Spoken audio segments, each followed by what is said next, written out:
Oh, hello.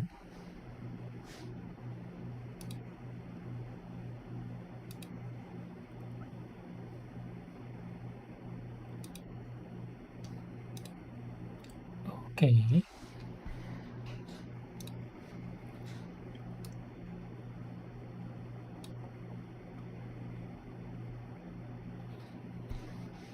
Let me just check a few things and then we'll begin.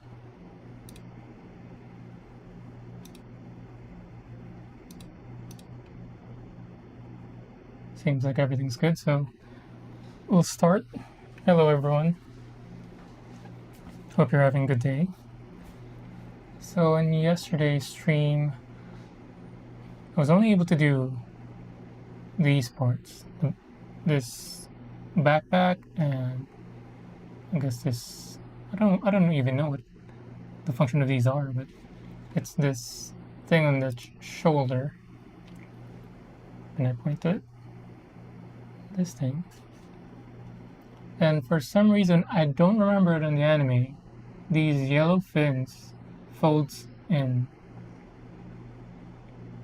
Somebody pointed out that, I guess, when the Gundam turns on, they flip out.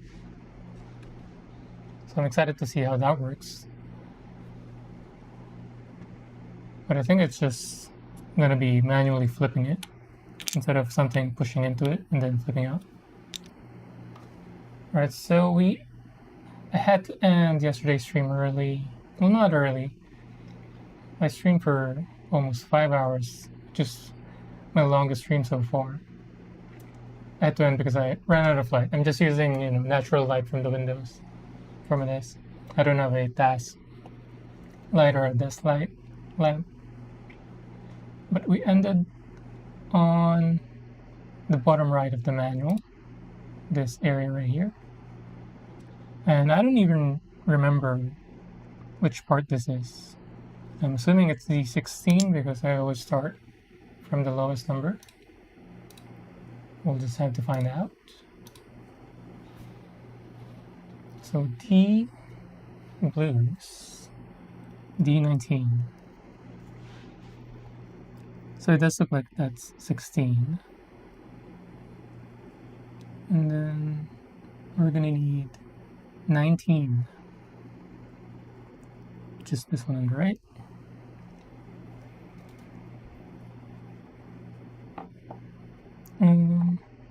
We'll use heavy duty ones. Unfortunately, no matter how hard I try, I always end up stressing the part. No matter how far I cut from the nub or into the runner, somehow it gets twisted. So I'll just have to accept that fact and just do a good job when removing the nubs.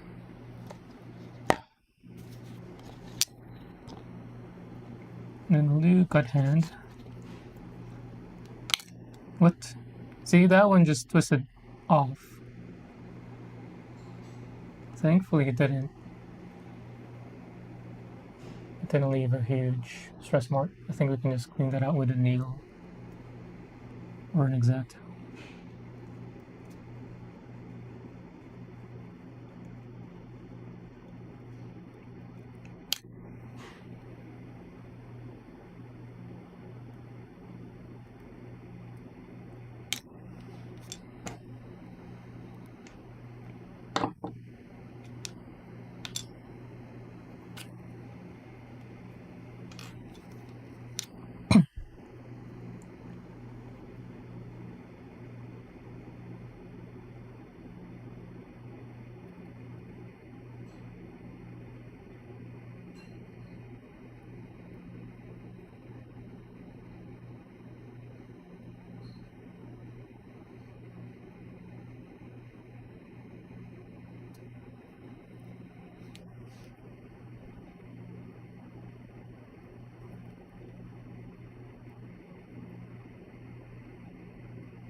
I'm not sure if I can do a better job with this one.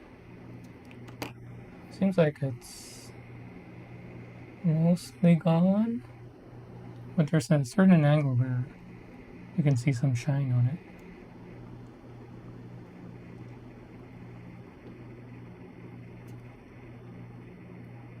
See if I can catch more of it with X-Acto.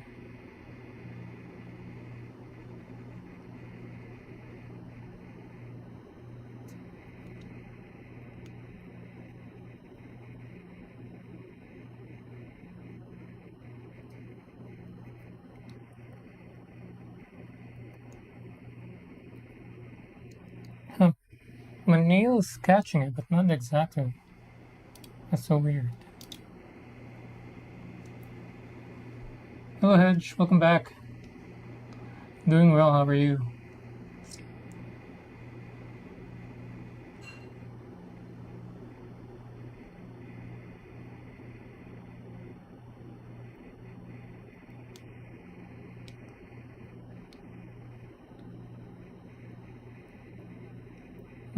I don't want to dig in too much on this one.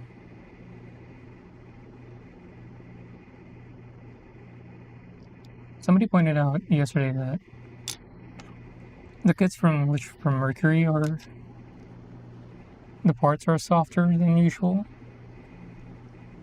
and it seems like it's true because there's one time yesterday where I wasn't even putting too much pressure on the part when I was using the X-Acto knife, and it just dug in.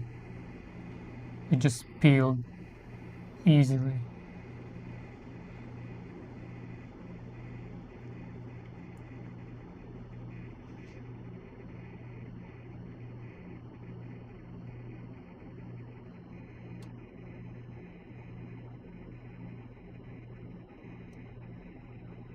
So, Hedge, do you have a kit you're working on right now?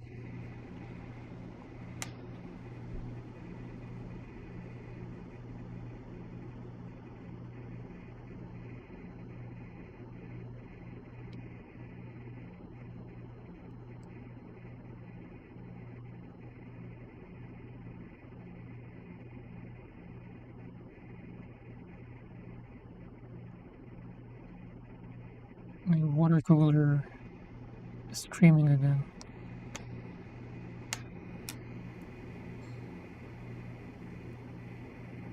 Must be the stress from the encoder for streaming.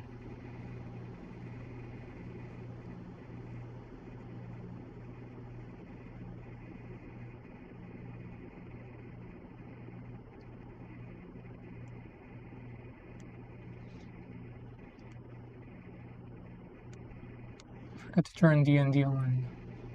So I had no idea I'm back to see.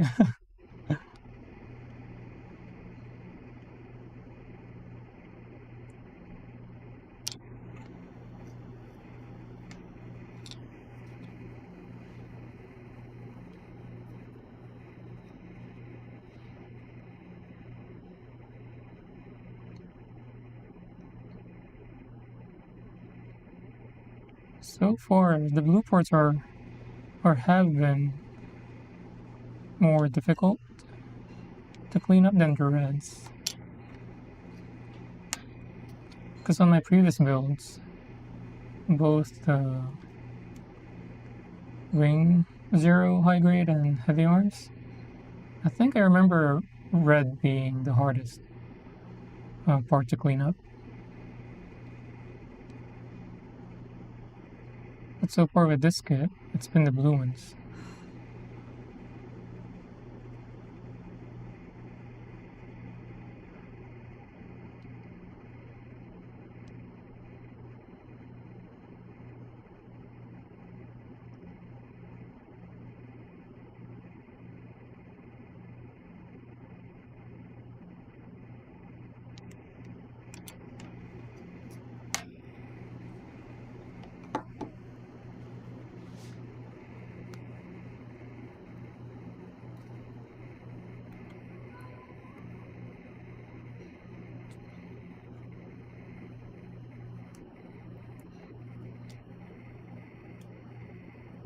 What's your time zone, Edge?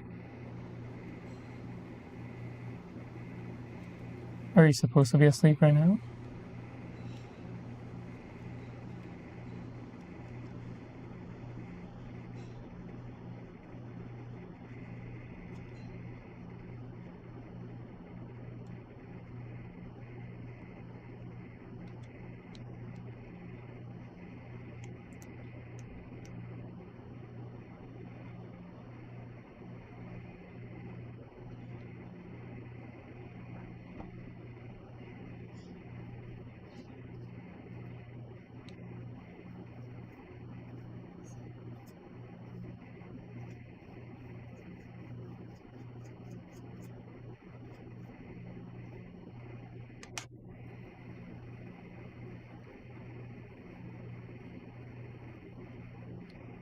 Alright.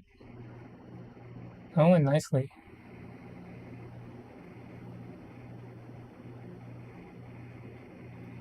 Where's the other one? This one?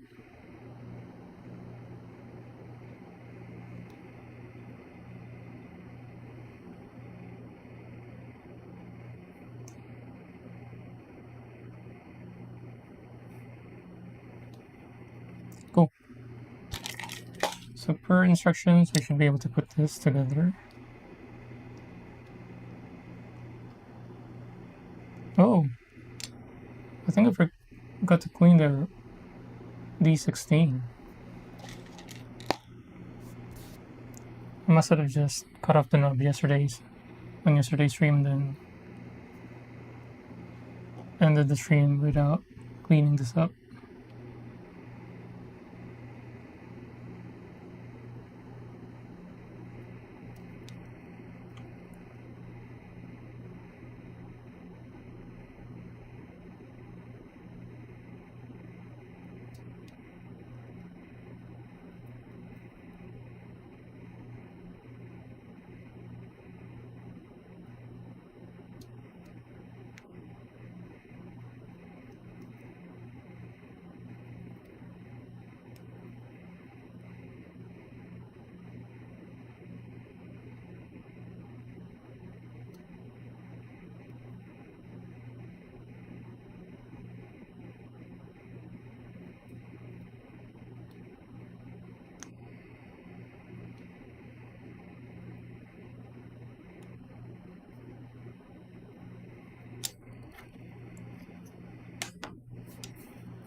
There's this.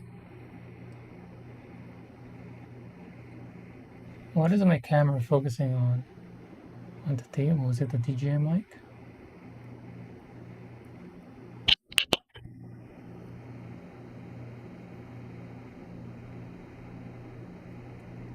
I don't know if you guys can see that.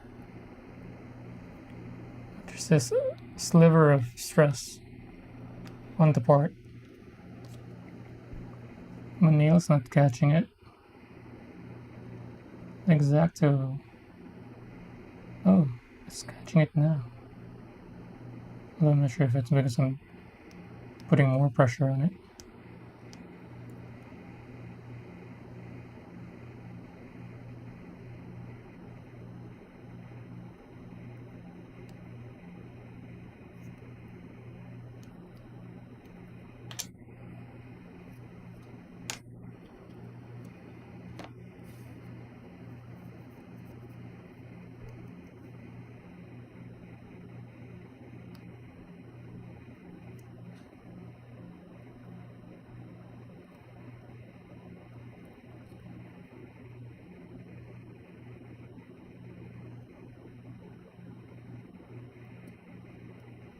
There we go.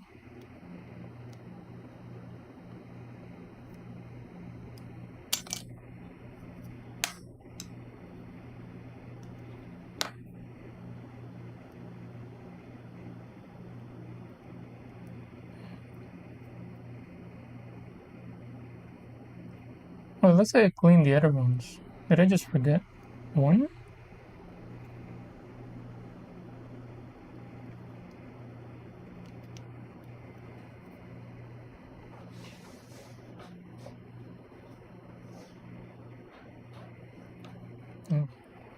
since I need to oil my or lubricate my chair again.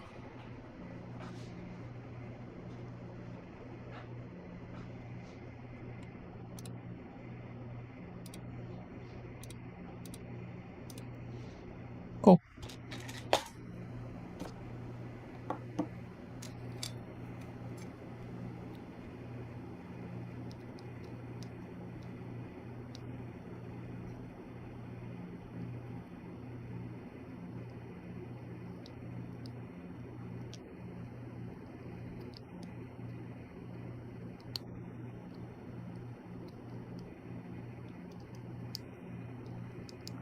See if this has a good snap. Oh, just a squeeze.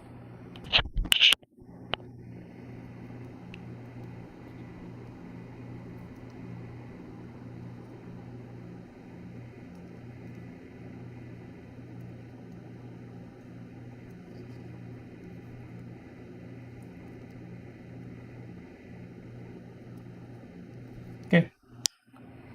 Now the other side.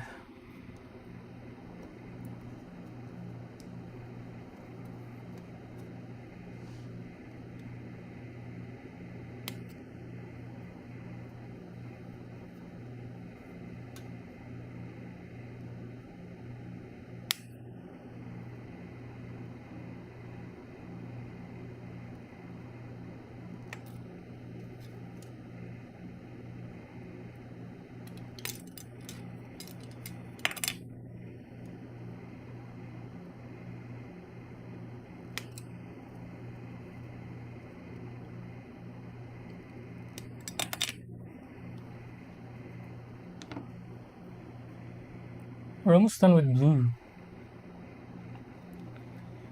Yesterday, we completed yellow.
So far, this one has been easier than the other side.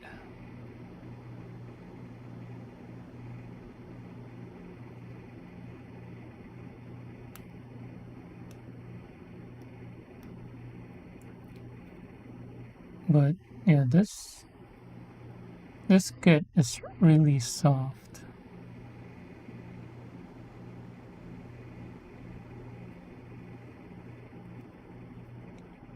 It's pretty easy to dig in to the part instead of just cutting out the nubs.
Alright. This part now.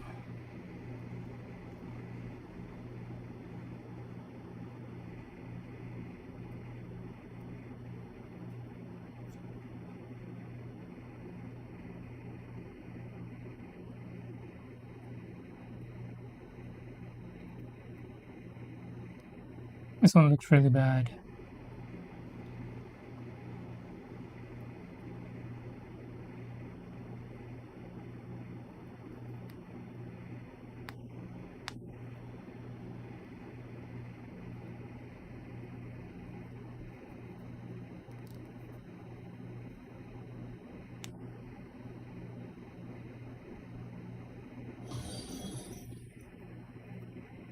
Hello, thanks for the follow, Balthazar. Balthazar's Dream. Nice name.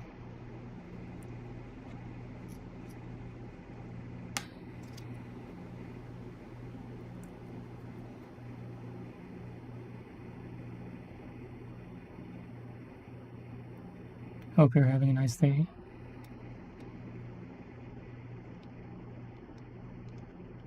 And this is a sketchy nub.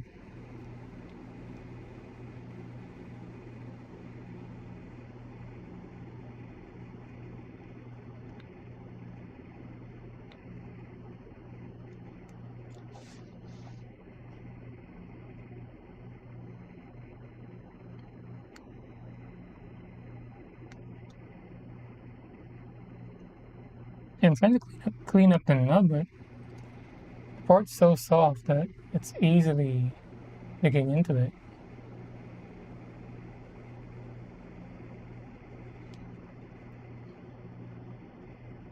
Thankfully, it's not too obvious.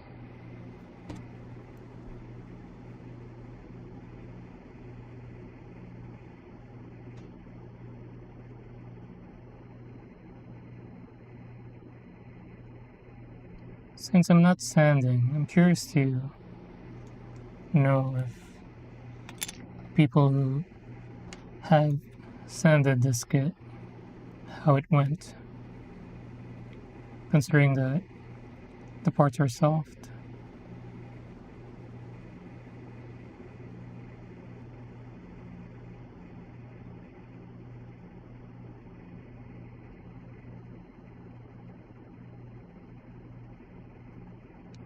It seems like it's just the blue parts. The white didn't feel soft. The red one didn't feel soft either. Although there's only a few red parts with this kit. This headpiece and then this whatever you call this thing, right in the waist. What is even that? A cup piece?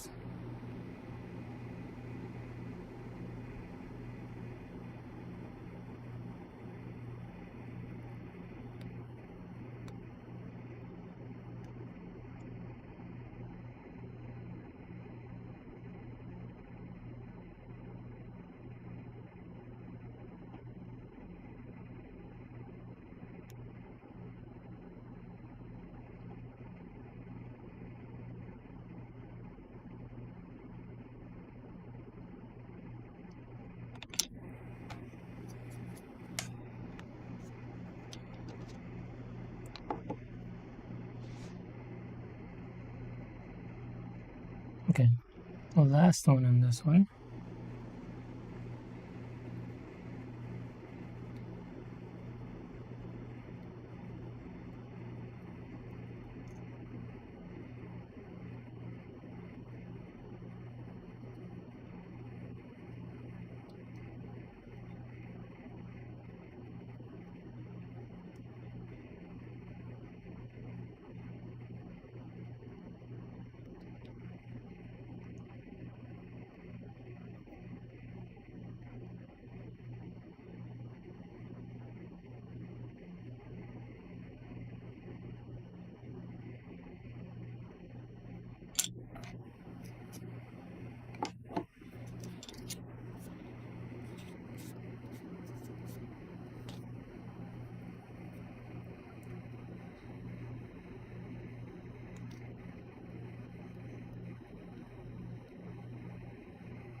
I think that's good as we're gonna get it without sanding.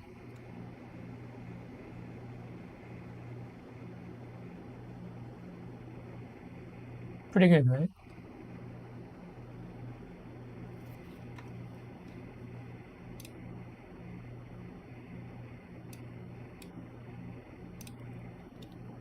Cool. Assembly bit.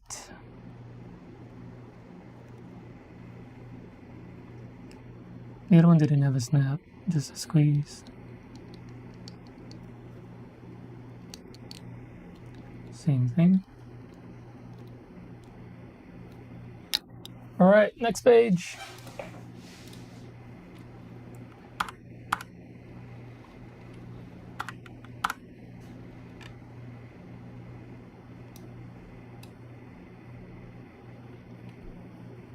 Ooh. So A5, A8, and then C14. What's this A and B here? Is that just a side? I'm assuming just a side indicator. Let's take out the A's. A5 and A8.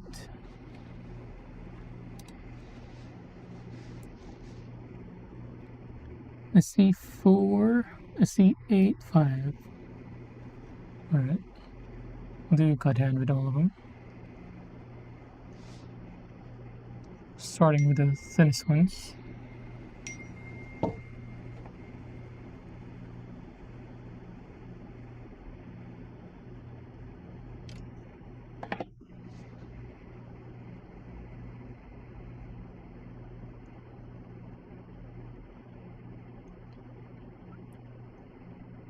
I think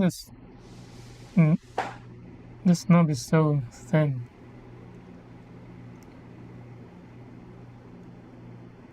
Might be the thinnest one I've seen ever.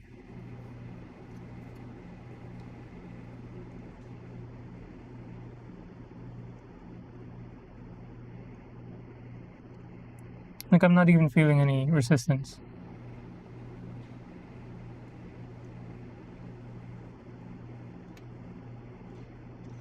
To the point where I'm questioning, did I even cut it?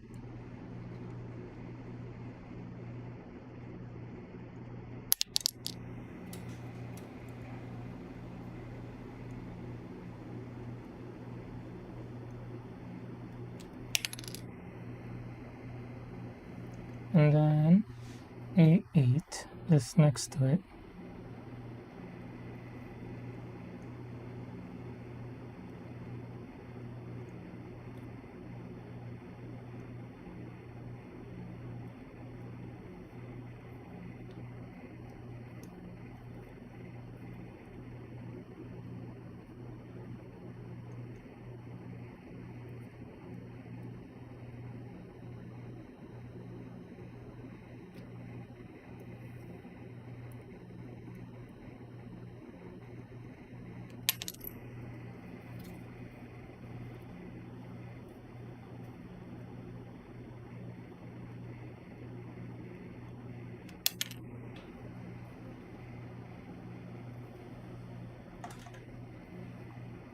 There's still a bunch of parts from the A.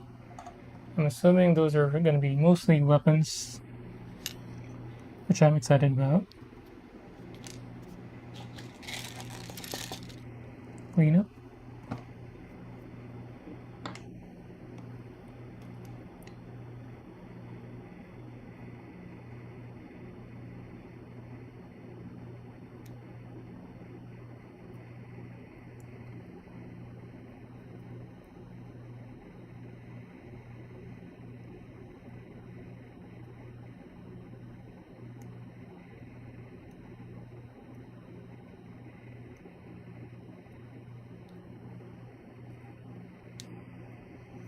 On my first build,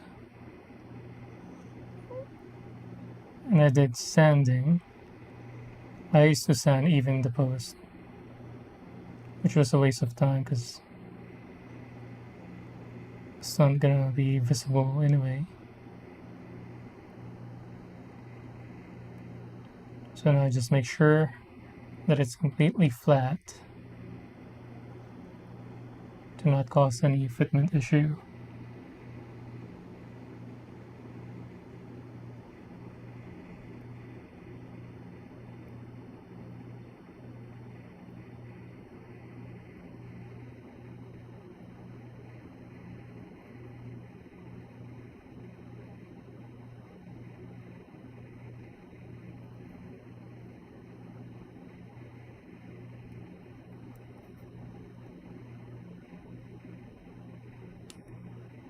I kind of want to play Dota today.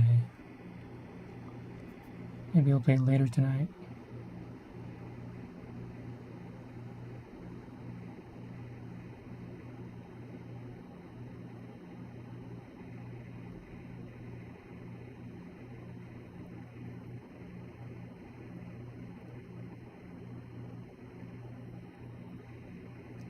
Yesterday we were talking about Zoids. Somebody brought it up.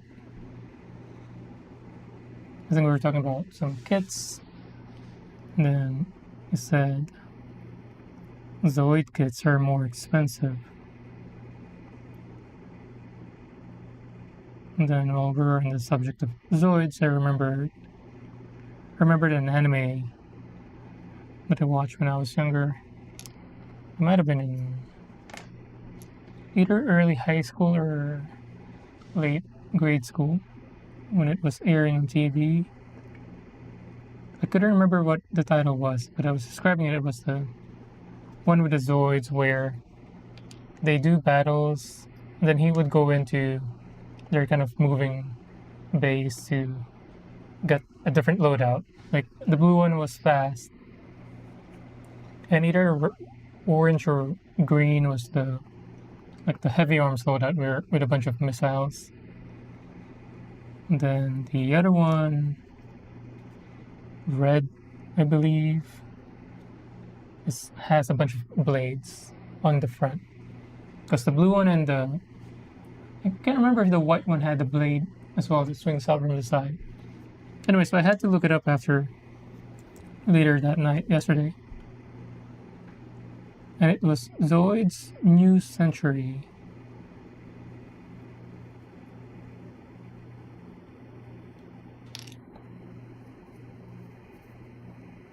Then I saw pricing for one of the kits, the Zoid's kit, and it was like $250. 250 bucks.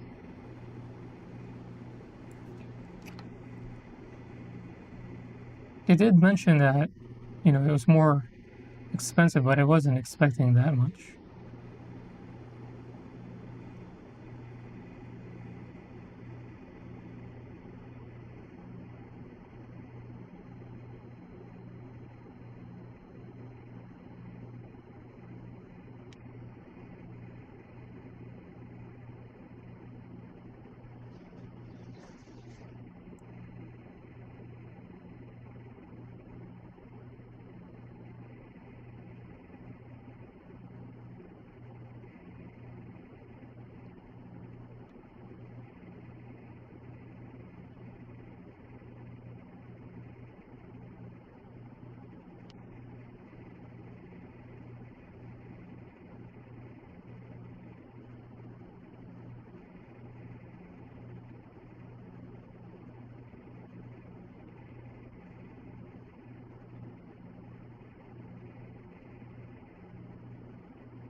Because I thought I was gonna get tempted into buying buying Zoids.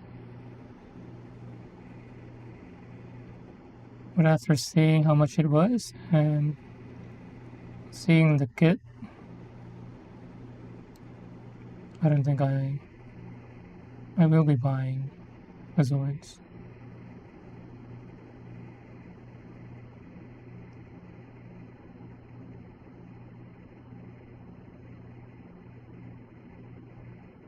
I did like the show, but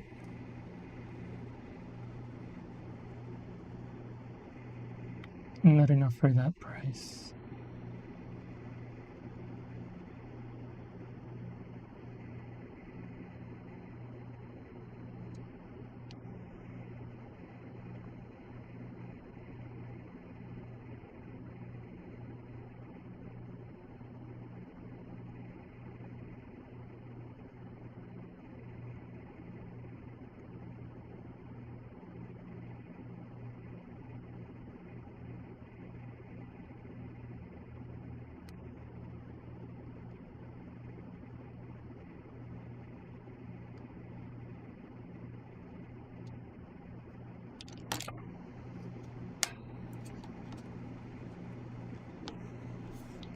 Why is this so difficult? It's just a gray part on the post.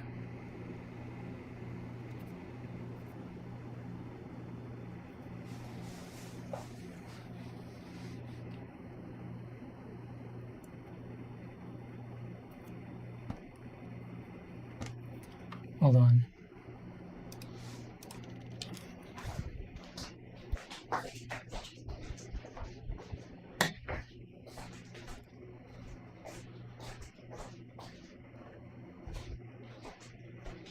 It's getting hot. What temperature is it right now? 90, and it's gonna get up to 95. Not as hot as yesterday, but still hot.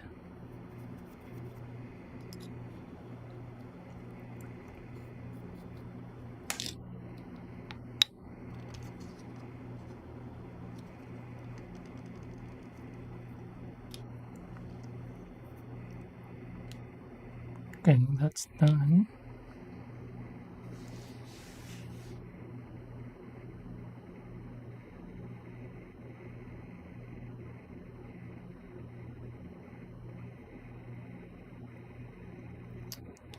Catching the other surface or the other edge.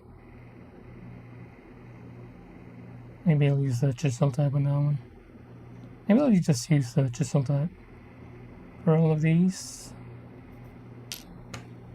Let's do that.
There's no white. Or there's a stress mark that's just a tiny dot.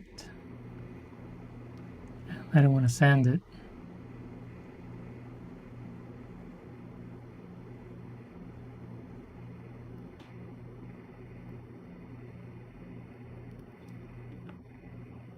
I'm just going to scratch the hell out of it. And it worked. Nails overpowered.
This is the last one.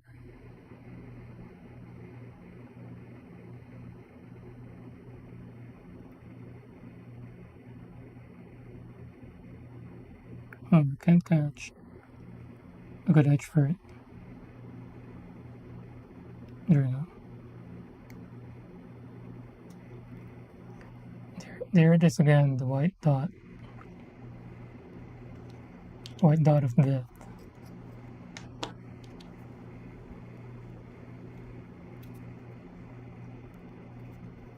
Cool.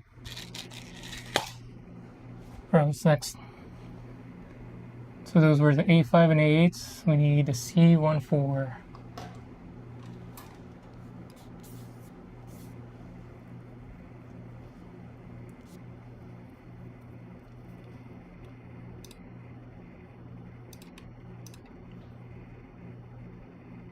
C14.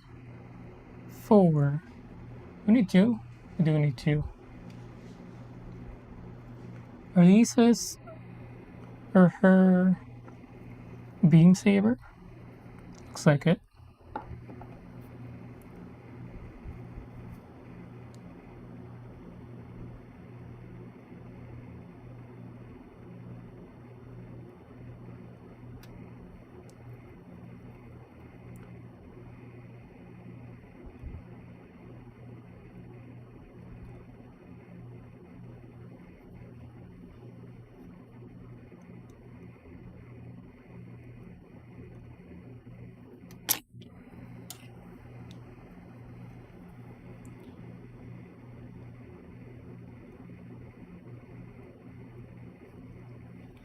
Should I move these?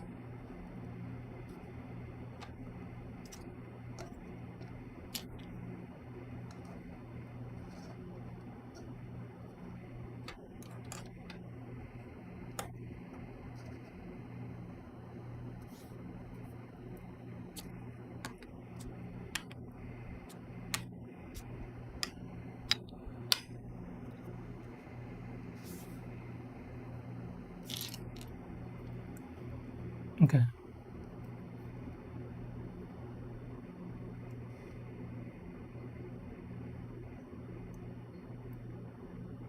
Ooh, feels a little too thick for the good hand.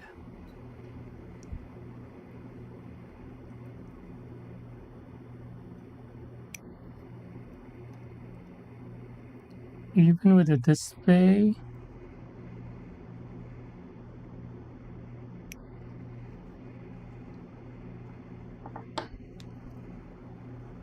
it still felt a little too thick for it.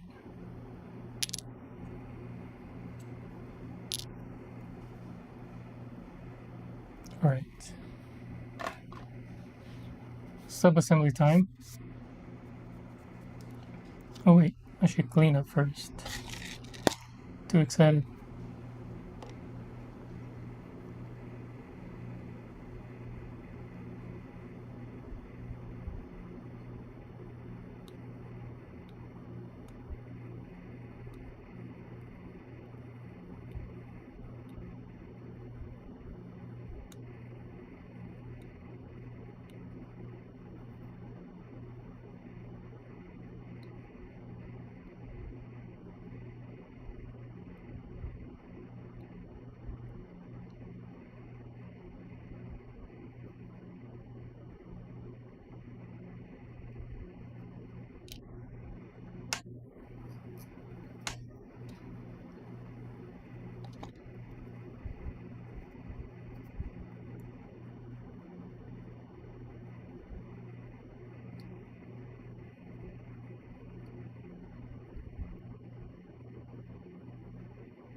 Easy.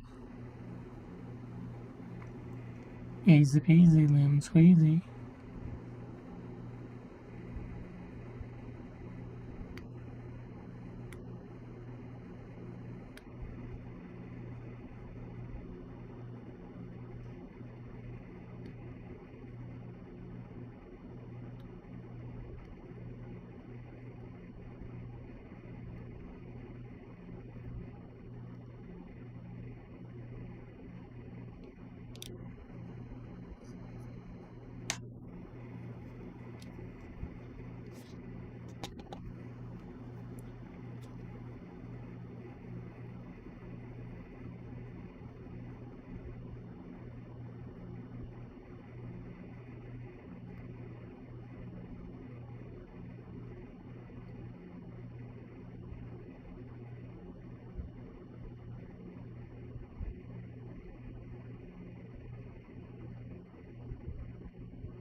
Right. So we need the backpack.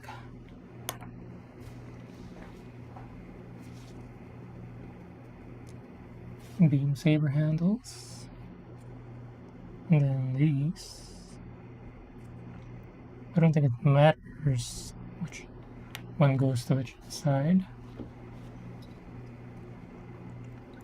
And these.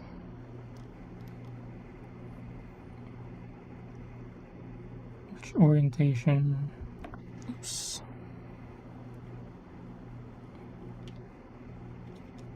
And then these posts. Like so.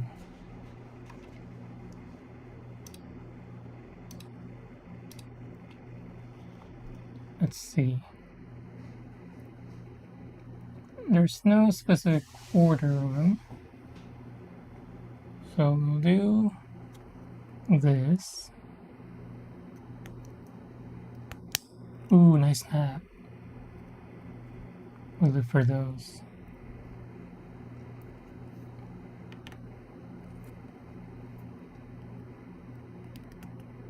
Ooh. So good. So far, the best snap has been... What was it? Was it this? Or in the leg? One of them.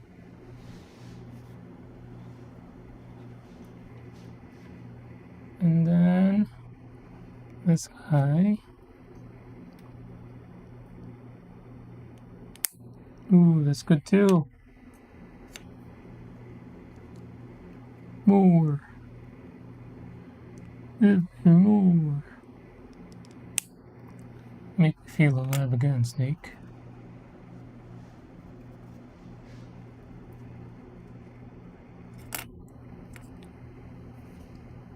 And then these. Oh. So there's a specific side.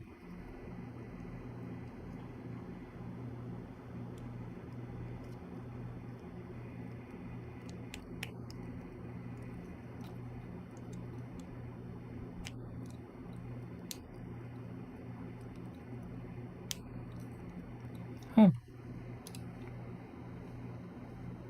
So it's these.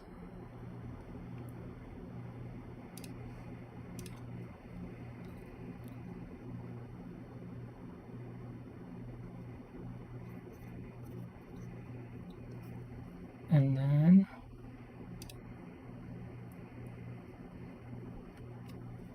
just into it.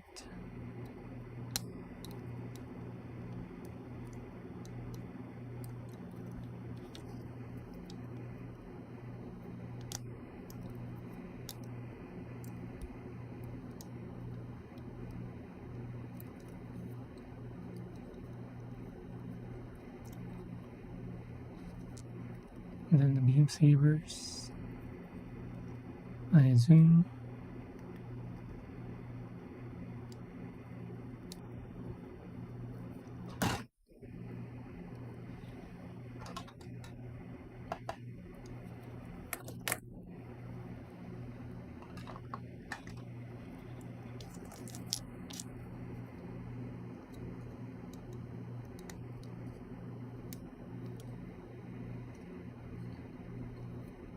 Oh, I thought they like spin on its axle, but it doesn't seem like it. That looks so good. Look at that.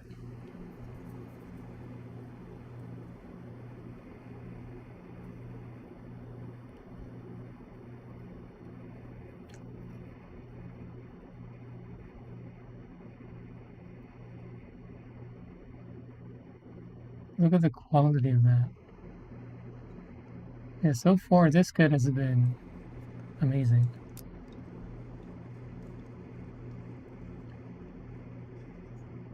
Looks good, it feels good.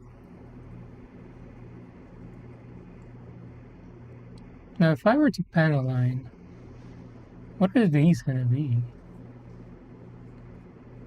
These crevices. Are they just gonna be dark blue or black?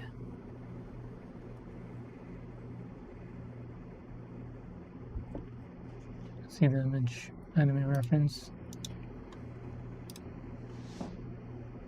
I guess just black. Right?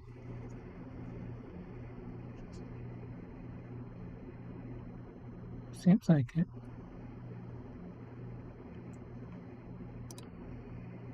Yeah, once I get some panel liners, I'm gonna go back to this kit.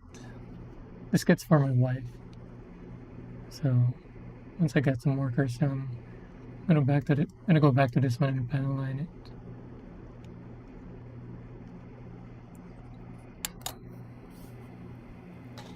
Okay. So now we can actually put it on the back. But I want to save that for later.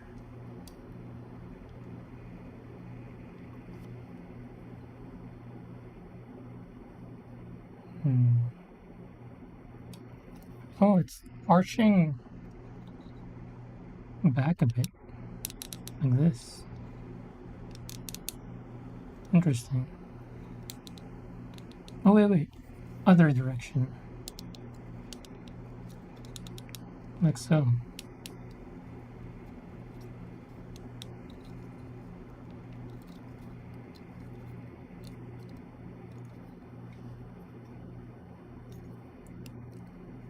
Okay, we'll save this for later.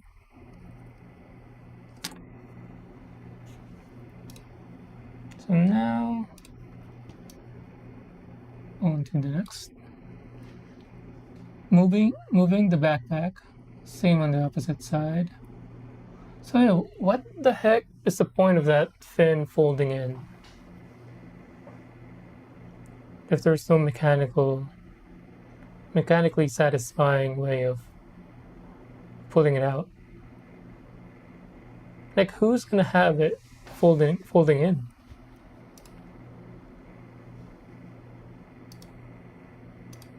And when does it fold in? Somebody mentioned that when the Gundam turns on, they flip out, but what was the point of that? Anyway, we're on to the best part of Gunpla, in my opinion, building up the weapons, and then the satisfying end of putting it all together. So first one's, what is that part? Ooh, shield. I really like the shield in this one. I like the one on the aerial as well, the base aerial. It's not in the image.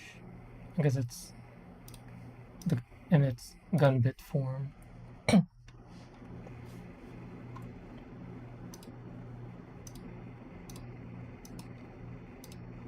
Alright. So we're gonna be needing B18, D24, D25, 23, and then sticker time again. Seems like a white sticker. Do B first, B18. Right here.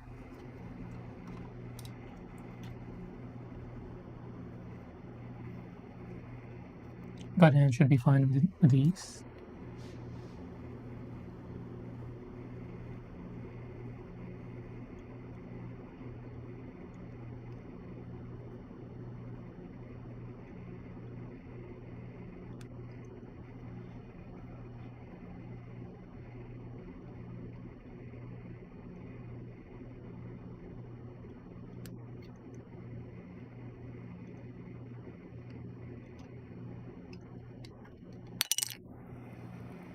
Is that the only B? It is. Oh no. The setup here is falling apart. Which way is best? This way?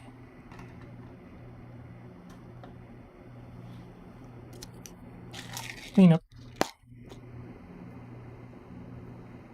I just don't bother with the cup anymore.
Might have dug in too much with that one.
Okay.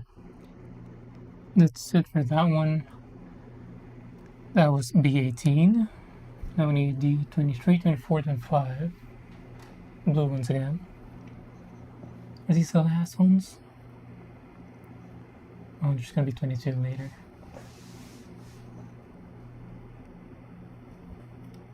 So 22. Which one was it? This one.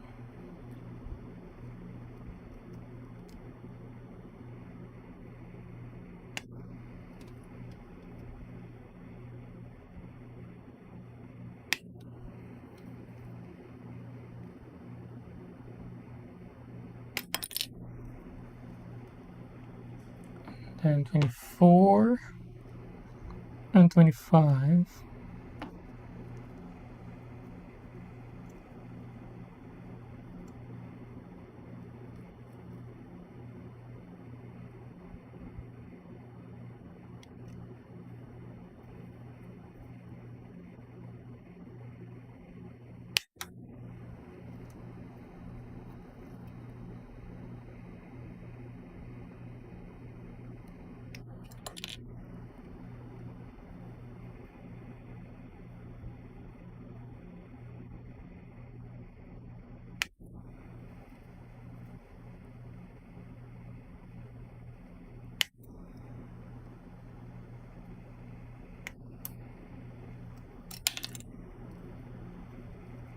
Okay.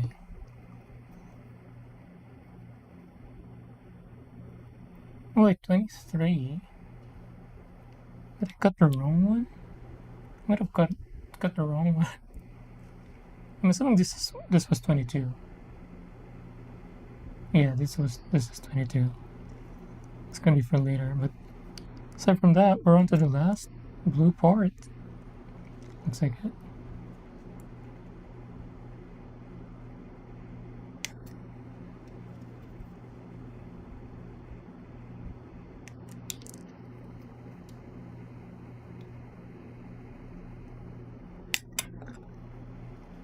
Why did that one just fall in?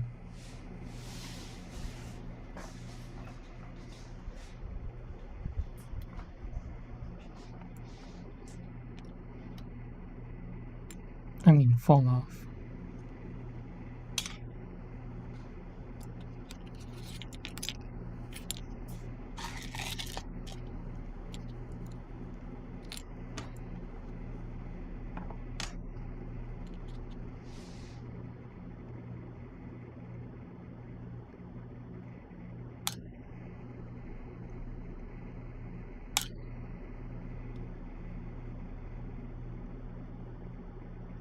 Oh, feels too thick for the cut hand.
I'm gonna stand up. Yesterday I streamed for about 5 hours and I forgot to nip that for almost the entire time.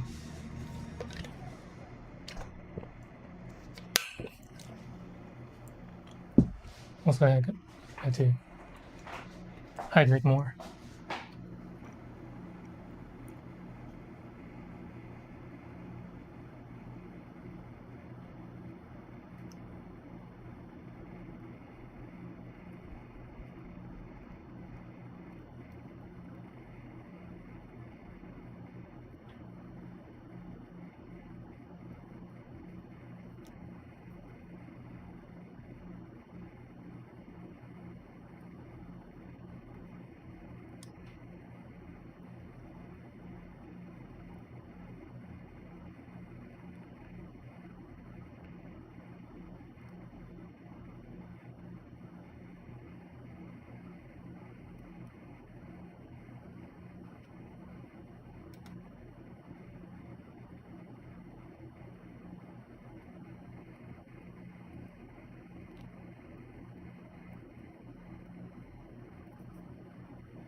How do you clean this up?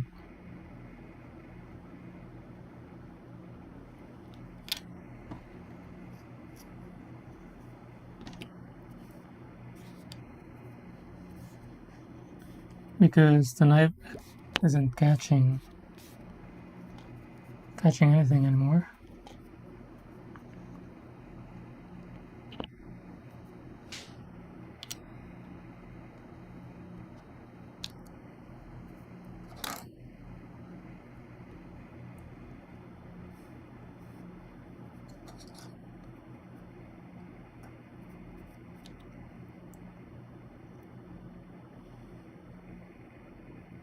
Like this.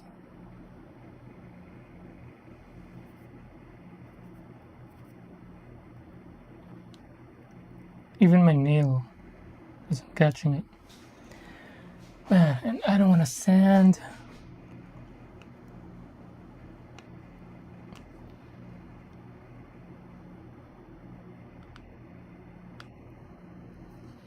Let's try this.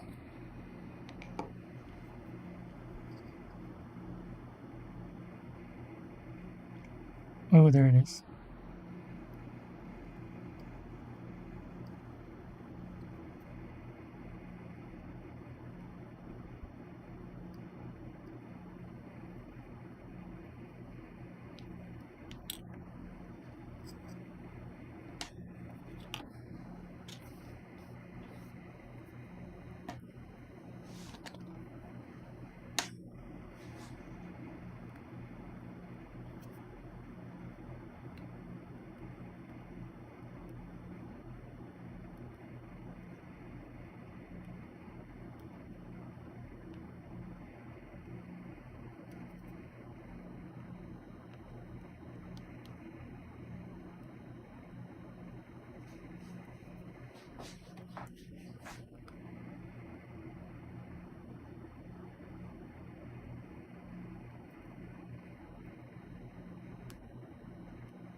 Man.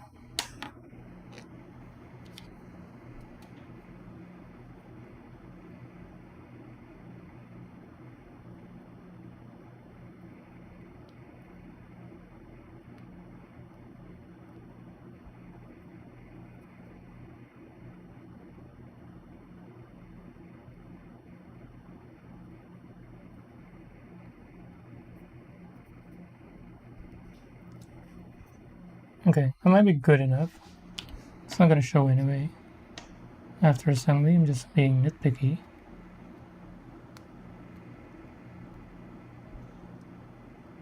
So we're just gonna hit it with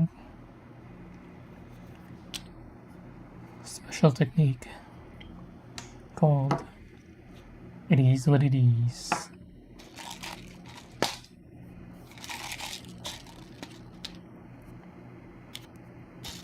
Other side.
This guy again.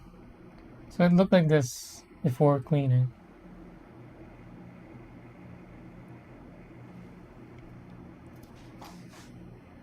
Let's start with a chisel right away with this one.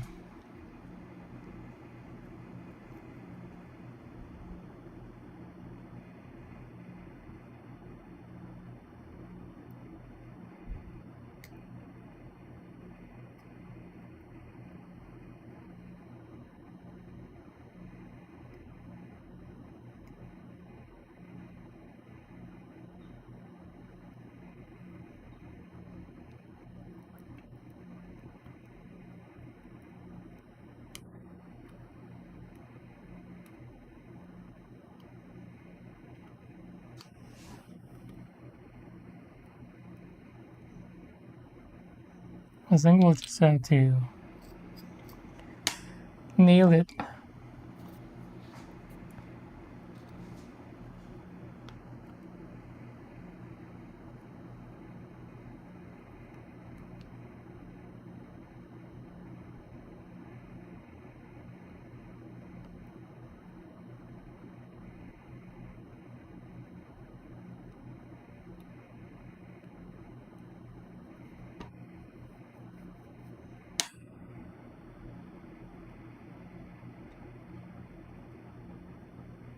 Yep.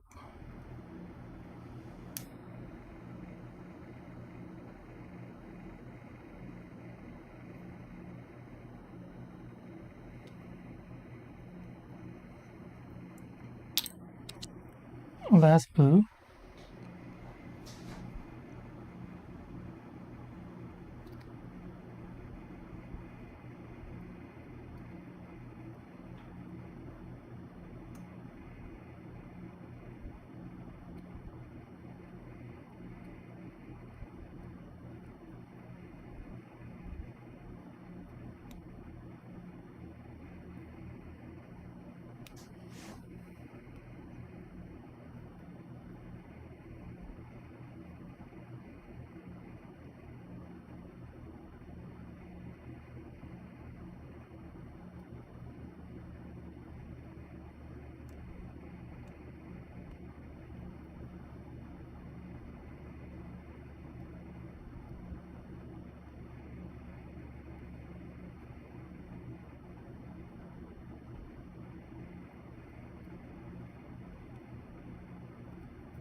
Cool.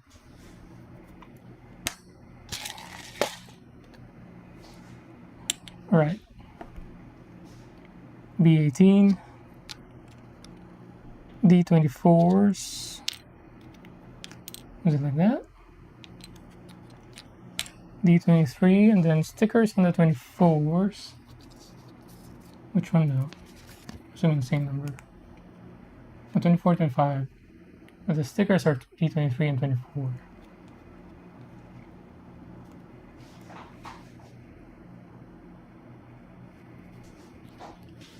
Oh, it's a... Is it a continuation? What is that?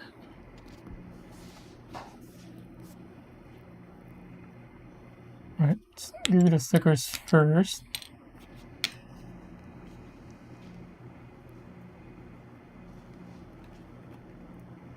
So these two.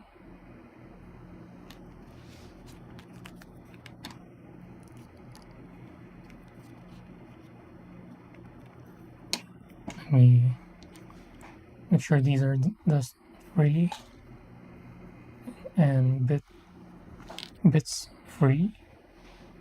Gun bits.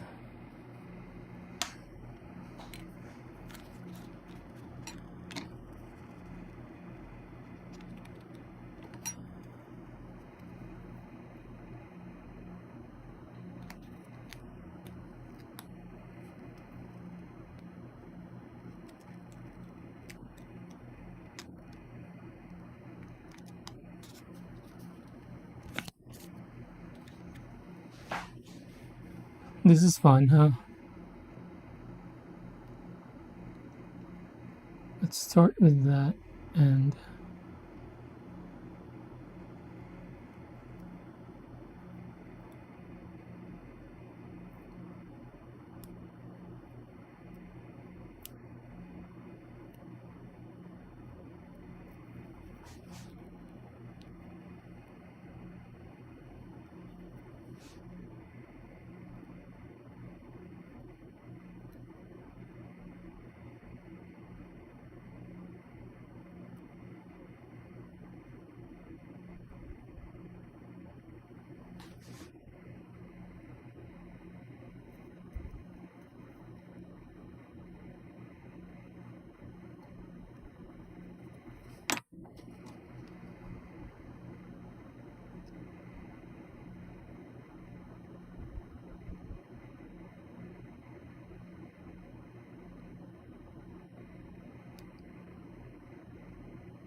want to make sure everything's pressed right.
feel like this could have been a 2-port blue and white physically instead of a sticker. But it is what it is. Alright, back to subassembly.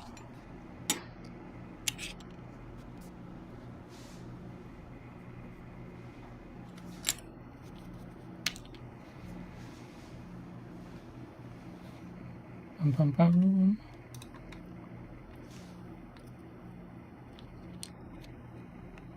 So this post.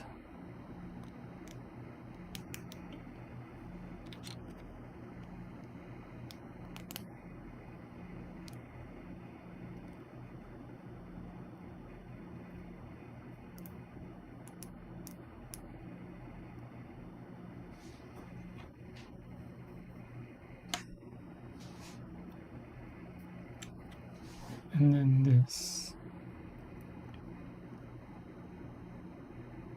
Wait, what? Oh, and did I put it on wrong side? I think so.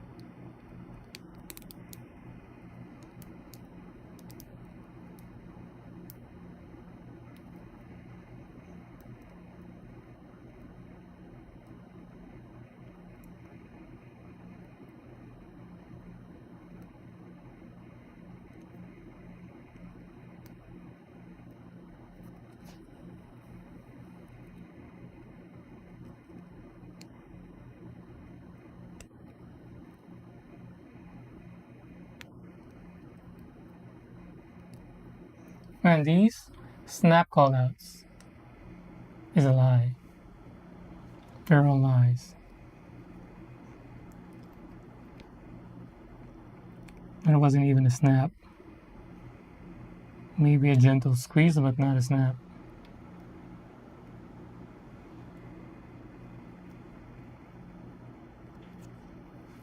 Right. Next part. So we have a D22 ready. We need C13 and B2. And then another sticker.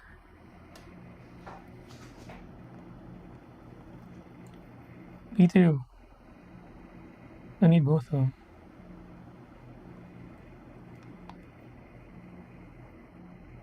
Yep.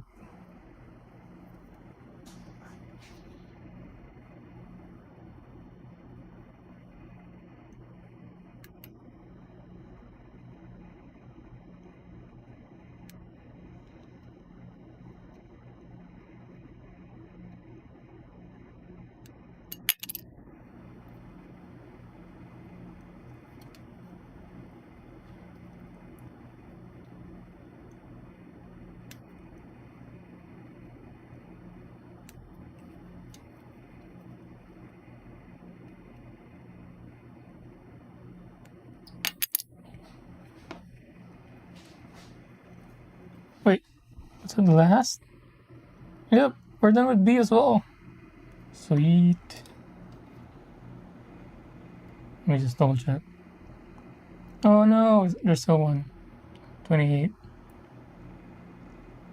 When is that? Next page, maybe? Man, I thought we were done.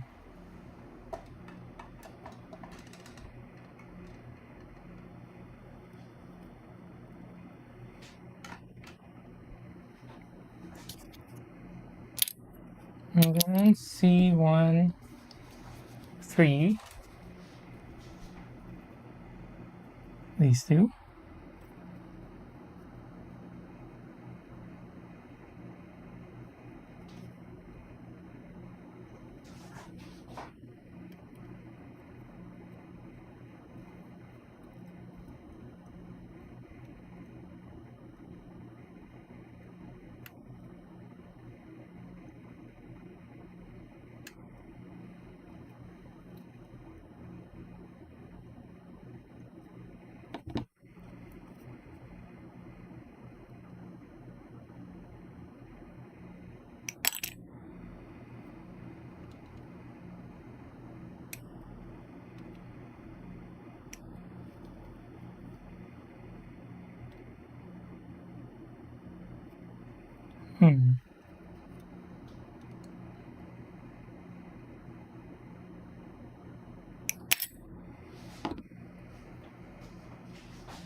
19, that's the shield.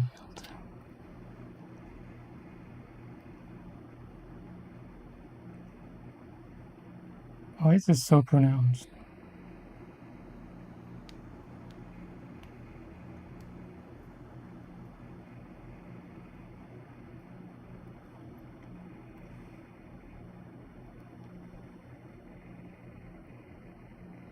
It's hard to see.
This is so relaxing.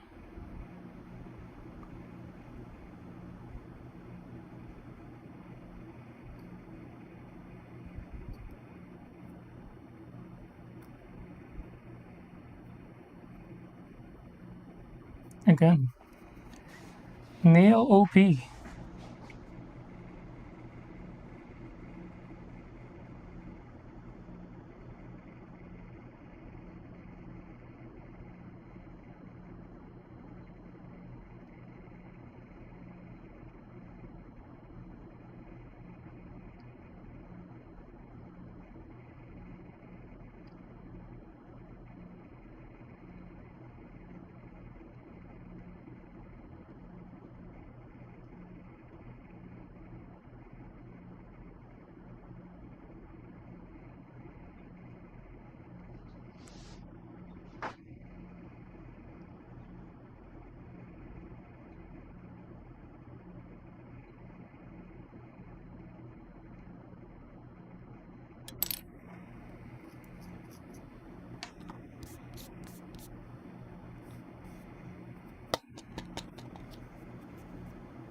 I can see an outline, but I'm not catching any more of it.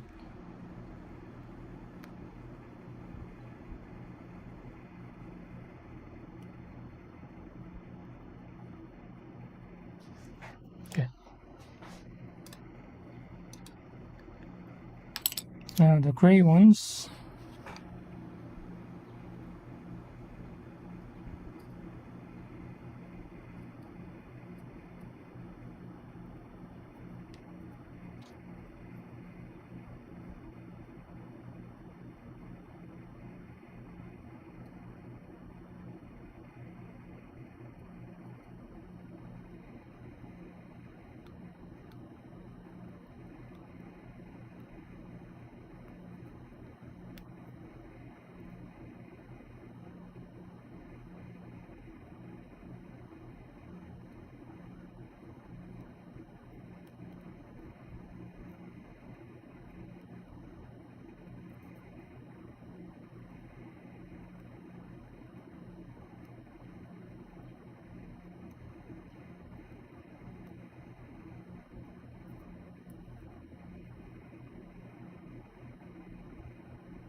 tug into that one.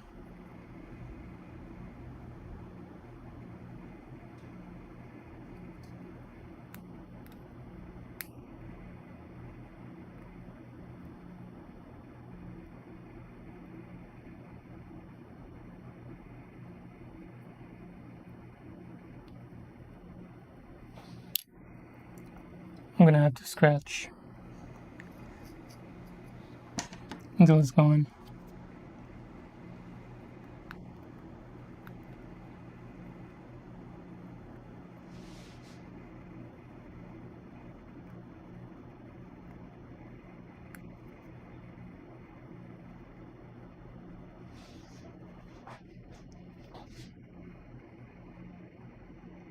Man, see that?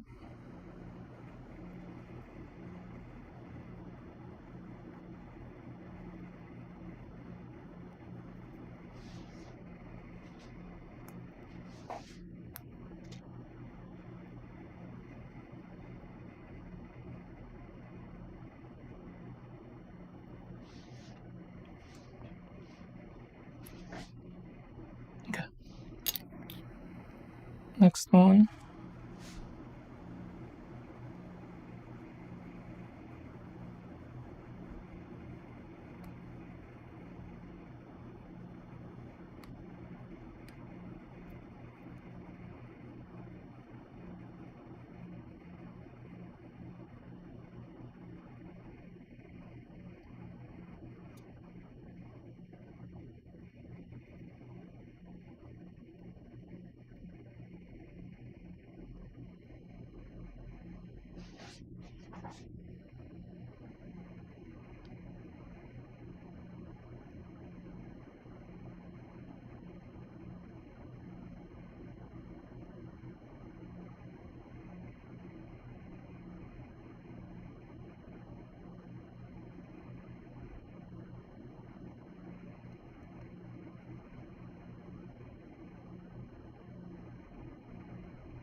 Okay.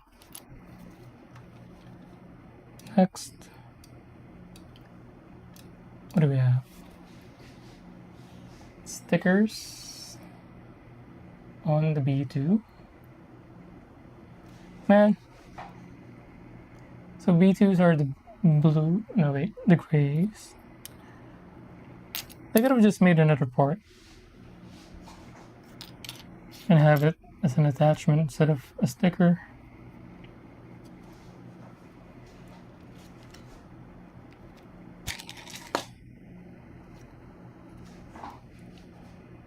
So this then just wraps around at the tail.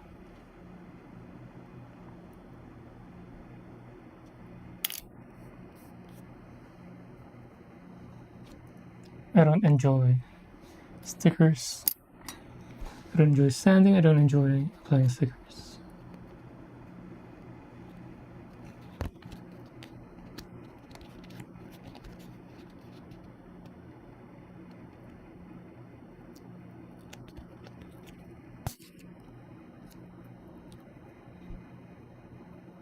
So this.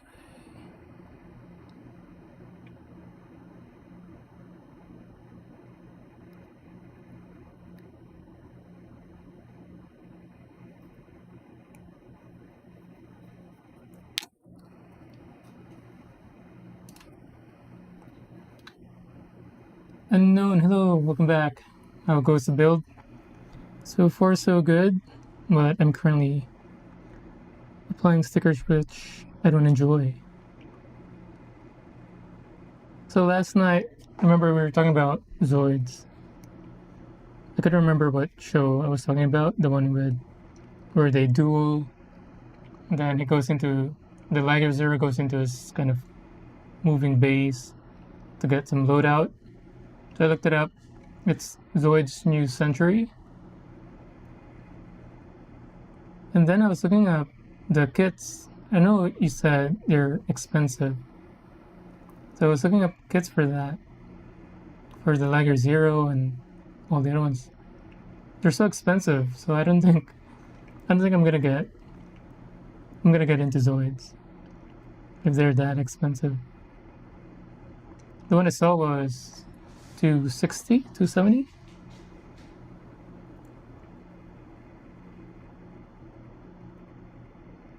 I didn't look into it that much, but I guess I should. I was wondering, like, for Liger Zero, do you get the Liger Zero and then are the loadouts the blue, the red, and the green, are they just attachments or are they entirely separate builds? Like if you get the blue one, the fast one, do you get an entire Liger Zero and then plus the blue parts? Or do you just get, or do you get the white, the base Liger Zero and then you get the loadouts? But anyway, they're too expensive for my taste. Like I love the show growing up, but not into Zoid that much to spend that amount for the kits.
You believe separating builds. I see.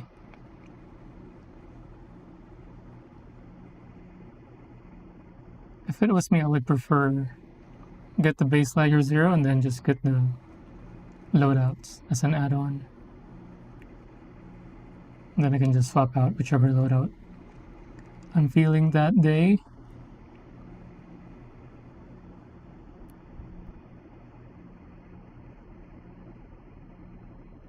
But yeah, I was glad to look it up on YouTube last night.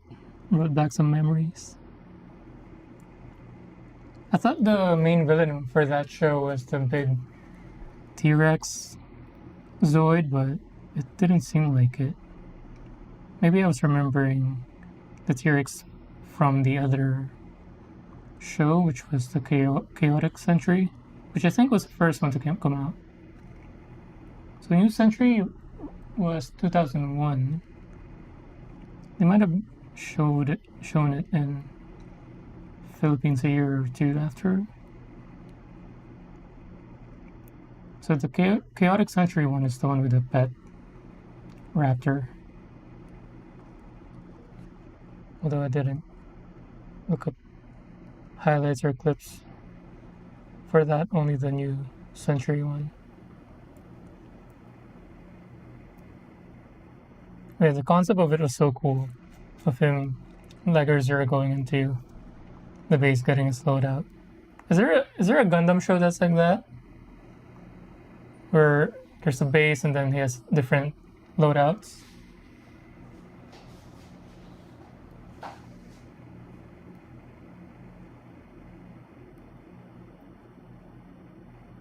Like with specific specialty, like the one in Zoids. The blue ones being the fast one, the red one with the multiple blades, then the green one with a bunch of missiles, heavy artillery. Oh, this one came out nicely.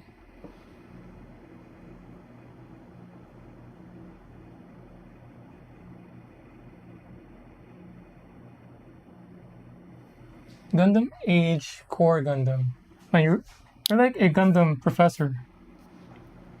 Let me Google that.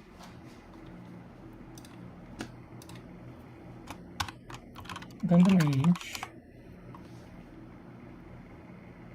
I have no idea what this is. I don't think I've ever seen this.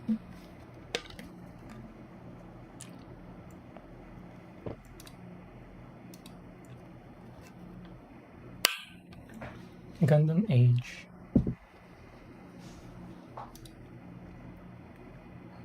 For a second I thought it was an Exia. Looks cool.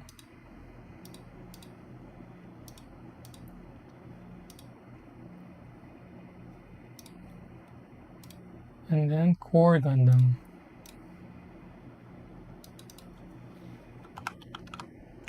Core?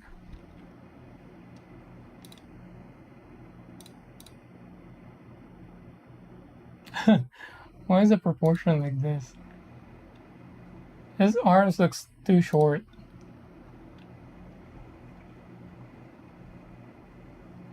Or is it his head that's too big?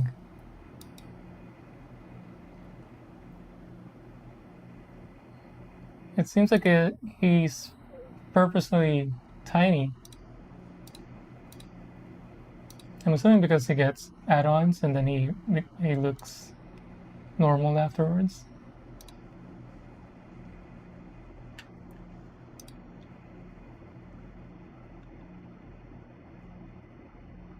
Seems like he has a lot of attachments.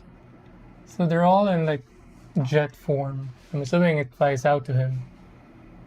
Then he does a Voltus 5 transformation.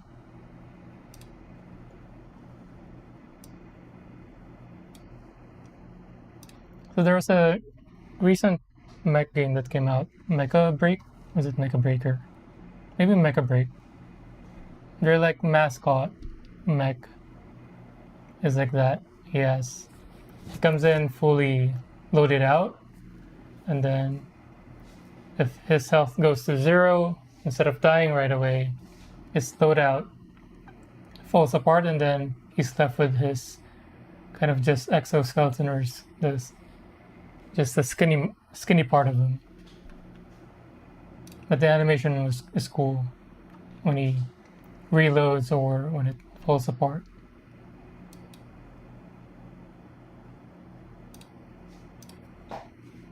Alright. The other sticker.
I'm wondering, since you're very knowledgeable with not just the kits but the shows as well, what's your favorite kit so far, and what's your favorite show or movie? I guess let's do kits, shows, and movie. Hello, Awol. How are you doing? Welcome back. So I've been working on I finished the backpack, and then I'm on to the shield.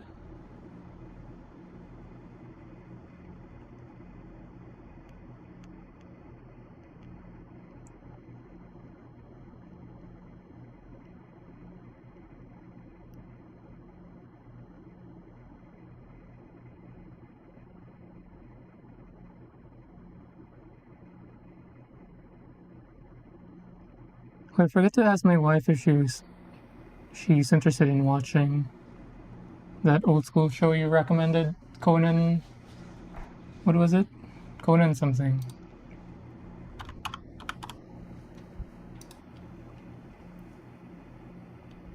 Future Boy Conan.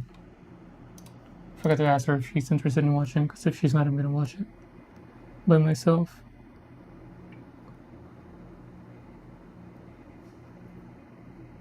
Thanks.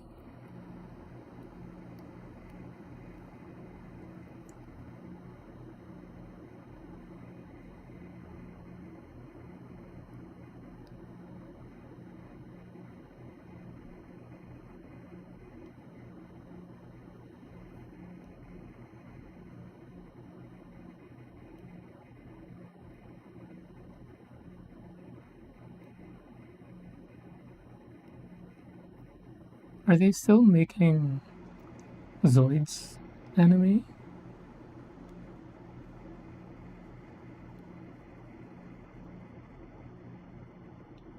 Because after watching highlights of New Century, I kind of want to watch more.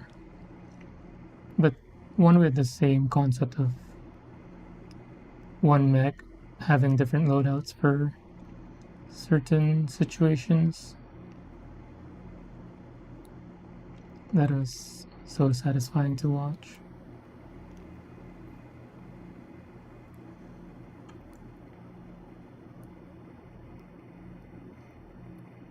I think growing up, my favorite one from that show was the green loadout with all the missiles, artillery. But watching the highlights yesterday or last night, I found the blue one the most satisfying to watch. The one that's super fast, and then two blades on its sides. It looks like a wing. So it just dashes and splits the enemies in half.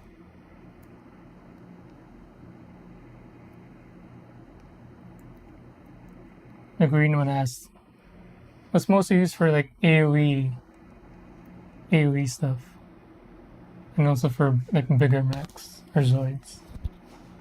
Oh, we're done with that sticker.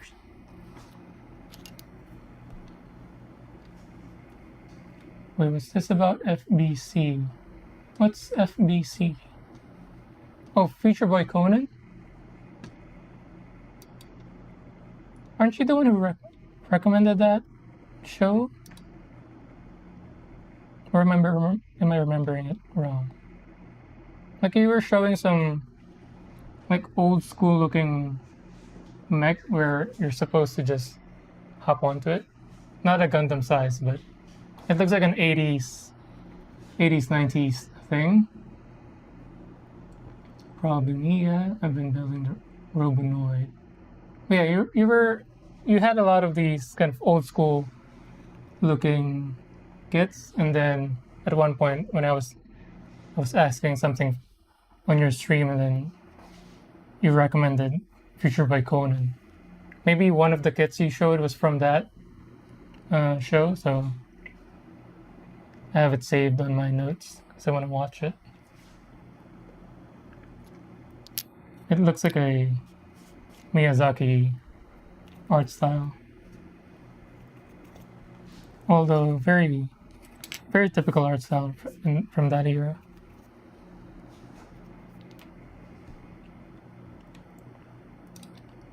Right. Now, back to this. And then this. Oh, I'm supposed to put this together first. This way? Wait, this way.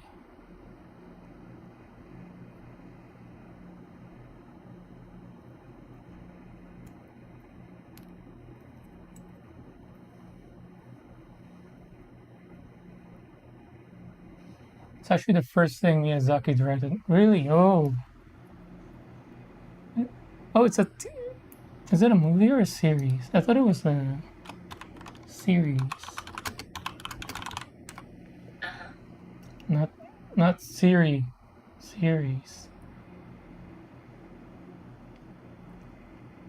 Overall series. Oh, it is a series. I didn't know he did like series. I thought he only did movies. That's interesting. And it's his first outing.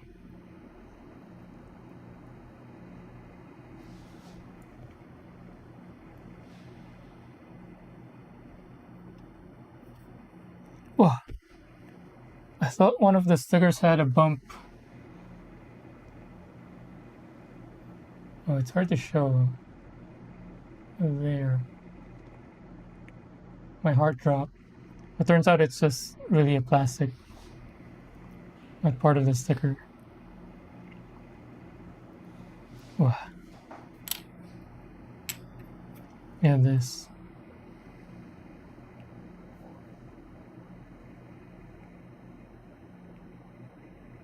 That.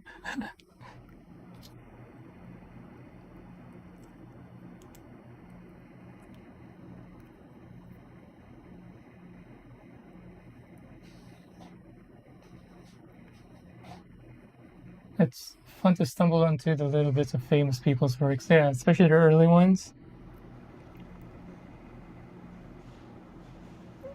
Like Denis Villeneuve, the movie director, the one who's directing Dune right now.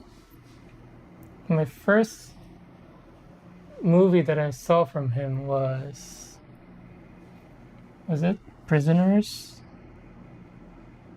Was it Prisoners? Let me look up his filmography.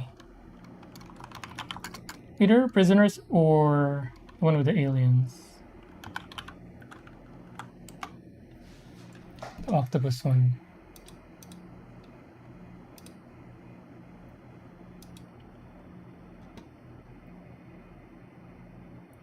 Arrival. It might have been Arrival.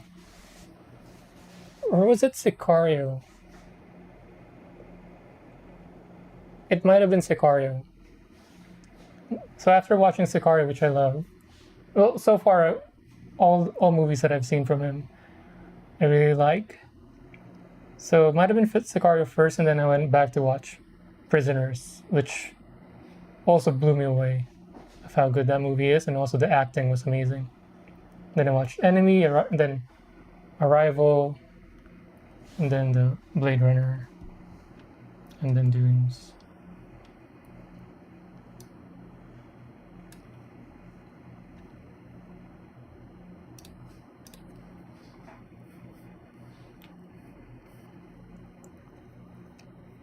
Oh, recently my wife and I watched in theater a re-release.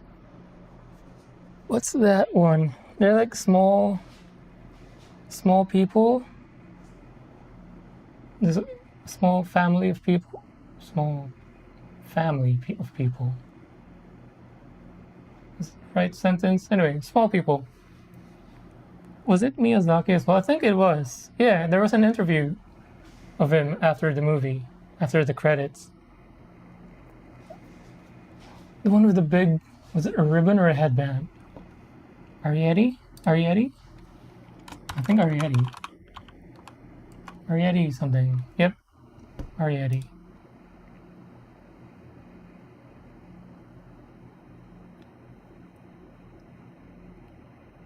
Oh, not directed by him, but animated by Studio Ghibli.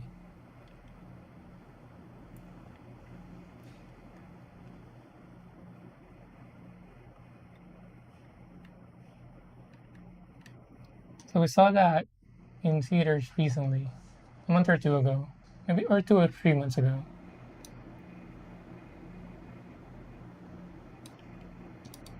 That was a good movie. Short but good.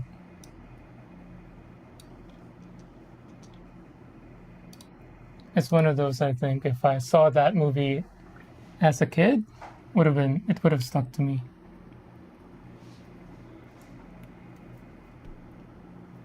Okay, back to the build. This way. And that. So there's no order. Let's do this first.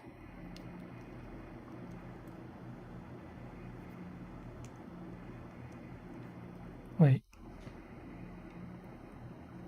I was wrong. It's not snapping well. Oh, I see. That's why. It needs to fit like a glove. Look at that.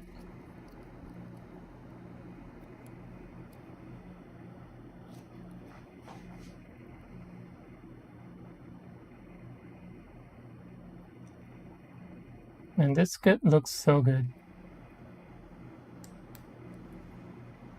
So good that it almost doesn't matter how bad I am at gunpla.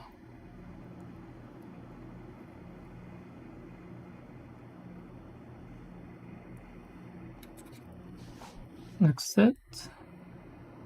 These.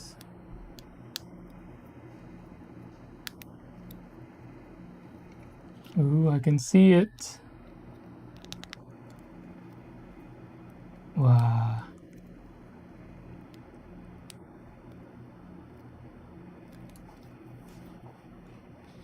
Look at that.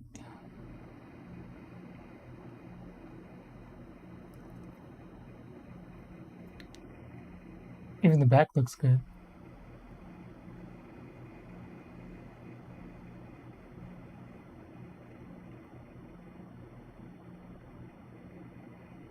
Man, I can't stop staring.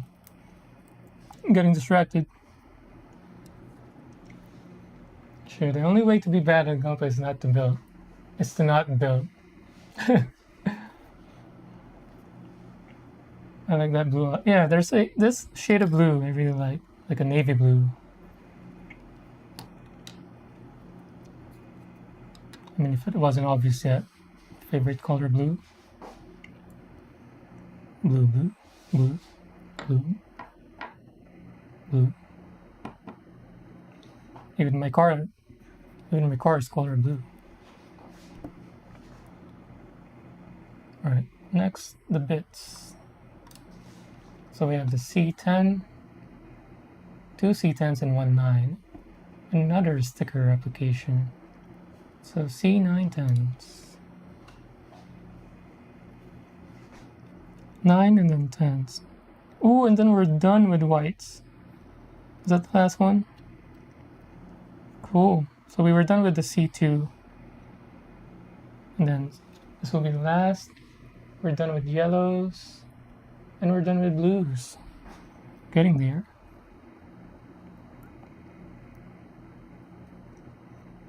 We'll do this way on all of them.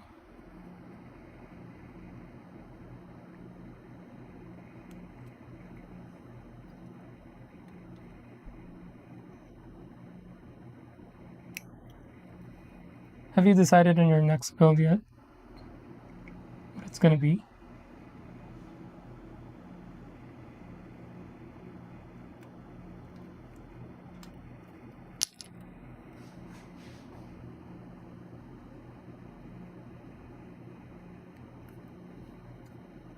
Or are you still debating whether to paint the Sinanju or not yet?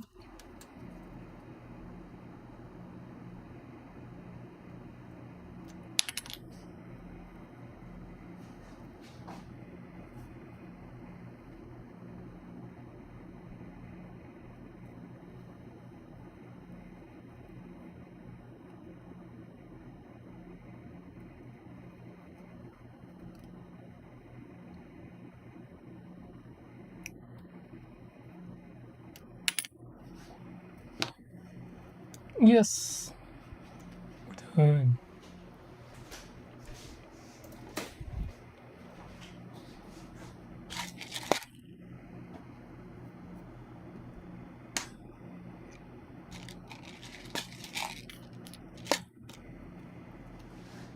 Oh yeah, decals, not paint. So now you just needs decals. Shall probably do tonight, actually. Are you gonna be streaming or off stream? I want to find a good Rick Diaz. What is Rick Diaz? I think you mentioned that yesterday, but I didn't know what that was. I thought you were talking to unknown. Oh, it's a mech. Why is it named Rick Diaz? Such a random name for a Gundam or a mobile suit. Rick Diaz. Mass production type attack. AEUG. The design of it looks old school. Is this from the RX-78 universe or show? Or close to that era? Ooh. The master grade looks cool. I wonder if these stickers are custom or not. Let me see if I can show. Rick Diaz is the character that designed the suit. I see. So did he name it after himself, or other people just called it like that?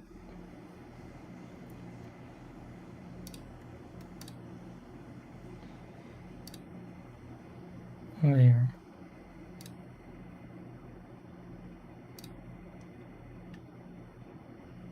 Oh, let me. Oh, it's cut off.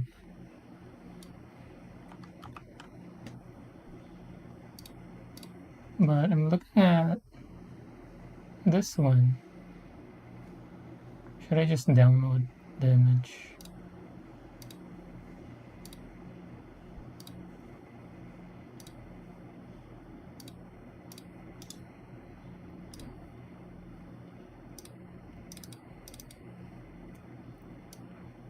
Rick Diaz.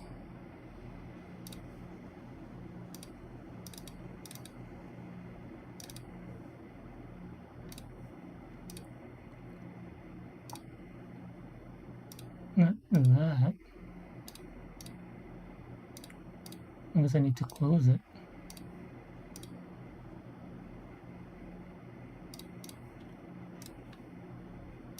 Sorry, I'm struggling just to show this image. Why is it not coming up?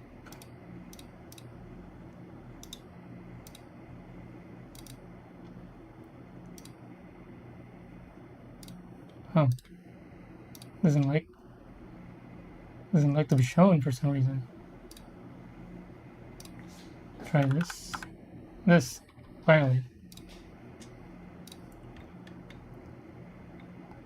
That looks great. Do you think that's custom or all stock from a master grade? It looks custom to me. Although again, I'm new to the hobby, I'm not familiar with everything. That looks great.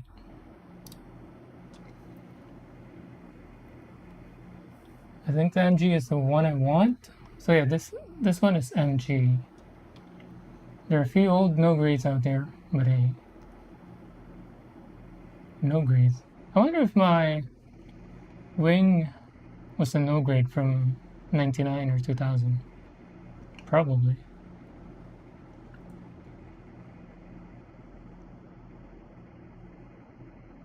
But yeah, doesn't that look amazing?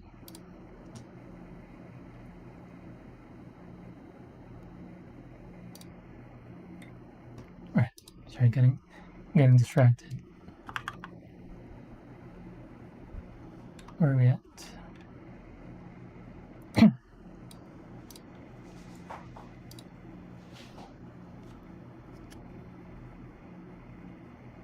Wait, are you going to be streaming tonight? Oh, sorry, you answered it. I'll be off stream all week, taking a break for a bit while I wait on new stream tools to show up. Stream tools.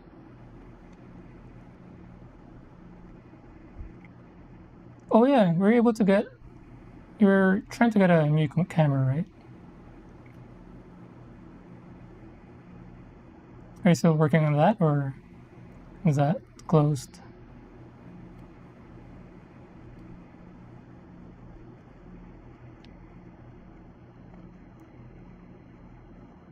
Although from what I've seen, your camera already looks good.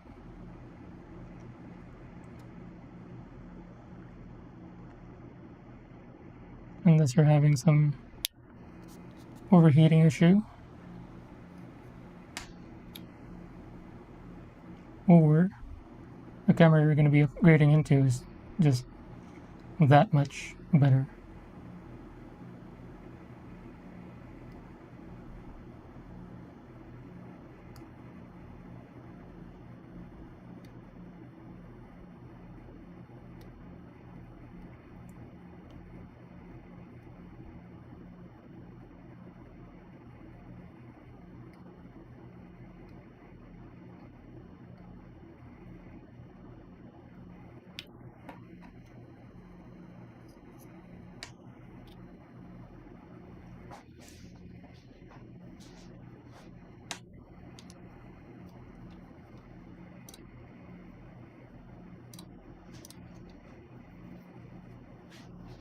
Karma is still the gold right now, but I've been able to get a new mic, some lights, new office layout. Nice! So you move stuff around. Lights. So yeah, I want to get some lights too, because I can't stream at night. Because I'm in our bedroom. And I can't put, turn on lights if I'm going to be streaming at night, because if my wife ever wants to sleep, she needs the lights turned off. So I rely on just natural light from the window. New mic. What kind of mic did you get? And what mic were you using before?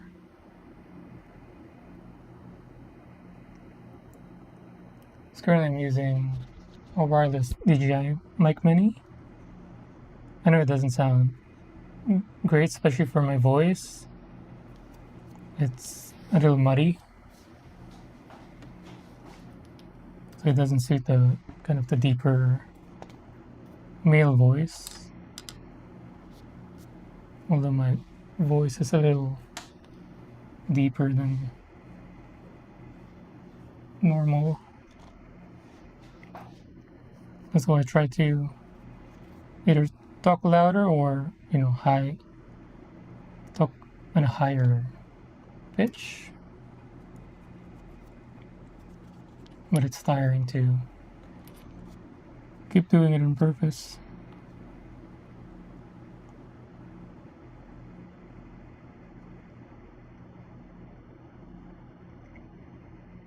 I do have a dynamic mic.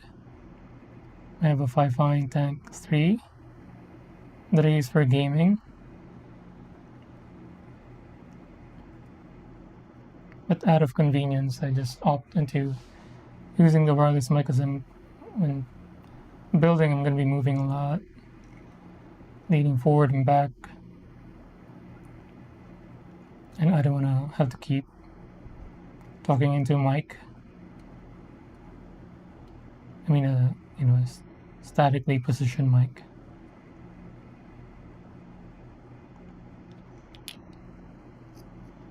I also want to capture these sounds, the ASMR sounds.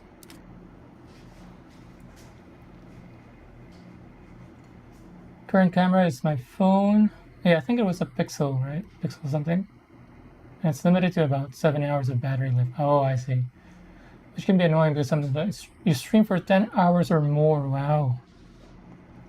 My longest stream so far was yesterday. Almost 5 hours. But I think on average I only stream about 3 hours.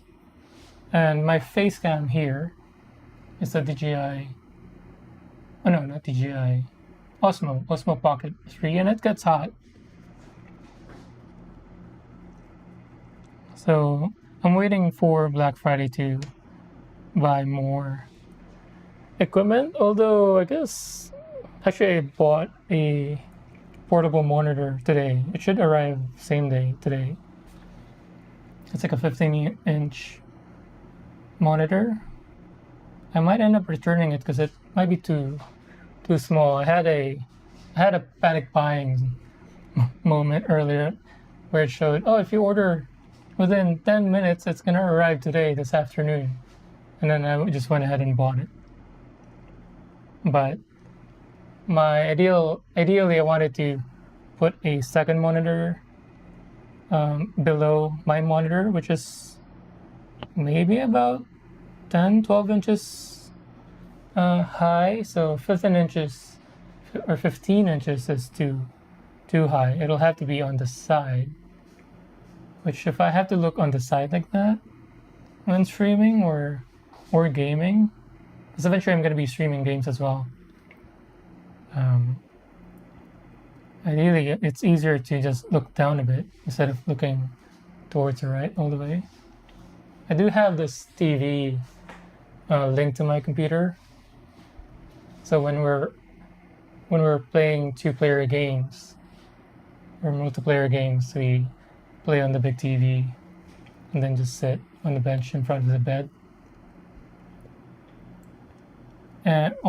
But it's OLED, so I can't use it as a second monitor for streaming because I don't want to get burned in. Yeah, so we were using a Sennheiser E835 cardioid mic, but it was getting in the way on my desk. So I picked up an Audio-Technica AT875R, which is a pencil condenser mic. Oh, yeah, I've seen some YouTuber use that, like a shotgun mic, without the big attenuating tube. Oh, without the big attenuating tube, but it's a pencil condenser. So is it just shorter, I guess? So is that going to be sticking out above your monitor and then out of shot? That'd be nice. Maybe I should go with that route. I'll wait for your stream and see how it goes. If I like the sound and then the convenience of it, I'll copy what you have. Yeah, shorter mounted from above, yeah. And that'd be like here. Again, my voice is so muddy with it. Like, it gets better if I hold it in front of my. So I get two, one on my desk, one on me. But if I use it in front, it sounds better. But so it still sounds muddy. If I use my dynamic mic, it sounds fine. You don't get the muddiness of it, or muddiness from the voice. I think I went through the 3 mics before I settled with this one. This Fifine Tank 3 was the most natural sounding one. Oh, I can't swing it. Sorry, I can't swing the arm. I have some cables blocking it. The cable from my face cam. Anyway, it's a Fifine Tank 3. But yeah, I'll wait for how your new setup goes. Because I've seen that from, I forgot his name. It's from a YouTuber who does kind of gadget reviews, and then he had a shotgun mic in between his dual monitor. I only have one monitor. I'm not counting the TV as a second monitor. But on my desk, I only have one monitor. But his setup was nice because it's just, outside of the shot, but far away from him. Because even with this dynamic mic, it's attached to an arm. It's too close. It has to be close to my mouth to sound good. Because it's a dynamic mic. Plus the arm just hovers above my keyboard and my mouse. And his setup, like what your setup is going to be, it's just so convenient. And he sounds good. He sounds, it doesn't sound any different than using a dynamic mic, at least to my ears. He claims that when he uses dynamic mic, it sounds a little better. But to my ears, they sound the same. and it's much more convenient. You get more space around your desk. You don't have to chase the mic to talk. You can move around. Then his only gripe was like his shotgun mic would pick up sounds, but having I guess an NVIDIA graphics card, you have the option for the noise cancellation filter for that. So it shouldn't pick up any keyboard sounds or mouse clicks if you don't want to get that. But yeah, excited for you. Gonna wait to see how it goes with your new equipment.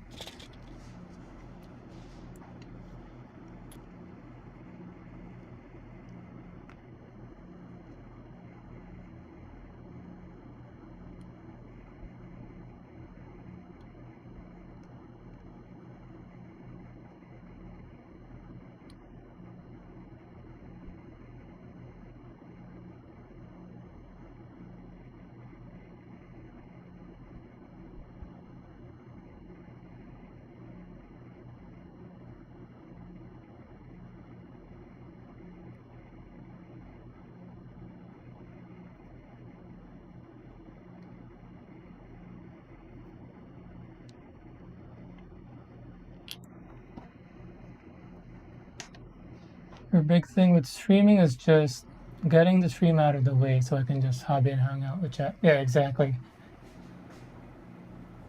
You're excited for me. Yeah, you can see most of it.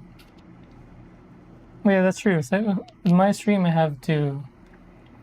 don't have to set up that much, I guess, but it still takes some time because I don't have a dedicated streaming room or setup.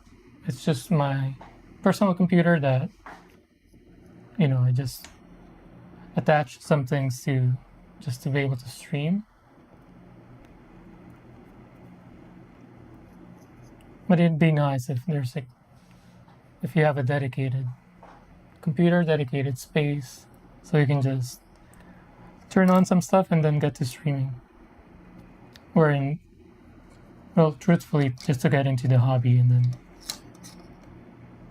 stream at the same time.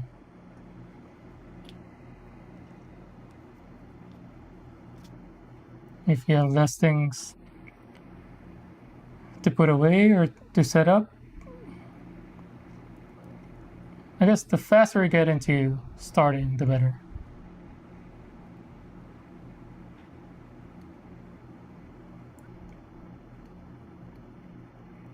Because sometimes if you need to set up a bunch, get some things just right. Camera angle, sounds, tools in place. Sometimes you kind of either get lazy or lose motivation or not get in the mood of doing your hobby just because of all the extra stuff you need to do.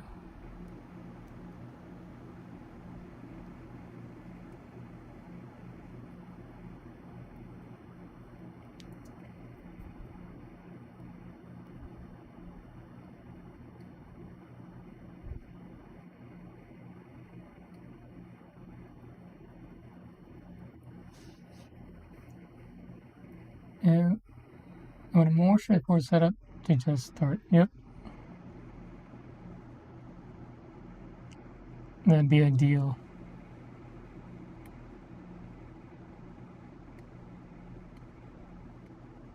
Can you imagine you just sit down, press a few buttons, and that's it? Everything else is already in place, perfectly in place.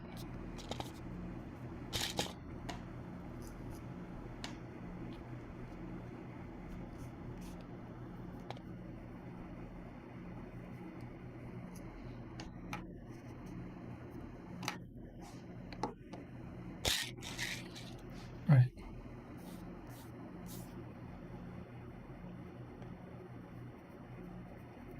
Well, I'm getting prime time lighting right now with where the sun is at and how open my blinds are. Look at that lighting. All natural.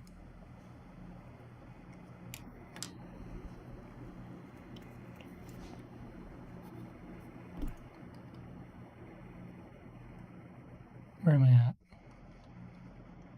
at? This part. Oh yeah, sticker. Wait, now I need to differentiate. The 3.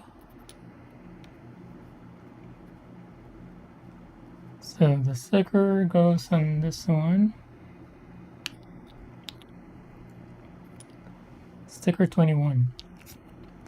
Which is this blue and green. Huh.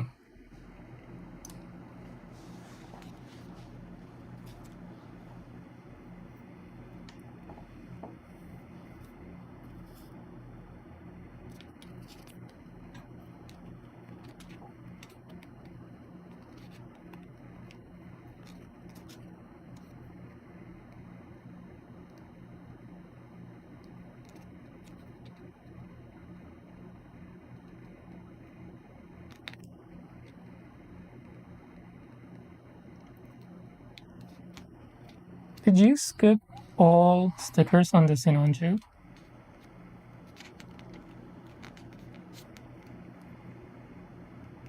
Or only the non-anime sticker, or just the extra stickers?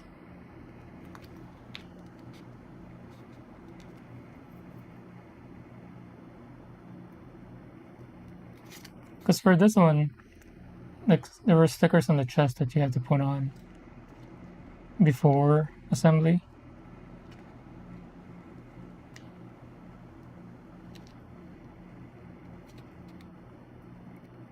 Was there anything like that for the Sinanju? Real grade? Wait, was it real grade or master grade? I think it was real grade when you're building. Or you built. I was asking if you skip all stickers for the Sinanju, or did you only skip the extra stickers or decals?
I think Zgok, I skipped the stickers on the back, but the Sinanju will get all of them. Oh yeah, the one that you should only take photos from the front.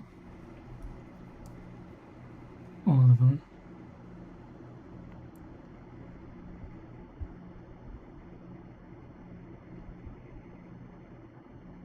I was asking if you skip all of them, because like this one, you had to put on the stickers before assembly because it's inside and sandwiched between ports.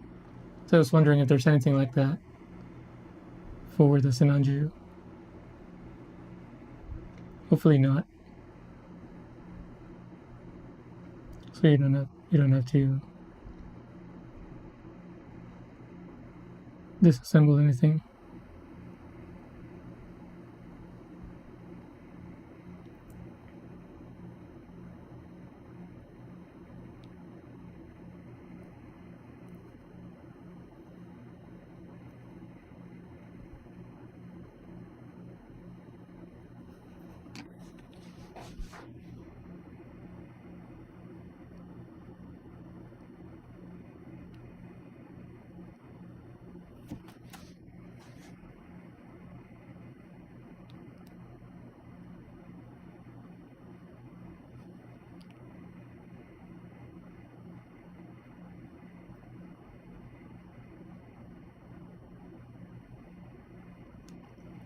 can't wait to show this to my wife when it's done.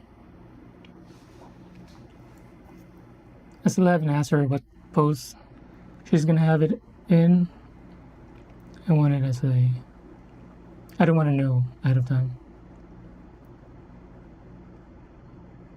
And I don't want to sway her into which one I prefer. But currently I'm torn between the all offense kind of wing Gundam mode, where all the bits are focused on the rifle. I'm torn between that and just a standard shield holding the beam saber or the rifle. Because I feel like, I mean, the shield looks so good. That's why I'm torn.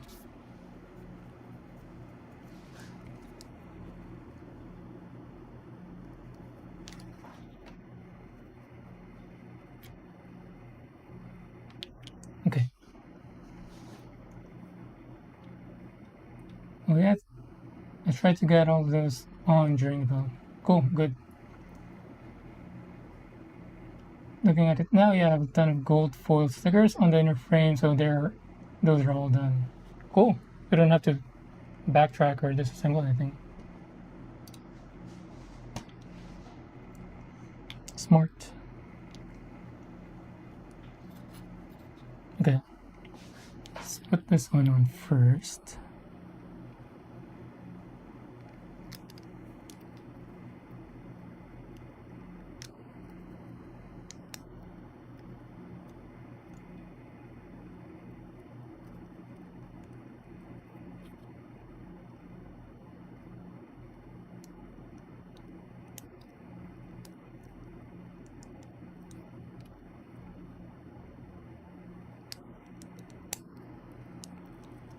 Wow.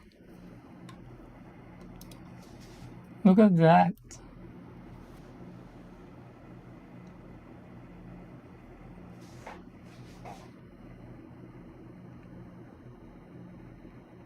This is probably one of the best shields on a Gundam that I've seen so far. I'm biased towards Wing Gundam shields, but I think design-wise, this looks better. Can't remember exactly how the base aerial shield looks like, so I wonder which one looks better between the two aerials. This looks great, like the design, the shape, the colors, and then these kind of gun bits on it.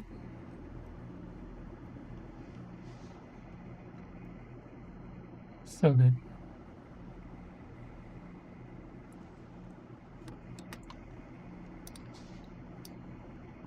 Oh, we're onto the rifle now. Cool. Wait, water.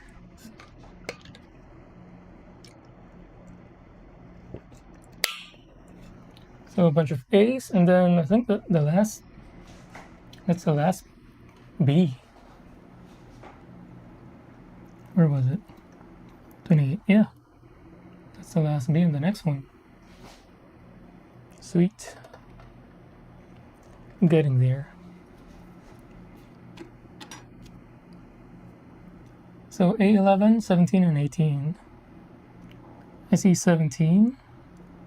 This one's 11. I'll do cut hand with all of them. Oh, the nubs are quite thin.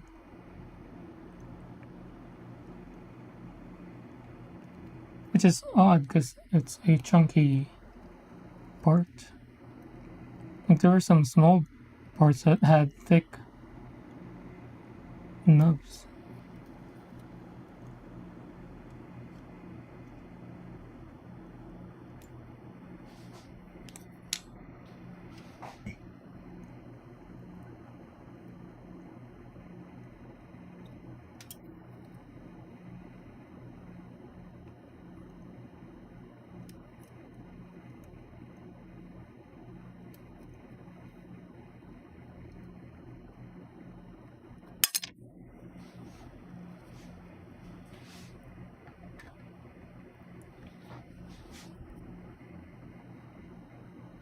8, 11, and 17.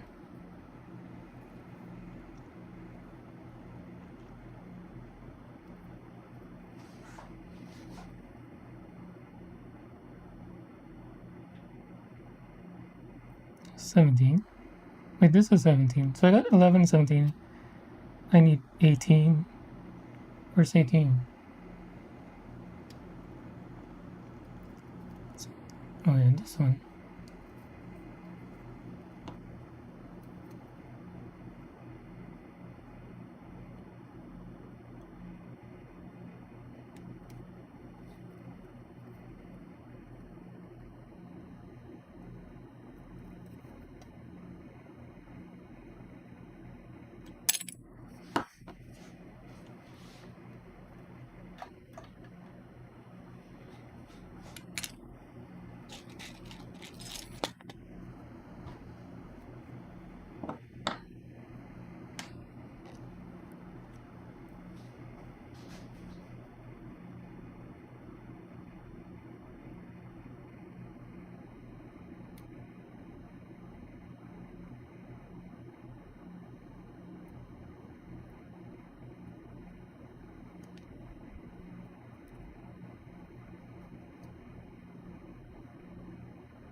That was easy.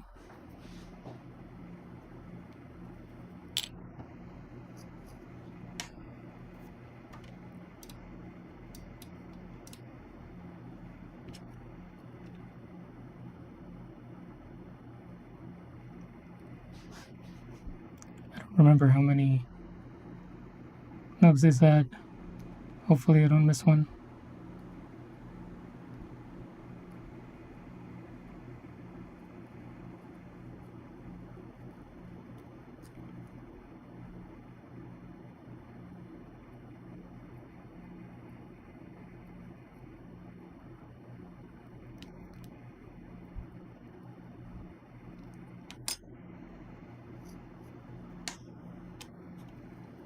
Oh, well, if you don't mind, how did you end up with the mic that you're gonna get? What was the technical or specification reason?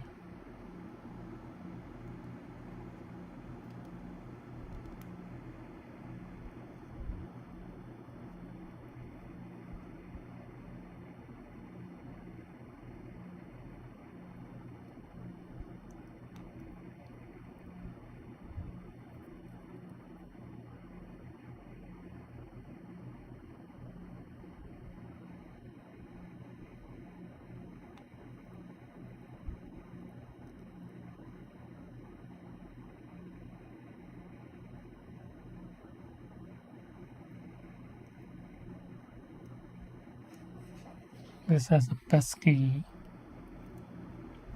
stress mark.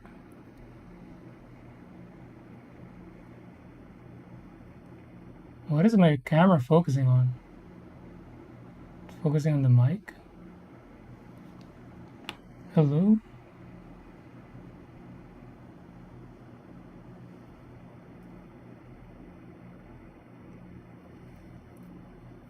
Or is it focusing on the mat?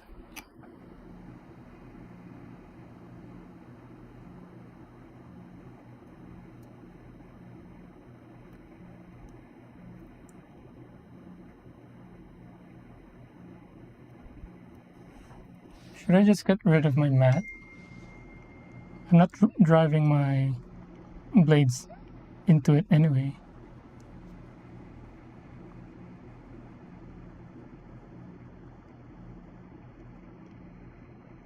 Although I don't want to scratch my butcher block dust as well.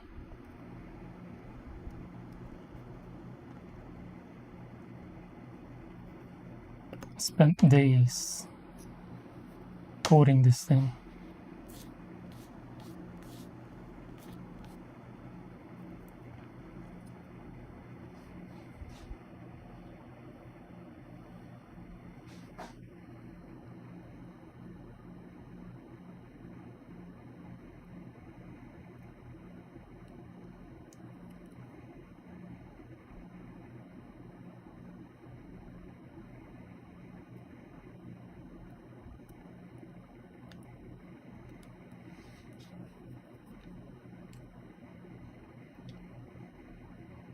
You had an idea that a shotgun mic is what I wanted. And in further research, YouTube discussions, I found that shotguns are a bit unwieldy indoors because of the configuration of the long barrel. So that's when I ended up on pencil condensers. I feel like when I was looking into mics and then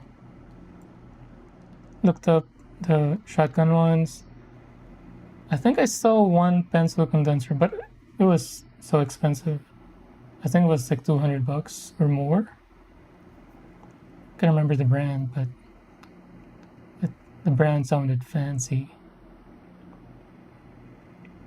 Because I wasn't familiar with mics before until I decided to stream. And I'm still not familiar with them, to be honest.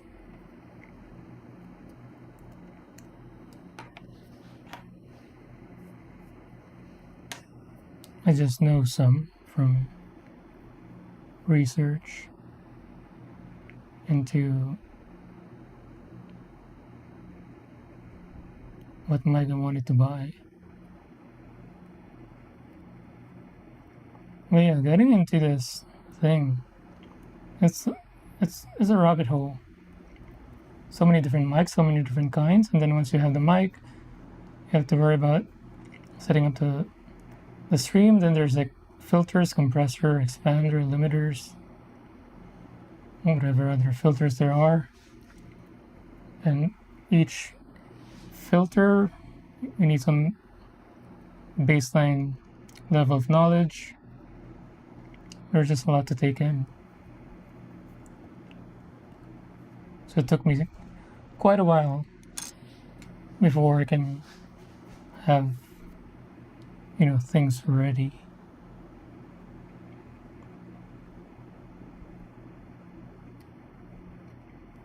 I thought it was plug and play, but it wasn't.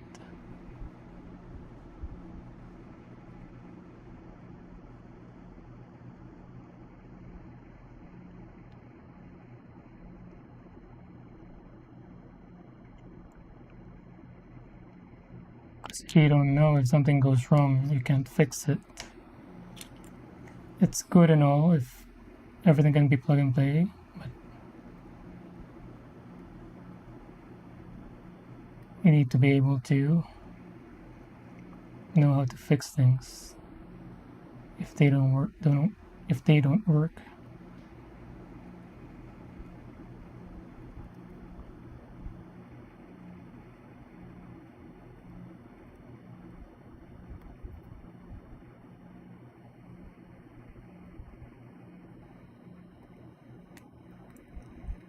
Similar to my previous job, medical device, like I knew the device in and out, both hardware and software.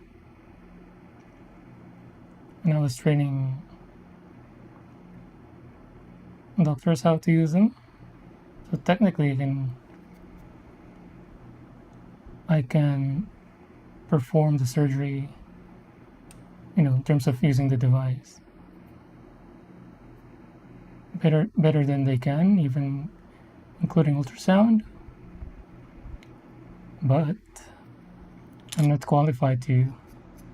Like, if anything goes wrong, I wouldn't know what to do. If anything goes wrong with the body, I can fix the device if it goes wrong, but if anything goes wrong with the patient, I'm clueless.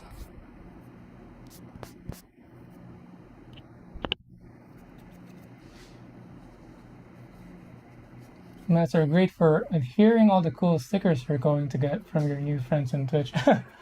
But is stickers a thing? Are those Twitch? Because I've seen streams where they have a bunch of stickers on the mat. Some Gundam stickers and some words and other stuff that I'm not familiar with. I thought those were from just them buying random stickers.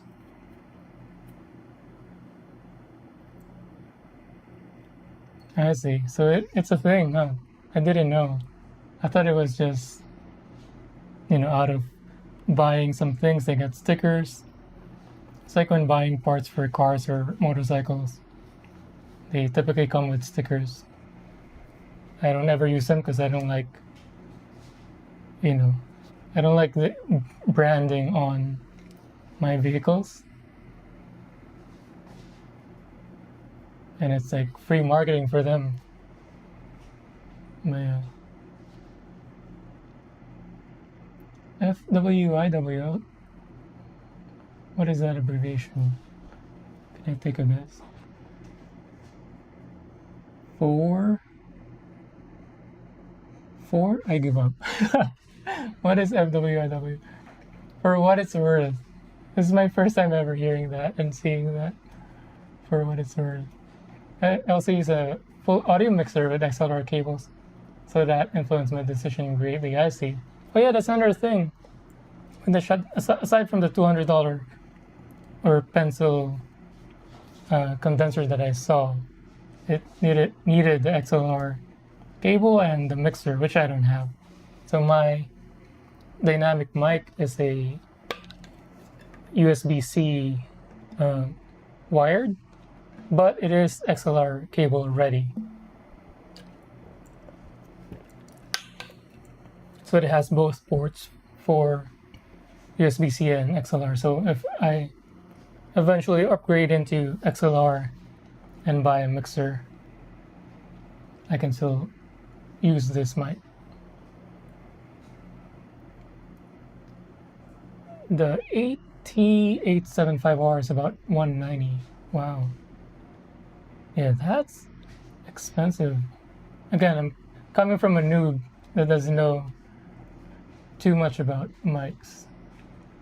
But knowing things now, knowing how much struggle I went through just finding the right mic for my voice, not this mic again, it sounds muddy for me. That mic, dynamic mic, like all the technical specification and all, I now kind of understand why mics can get pricey.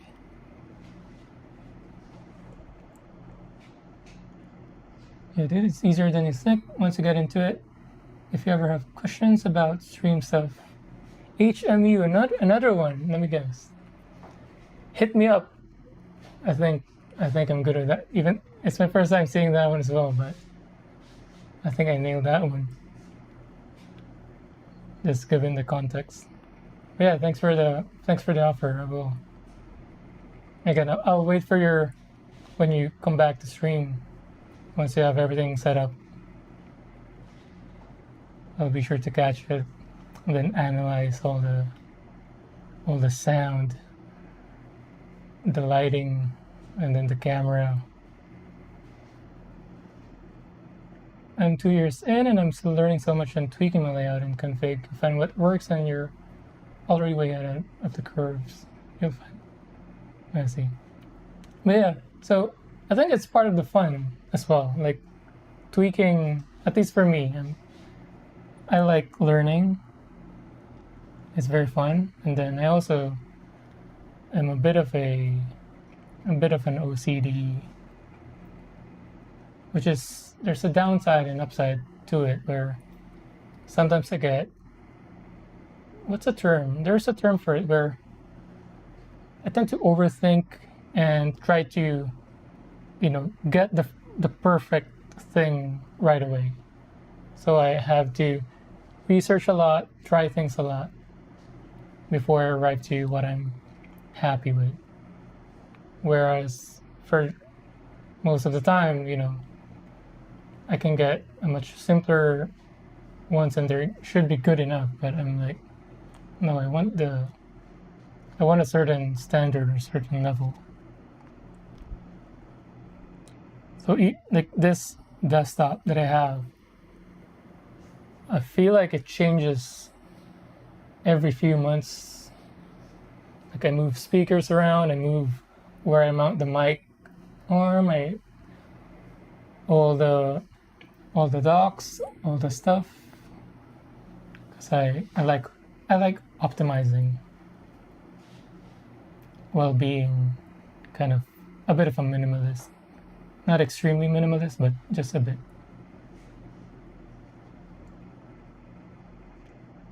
Tons of streamers that can't even keep their build on camera, so you got a lot going for you already. It just sounds like being pragmatic. Pragmatic, let me Google that.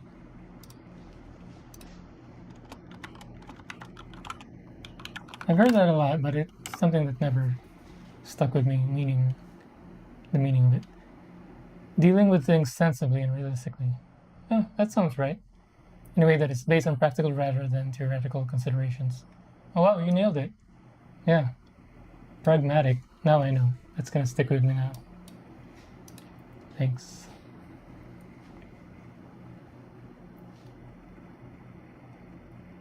I think with me, sometimes I forget to stay on frame when I'm cutting stuff. Cleaning, I'm always like here, but when I'm cutting stuff, sometimes I'm like off frame.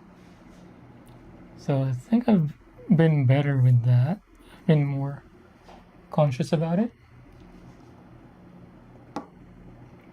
I try my best. Right gun.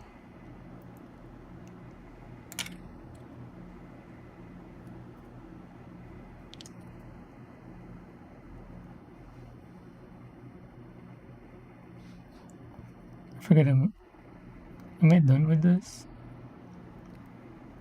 I think so.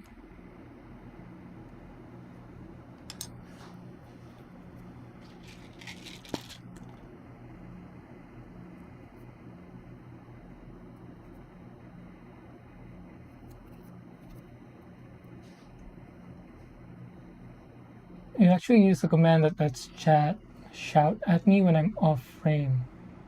Oh yeah, I haven't gotten into that yet, the bot stuff. I'm thinking of setting that up once I'm done with this build. Because after this build, I'm either gonna stream some video games or do a miniature build. Because I have a ramen stall miniature, a onigiri rice bowl miniature, and I have 3 like Japanese stalls or restaurant miniatures. So I want to do one of them, and then after that, I'm gonna be building the RG wing. But yeah, in between those, I wanna set up a streamer bot thing.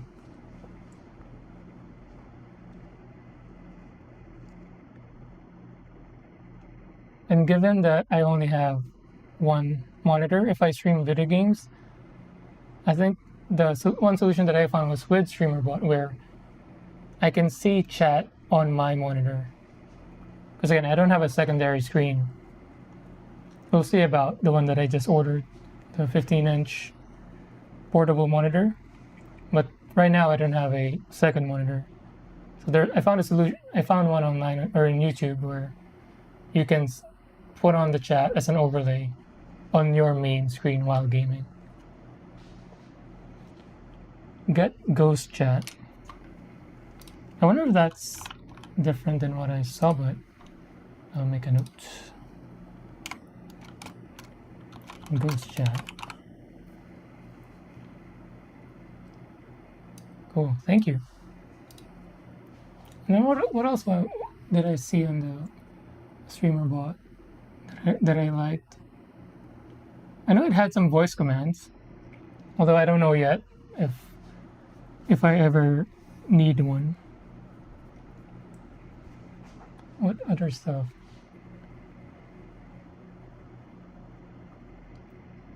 Oh yeah, being able to see on chat if somebody follows, things like that, instead of relying on the alert box, which I do right now. I can just look at chat and see that. Ooh, depression got me too. Thanks for the raid. Appreciate it. Hope you had a good stream. Thank you. Depression got me too. That's funny. Hello. How was your stream? Yeah, so fun fact, AWOL was my first ever raider. So depression got me too, number 2. You're the second one. Exia, depressed raid, yeah. So yeah, both my first raiders. AWOL was the first one, depression got me too, second. That's funny.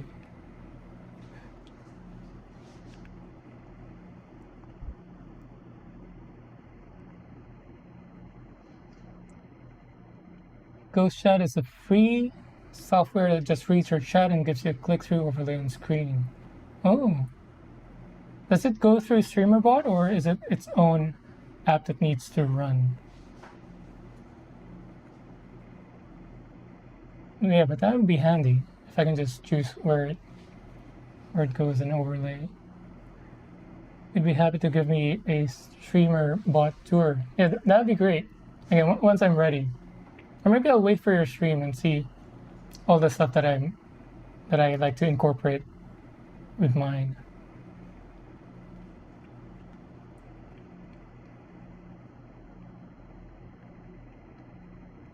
Good, we are fishing for bots on stream. Fishing for bots on stream. Sorry, I'm new to streaming and Twitch. Fishing for bots. Are bots the one that comments some stuff like, hey, we have these cheap things on our website? I used to get those on my, so this is my 6th stream so far.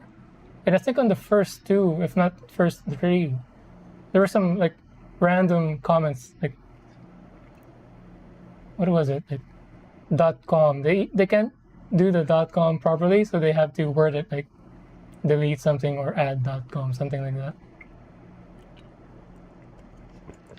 Which I assume were just bots going around.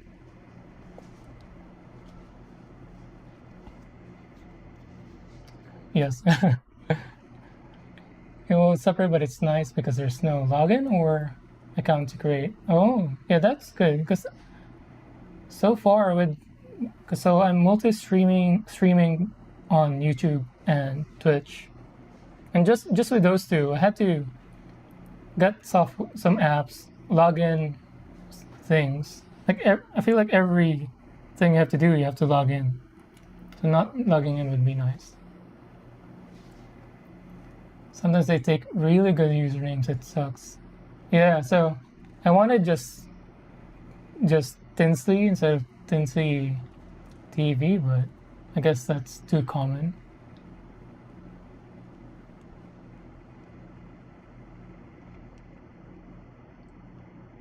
Depression got me too. I can't stop reading your name. I tried to write a code to ban, but no bot showed up for me to test my code so far. But yeah, just keep an eye out and let us know if it works. Share the grace.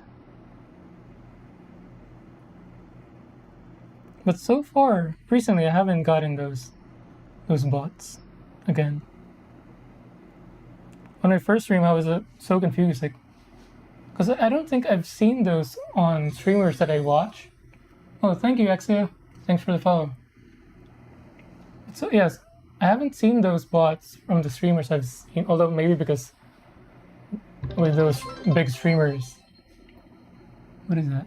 We reach our goal of 20. Oh wow! Nice. Thanks everyone. I feel like it was 2 weeks ago. We reached 10. Now we're on 20. Version, thanks for the follow. Yeah, I don't think I see those on the. I guess I watch the big streamers. I don't see. Maybe their chat is too fast. So on my first few streams, I was so confused about those things. I was like, why would people comment that? Until I just kind of made sense of it and thought, yeah, probably just bots going around. Unfortunately, the bot took the name Depression, got me. So, oh, so you had to agree with, yeah, standing side by side, fighting for the same cause. You both got depression.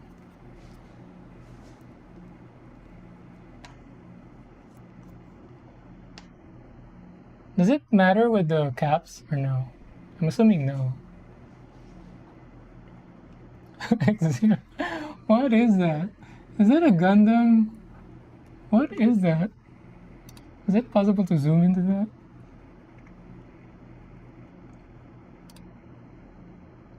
That is a Gundam, but what's inside? What is that? Nightmare. It's like a potato. Potato with limbs.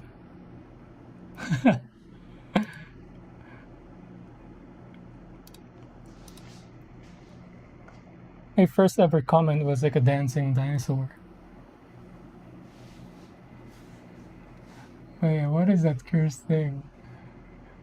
Potato with limbs, with Gundam armors. Alright, I think we're done with this part. Alright, we can put the sub-assembly together. Now, which one's A11? This one? And there's no order. Does it not need to get sandwiched? Nope. Let's hope for a good snap. It's been a while.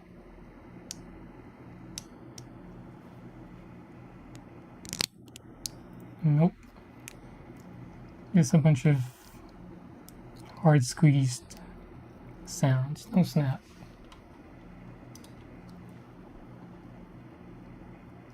Congrats to you. Thank you. Cats are aesthetic. I see, yeah. That makes sense for a username. You can change them in your user profile. Yeah, I wish I can just get Tinsley with somebody beat me into it, or beat me to it. Even with YouTube. So my Twitch is Tinsley TV, I think. Is it? Yeah, Tinsley TV, and then my YouTube is Tinsley YT. I'm so creative. So unique. Yeah. Both Tinsley and just Tinsley and both platforms are taken. I guess I can't expect it to be available, given how simple and maybe common it is.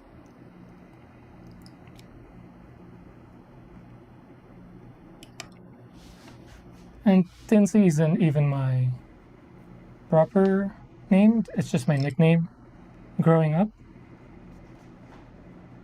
My proper name is, you can see it on my banner. It's the one in hiragana.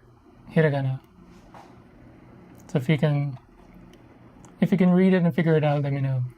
That's my proper name.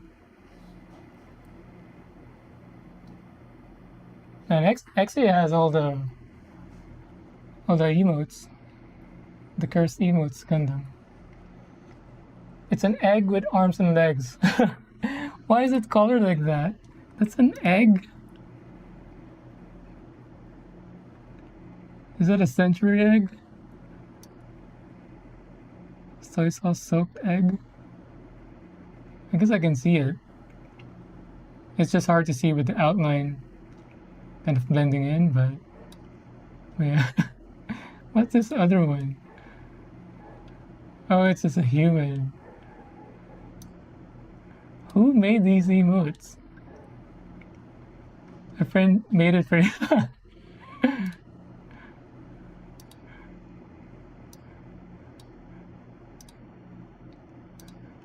It's so sick. It's both amusing and nightmare-inducing at the same time.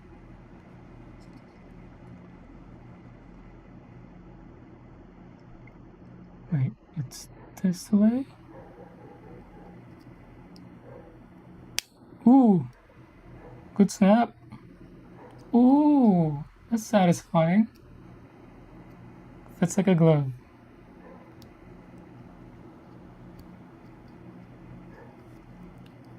That was a good snap. You'll find out more the longer you stream. Wait, what are we talking about? Is it the emotes?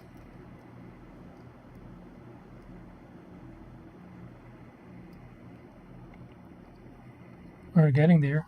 Now the last B. B28.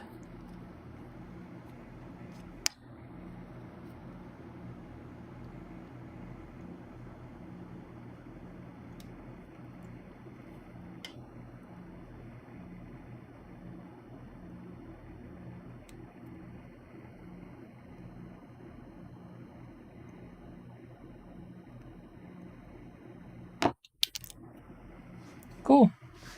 We're done with this.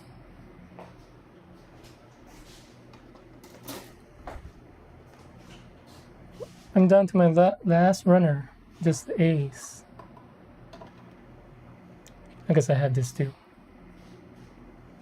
but it's just the swords. You have so many. Exia. What's the other one? Wait, how can I undo that? Ooh. So on yesterday's stream, so I added Exia real grade into my wish list because I have seen 00 and I really like Exia. So there's an old video game in between 2005 2010. It's an online multiplayer, and I always use Exia as my hero or character because I just finished watching 00. And then when I was getting into Gunpla during the pandemic, my first one is the Wing 0 high grade. When I was looking at the Exia, the one that I saw, they said it's a bad kit. Like they were trashing it. So I just, never bothered getting it. And then on yesterday's stream, somebody said there is an RG. I think the badly reviewed one is the MG or the high grade. Can't remember. Anyway, so now that I know there is an RG, I'm gonna get that. Depression. How was the build? I have the kit, but I never touched you. What? Oh, so you have this. So this is only my third kit, so take it with a grain of salt.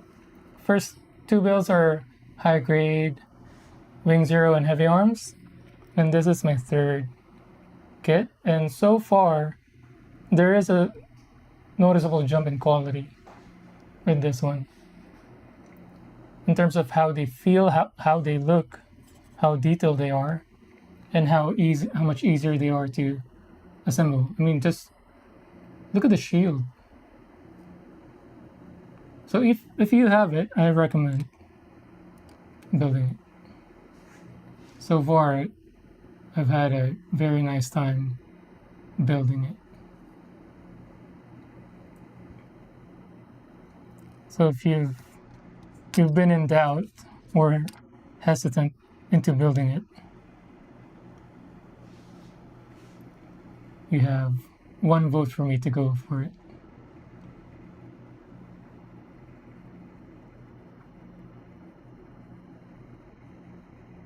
And so far, it's been the tricky part that I went through was this chest piece. This clear plastic is hard to see. So this clear plastic is one piece down to the curved one. So it's curved like that. And then there's a fin that goes into the white chest. There's like a opening in the white chest, and the clear plastic is supposed to squeeze into it.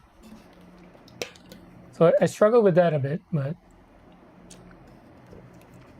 aside from that, everything else has been good. So yeah, if you have it, go for it.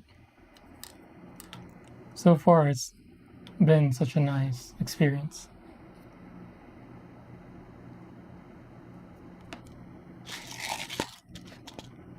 What else do you have in your backlog? Because right now I only have one, the RG Wing TV. And then I'm going to be buying more.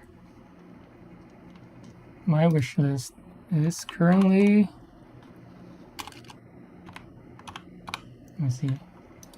So I'm going to be buying Tallgeese Epion, the new Wing Zero real grades. So I'm listing all real grades. And then I'm going to be getting Hainu, Caliborn, Exia, and then the one that I just discovered yesterday, the Kshatriya, the one that looks like a bell pepper. So I fell in love with that one after seeing it yesterday. Can't remember if somebody mentioned it or when I was Googling other Gundams.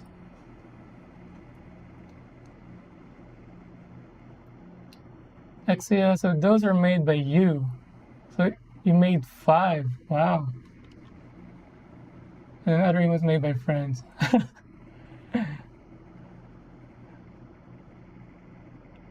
But both your artwork is so consistent though. Like the egg one and the ones that made by you is so close.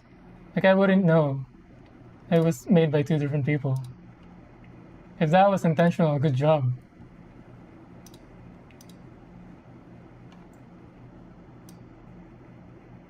Where am I? Those are good.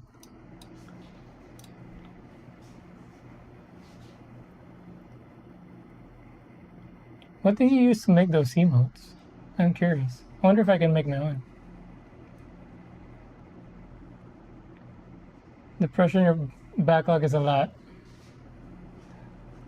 Is it like over 5, over 10? Or are you close to being a hoarder level backlog?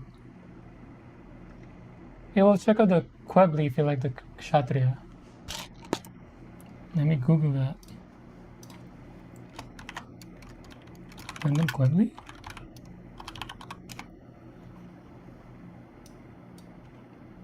Oh! This looks like something from Evangelion.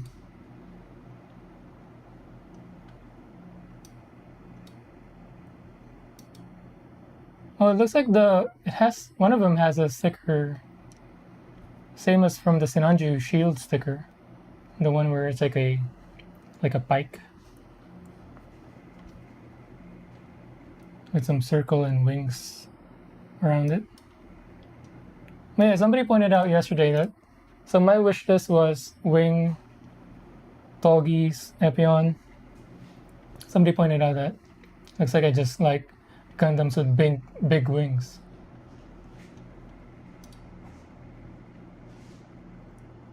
Which is apparently true, because from all the Gundams that I like, aside from Exia, I like the Exia for the simplicity. Actually, from 00, my favorite Exia is the base one, the very first one. I like it more than the souped up one, the final version. I like the mercenary look of Exia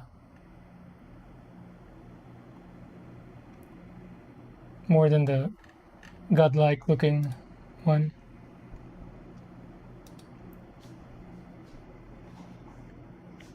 Is this from Unicorn, was it? From the Sinanju? Is this Quebly from the same anime? And then which, does it have an RG or high grade? Oh, there is an high grade. There's high grade. I'm hesitant about master grades because of the scale. I'm not sure if I'm ever gonna have a dedicated space that would fit in master grade.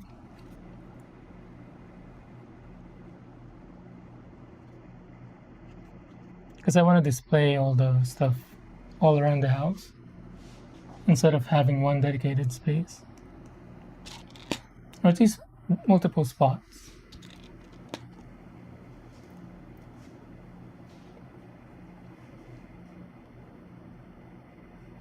Actually, yeah, my friend did a great job. Yeah, he did.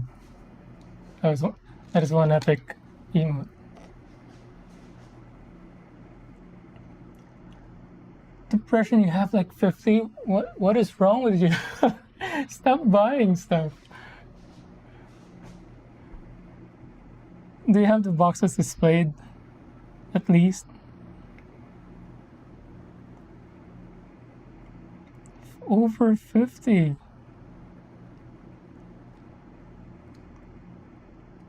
And I have one Gundam, one Tamiya car kit, and then three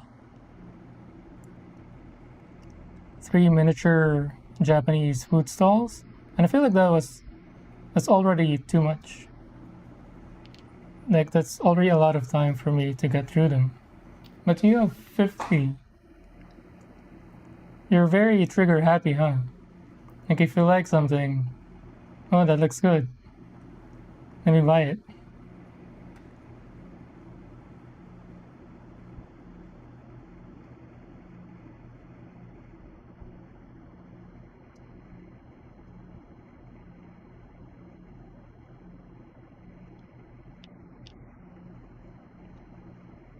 Actually, I use free art software Kirta to make your emote. Thank you for sharing. I'm gonna note it. Hopefully it's easy to do. Kirta for making emotes.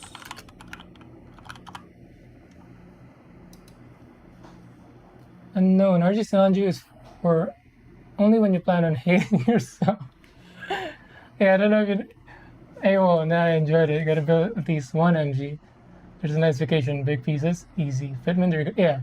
From the reviews I've seen, they always point out comparing between the high grade and real grade is the scale. It's easier to work on. You know, you don't have to pinch parts to work on them. And the scale of them makes it look, you know, more of a showpiece rather than like a toy. But then again, I feel like the scale is too big for the display, how I want my display to go. But if I ever want to dabble into master grade,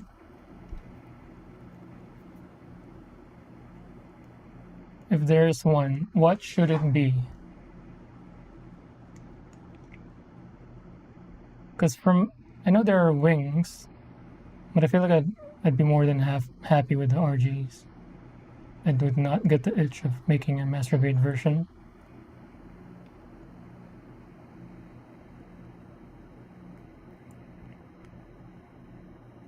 Or I can just give it to my nephew. That's true.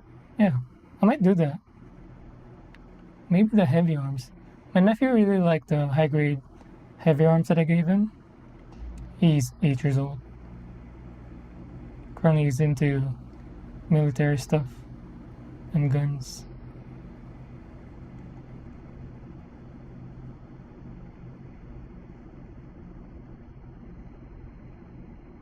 Yeah, maybe I'll get a master grade heavy arms. Because he really loved the minigun or the Gatling gun of heavy arms. And I know there's a master grade of, I can't remember if it was EU or custom or something, where it had the 2 or 4 or maybe 8 Gatling gun.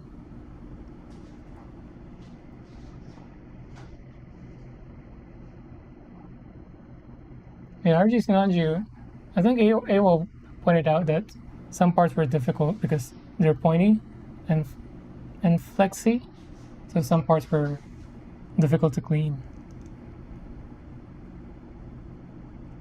But I think it's worth it though, because how good it looks.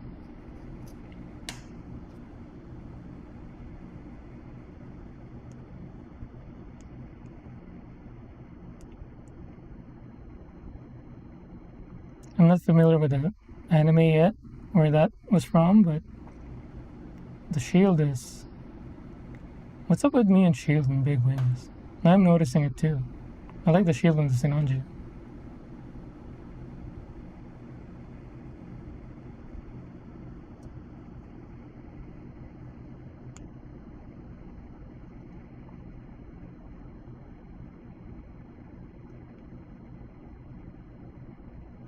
Yeah, I'm gonna be getting the RG High New, and then before I build it, I'm gonna watch a show where it's from.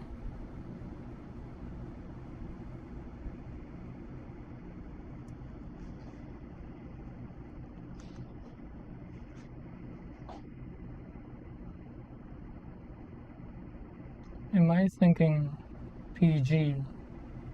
Perfect grade? I mean, yeah. But when I was talking about scale, master grade, like I know perfect grade is the biggest one, but even the master grade ones, at least for me, because I'm planning on buying a bunch of real grades, so one of them being larger scale will be tricky to display.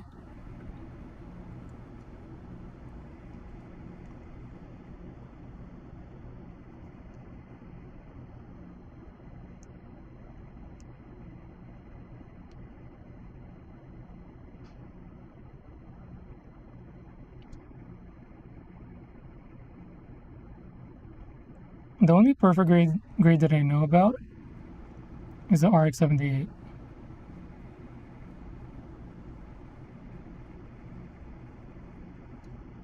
I think that's the only one that I watched a video of getting built.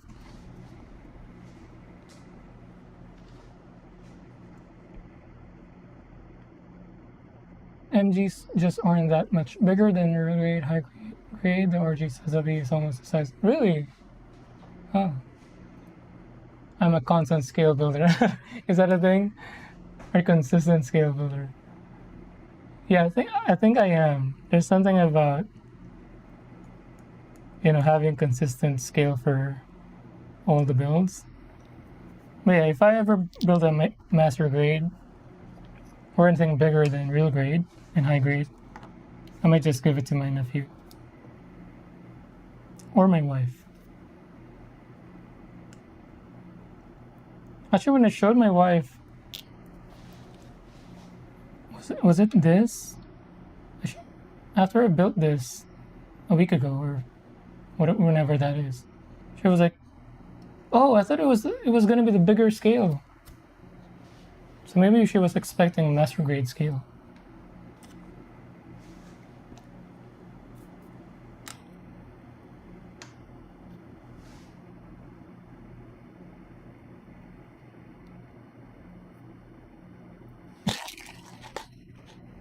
So this, how does this go?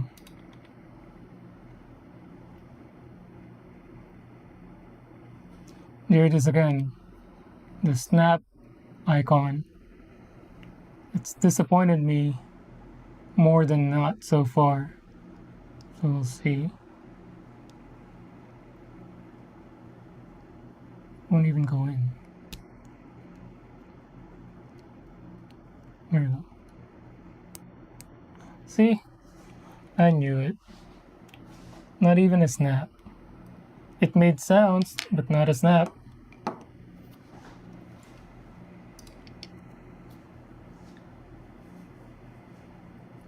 Yeah, nothing wrong with that. Good to know.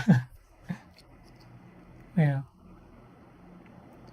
But I think the more I get into the building, the more I build. There's something about in the back of my mind possibly building a perfect grade and have that as like a centerpiece thing.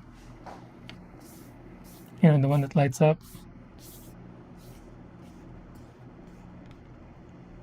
I haven't even bought a dedicated shelf yet. I've been so undecided. Like, do I want a cabinet, a standalone cabinet with acrylic uh,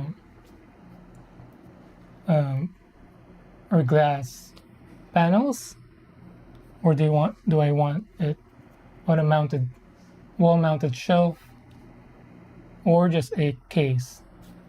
All I know is I want them in a covered case, so I don't have to dust them constantly.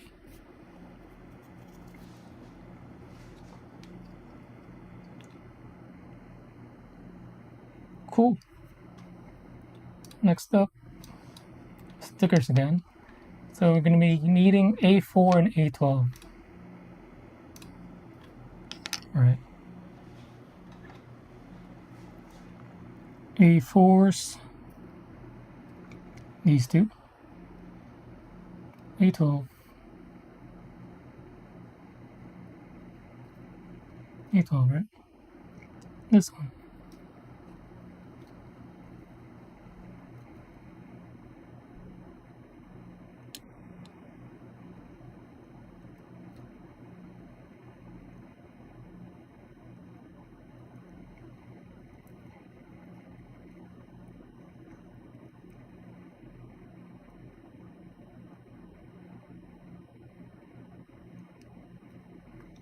Forgot to ask my wife last night if she wanted to try watching fighters or divers.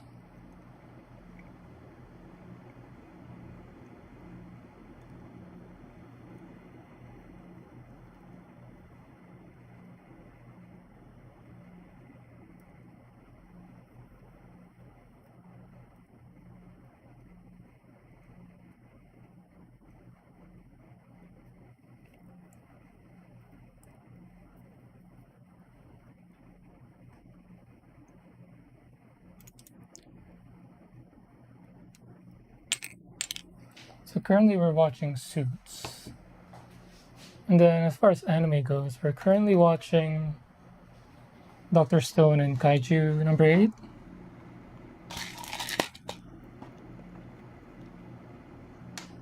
Because those are airing right now.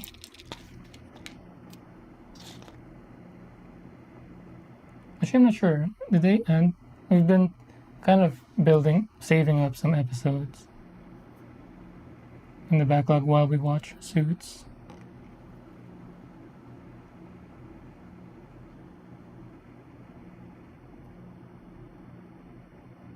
Suits is an American TV series about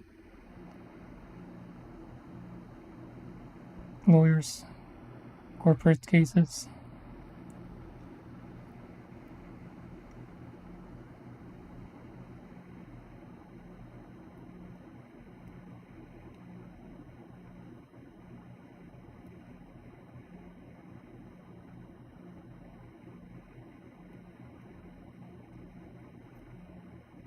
And then Dr. Stone, I don't know how many episodes are left for the season.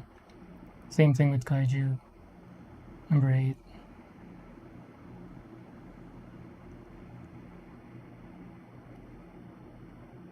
But Kaiju 8 seems like it's about to end the season. The last episode we watched was maybe 3 weeks ago now.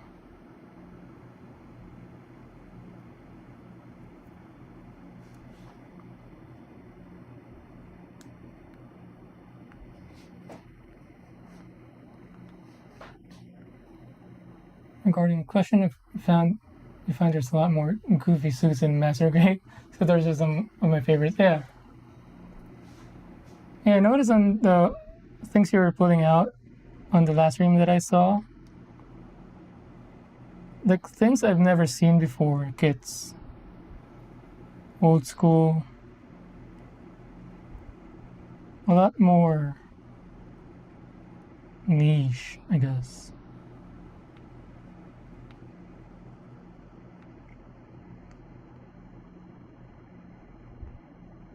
And to be honest, they're a lot more eye-catching because it's so things I've never seen before. And I guess goofy is one word, or goofy, unique, out of place, like things that wouldn't seem like they're from the same universe, but they are. Yeah, it's one of those where if you have it on display, you'll be like, "What is that? Where is that from?" Which is exactly what my reactions were. Like you're pulling out magazines or kits, manuals. Like they're so unique. Like even the artwork, it seemed like from like 70s, 80s.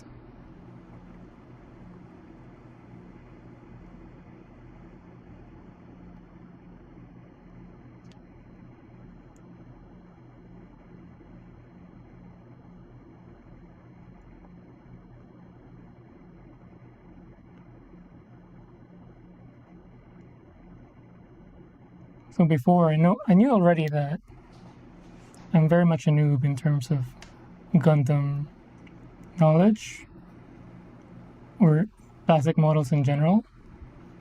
But after seeing what you have,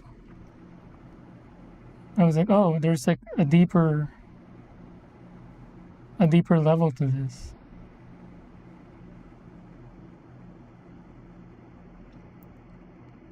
Like there's this subcategory almost.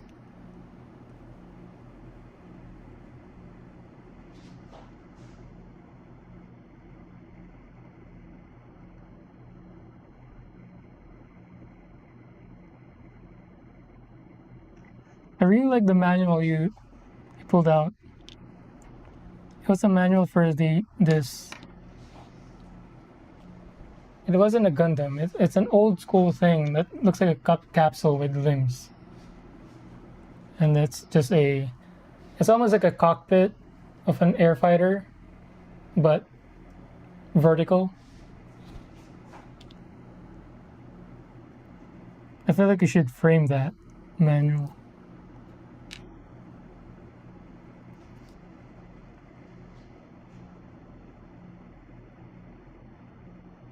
That's your kind of niche. Yeah, you all the weird shit.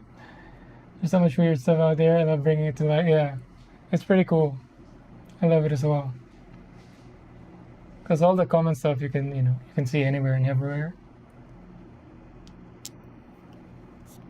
But the niche stuff, the cool ones, the really weird ones, they need to be appreciated as well. Especially if they're really well made, or there's a rich history behind it, reason or purpose. Those need to be appreciated too. Plamo itself is such a great rabbit hole. Yeah, that's what I'm finding out.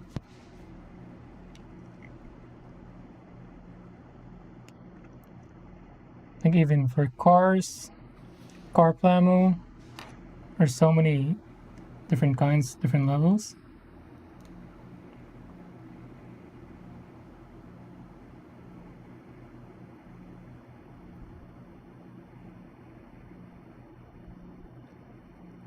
Gundam, jets, boats, ships.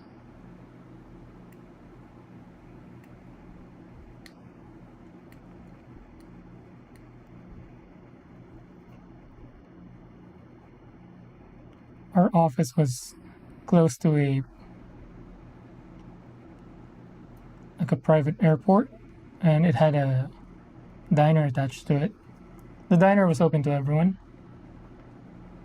but it's just next to the tarmac. And inside the establishment where the diner is, there's a hobby store or a souvenir store, and they were selling a bunch of plastic scale models for airplanes, ships, carriers, all that. So every time we eat there for lunch, I always swing by to just look at the boxes. They also had some assembled hanging on the ceiling. Like I would buy one if it didn't look too intimidating for me. Like it's scaled, but you can see how many parts there were in each build. Like it's so layered. It's not just whatever's on the outside. There's also like things on the inside that's so detailed.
Oh no. I caught a bit of the other edge.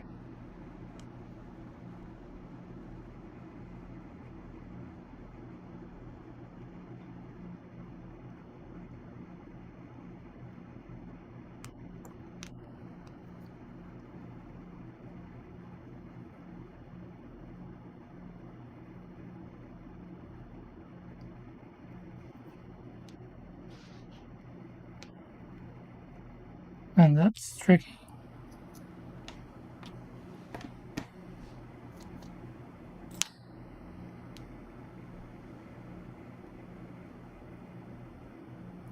It's hard to see him.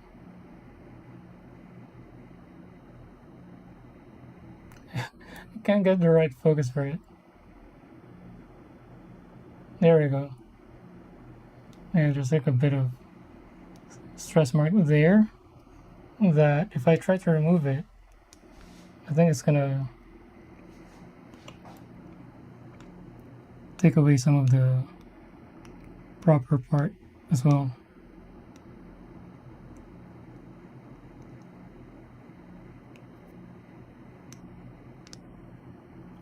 I'll try to just hold tight.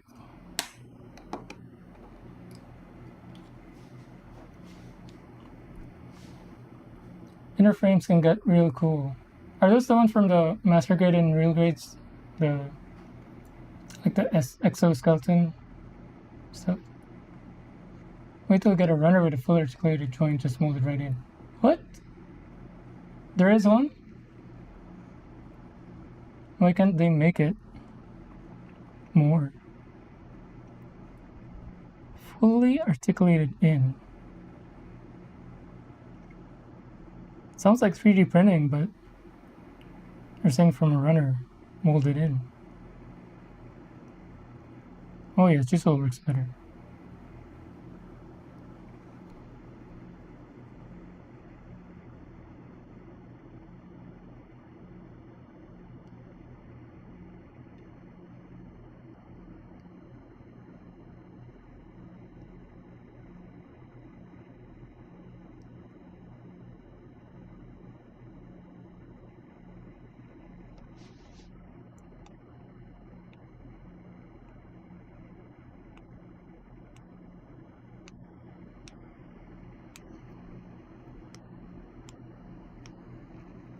There we go. So I'm getting there.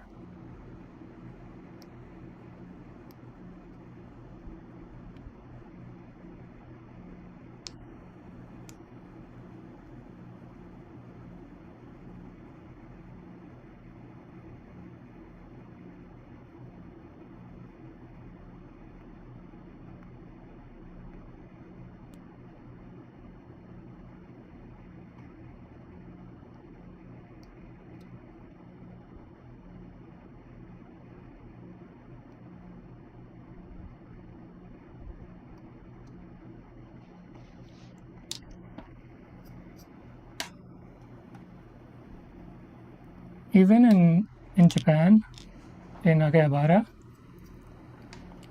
most of the Gundam stores were selling those kind of military scale models. There's actually even one floor or two had a dedicated store for those kind of things. Although they're mixed in with some Godzilla stuff. Godzilla, Mask Rider, Star Wars, things like that.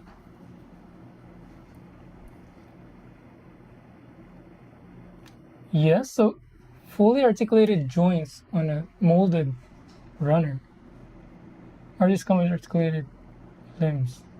Pre-molded, they use a couple of different types of plastic and do several injections to get ball joints and regular pivots. What? And you don't need to clean up any of the joints? There's no support material around it or anything like that? Really? What? That's insane. I wish I knew that.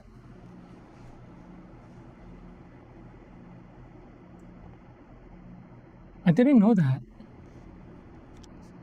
I feel like, sorry, I'm speaking out of like for work with the molded components for the medical device. They never brought that up. Like that's an option. Although I guess maybe there's only one component that we had that would have been able to use that feature. But that never came up.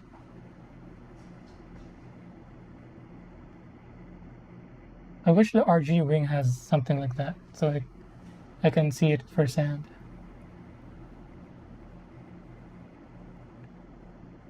You just cut it off and bend it into shape.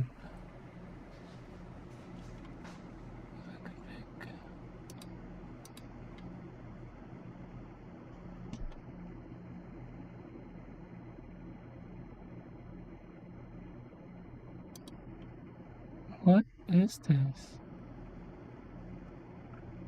So you cut it off, and you bend it, and nothing snaps. I mean break.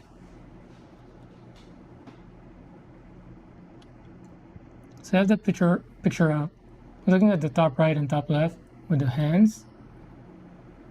Is that what you're referring to? Or referring to the other ones?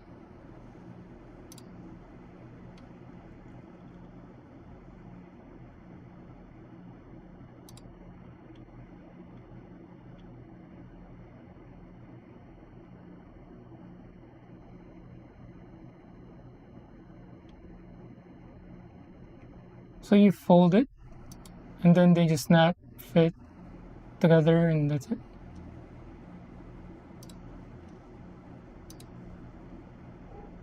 And different colors too. Wow.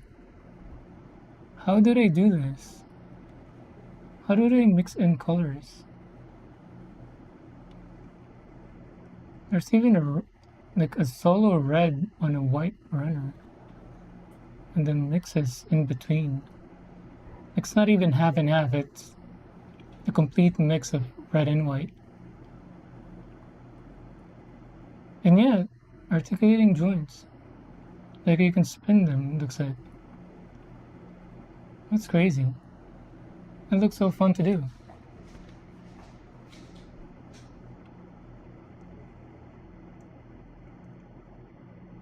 So I can see the gates. But how would these get filled in?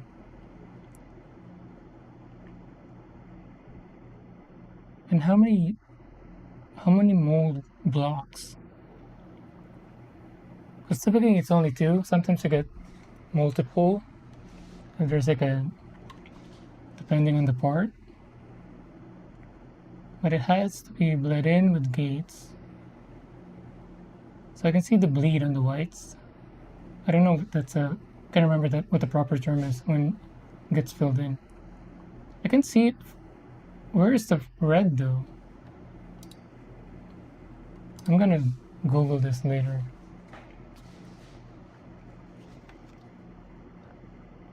That's stuff that hooks you with Gunpla Expert Engineering. Yeah, that's amazing. Which RG do I have? Or asking Exia? Or me? The RG that I have is Wing TV.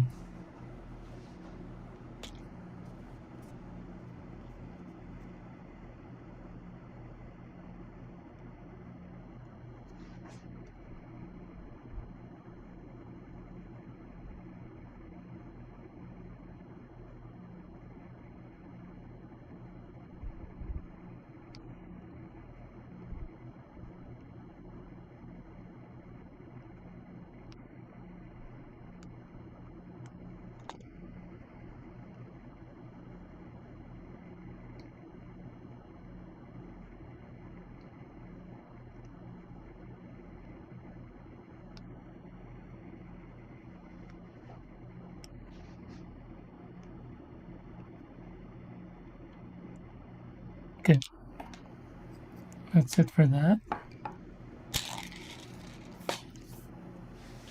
And my lips are getting so dry.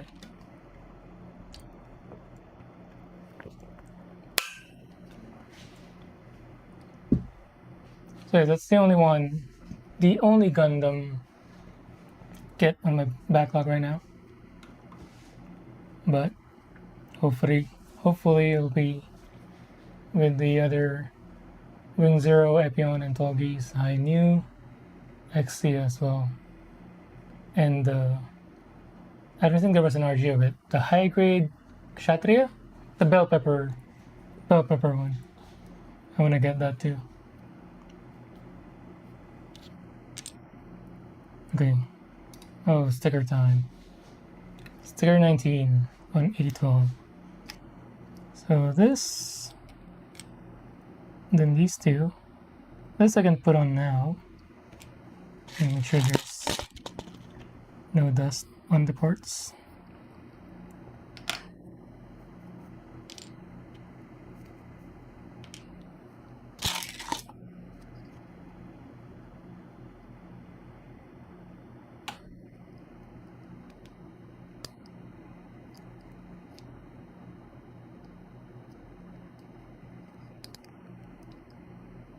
Cool.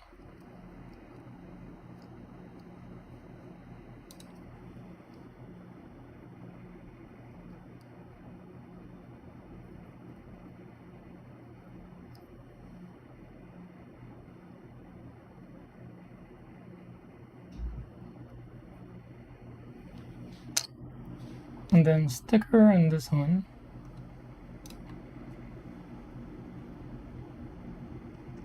And this way. Oh, is this a scope? 19. It looks like it's a scope.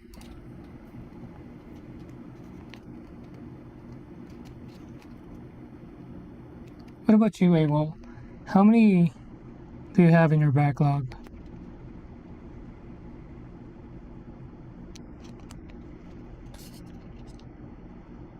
Hopefully it's not as crazy as depression got me to. Over 50.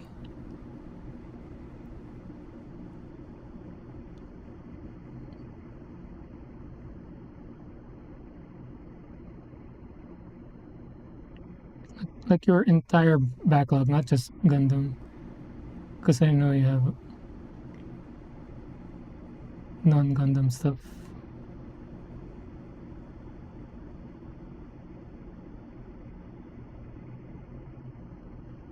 it's just done.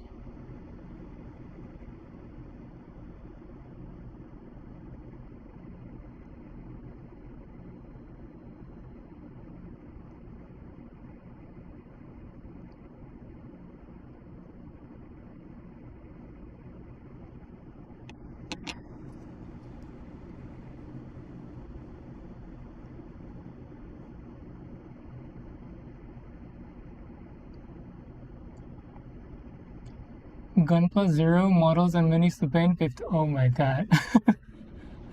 What? You guys are insane. You have over 50 to do. How many years is that gonna take to complete? If you were to, stop buying more and then build out the 55, how long do you think that'll take? So you're like, I'm gonna get there. Don't scare me like that. I've been teasing my relatives. Because some of them have a hoarder tendency where I keep pointing out, you don't need that anymore. Why do you keep that? And they keep saying, well, it's either sentimental value or you'll never know when you might, need it.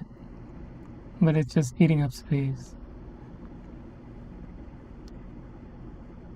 But then again, there are a lot of things, traits, events that I don't like that eventually got me as well. Don't scare me like that. Is it gonna start once I do my next shopping? I'm gonna come back with a handful of real grades. And then is that how it happens?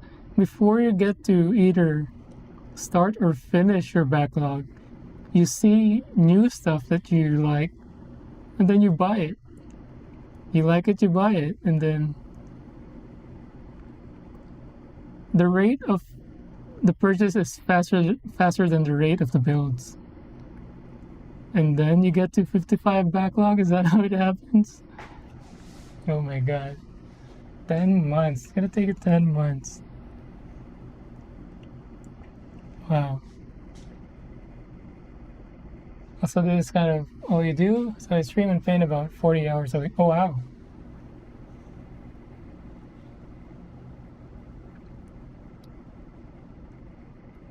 That's a full week.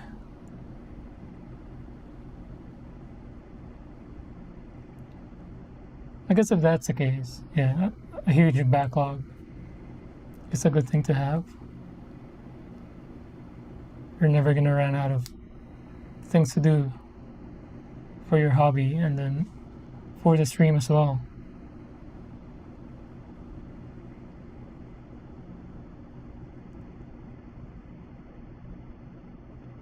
Yeah, it's a slippery slope. Sometimes I lose interest in one.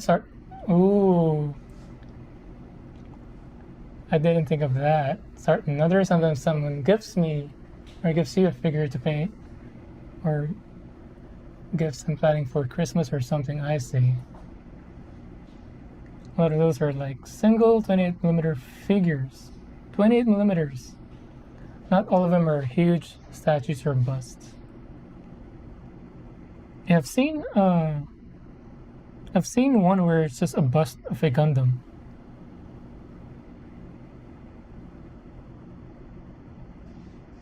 I didn't know those existed until I saw one.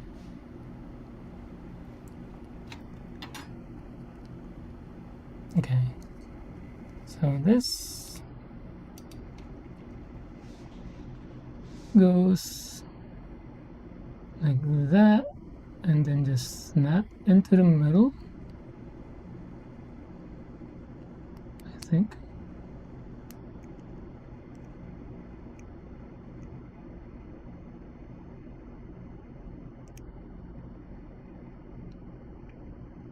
Cool.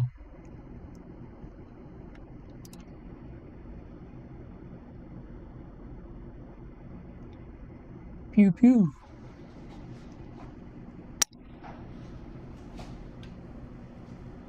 Yeah, wait till I get into customizing, then painting, then kit bashing, then garage kits, then what's my K?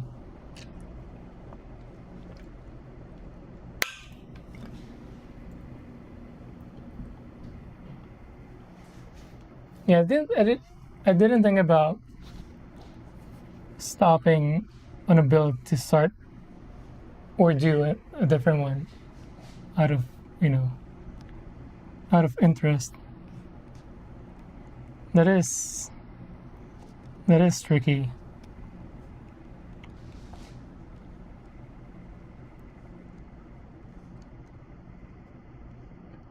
Yeah, that is a con for having a huge backlog. Like if you get bored or lose interest on whatever you're already doing, you have so many options that you can do instead. Should I limit on what I have in my backlog to avoid that from happening to me? Learn from the masters. What's Make? Am I even pronouncing it right? I'm probably pronouncing it wrong, huh? Hindi lang, paano? That's how much of a noob I am.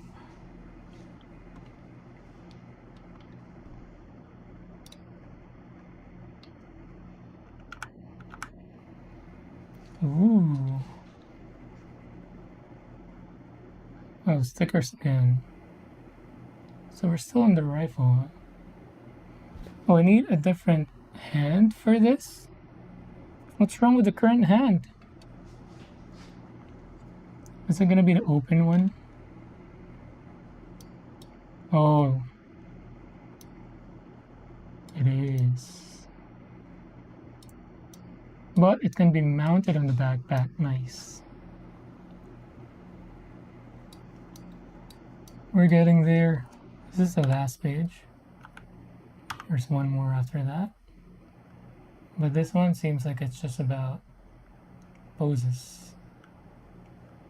How to build out this two-handed carrying mode. Yeah, so it should be rifle last. Seems like the beam sabers. Cool.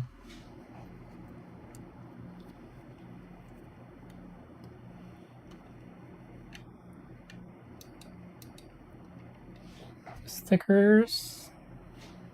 So, an A13, A19. I am actually pronouncing it right, Make. Just have fun and don't spend outside your means, and you'll be fine. I'm really looking for a fluorescent beam saber. How do you differentiate? How do you know? I'm guessing these are not. Are the ones with the high-grade wing 0 fluorescent? I feel like those look fluorescent from what I remember. Like the reflections on the saber in that one, the green saber, look very reflective.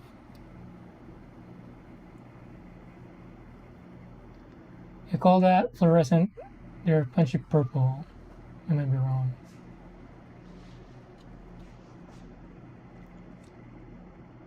A13, 19. Where's 13?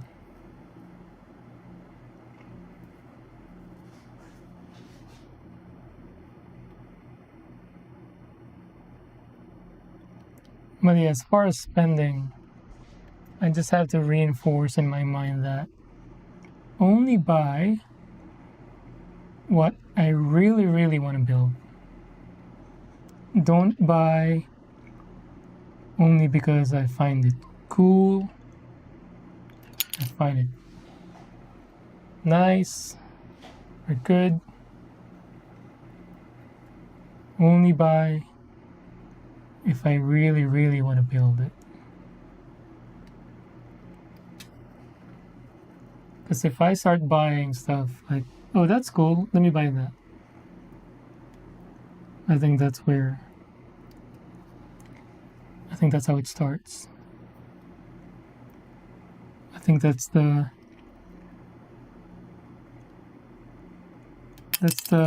start of the slippery slope.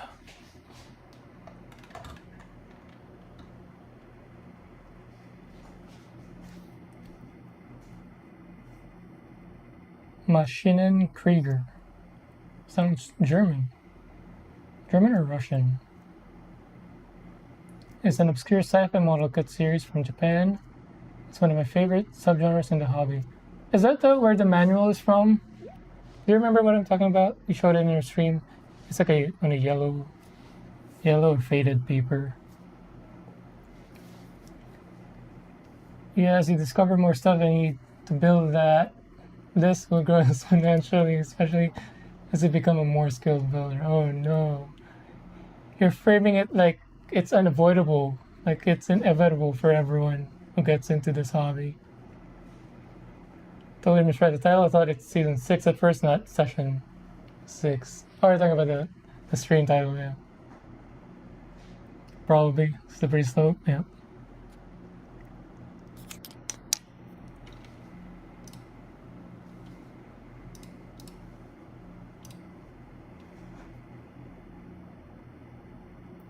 Oh, hello, KZ.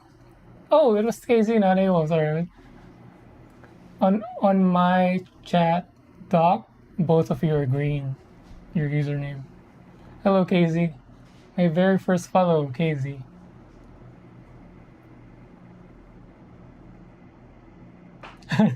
Yeah, AWOL is showing or scaring.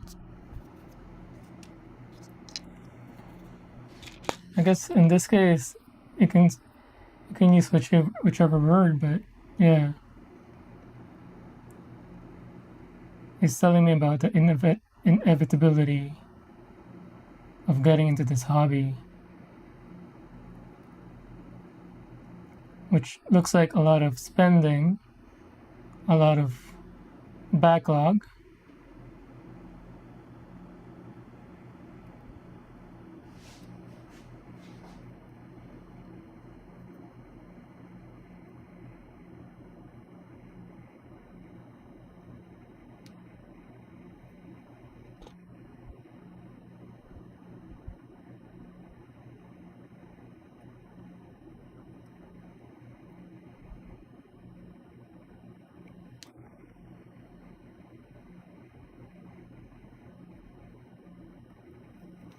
With my wife, I've been teasing her about with all her purchases for her hobby.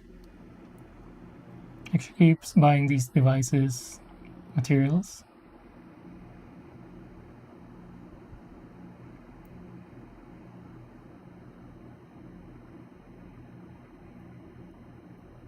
And if what AWOL is saying true, but it's just, eventually I'm gonna get there too.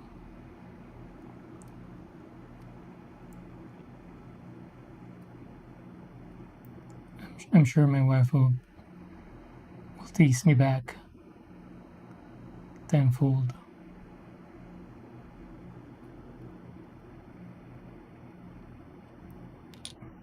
I mean, I guess it started with this God hand. I already had a display, which was, I feel like, more than good enough.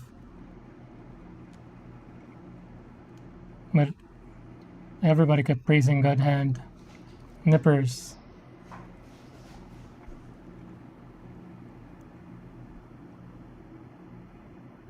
And eventually I gave in and bought one.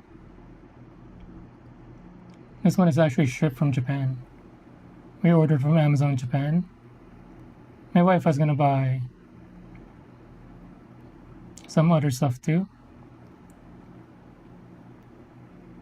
But with Amazon Japan, you pay for shipping, obviously. But it's per item, not per order.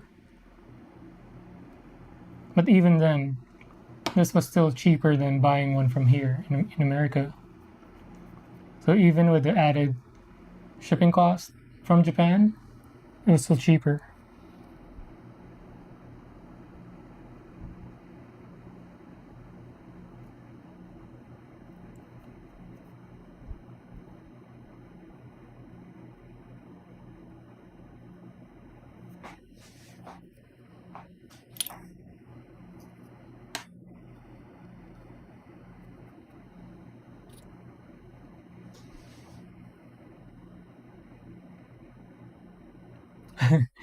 You're recruiting new Gundam builder. To be fair, all hobbies cost money, even if it's gardening. It's just our hobbies, pricey to say at least. So, I almost got into gardening too. Because my backyard, the lawn, before summer was like, the grass wasn't looking as nice. So I was watching a bunch of YouTube videos, going through Reddit, like lawnmower, grass cutter, trimmers, fertilizers, what else? Backpack sprayer, all that. I almost pulled the trigger. I watched a bunch of stuff I knew about, so many equipments. But I'm like, and then I found out that it's bad to use the same mower from different lawns. So I have a gardener, and he uses the same mower for different houses. I think on our street, he's responsible for 3 on our street. Then who knows how many more throughout. And I can already tell there's like new grass growing on my lawn, both the front and the back. That's not our grass, so it's probably from the other houses mixed in now with my lawn. And I'm like, never mind, because I don't want to be mowing my own lawn if I can help it, because it's time away from what I want to do, like this.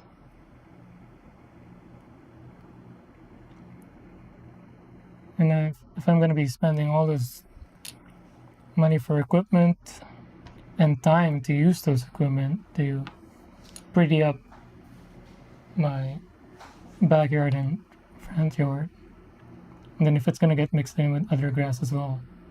So it turns out there's like many different grasses, mostly 3 types here in America. So I didn't feel like I should just be happy with my okay grass instead of having a one that you can boast about, which I don't really care about anyway.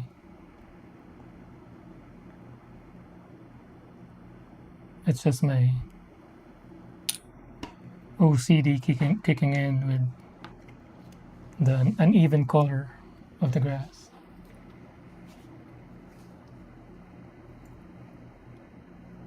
What hobby does my wife do? So arts and crafts, I guess, is a general term. So she has a laser engraver.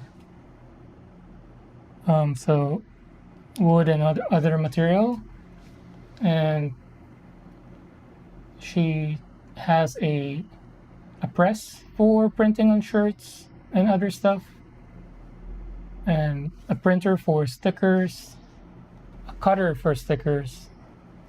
So she's done that. Lately she's been into making keychains. So she'll make a keychain out of a wood, and then she just got something that, the clamp for the strap. So she can do that now as well.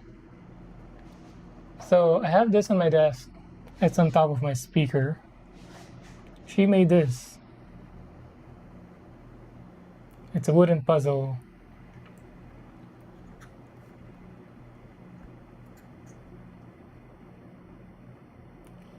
Which is really nice.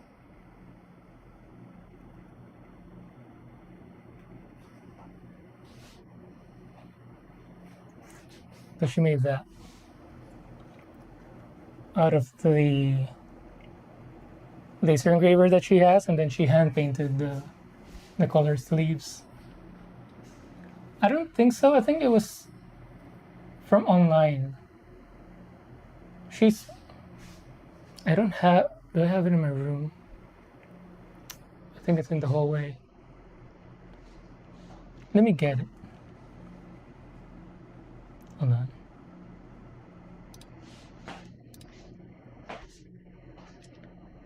Like a template? So yeah, I think it was a template for that wood puzzle. Let's see.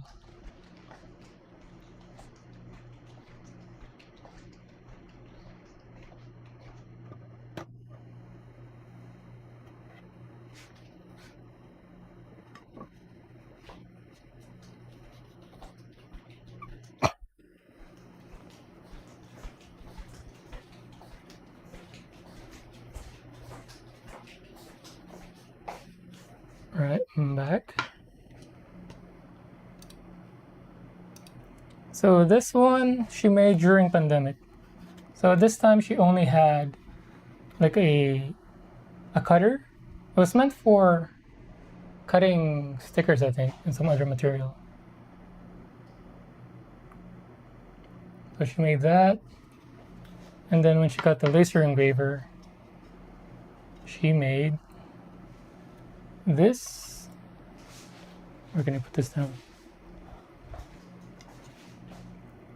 This.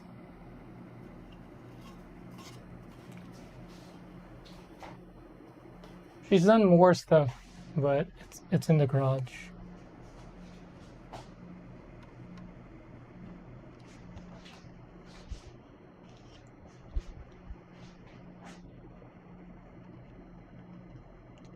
Let me put these back before I forget. Be right back. Although I have my Mac with me, so you can still hear me. But I don't want to accidentally sit on it.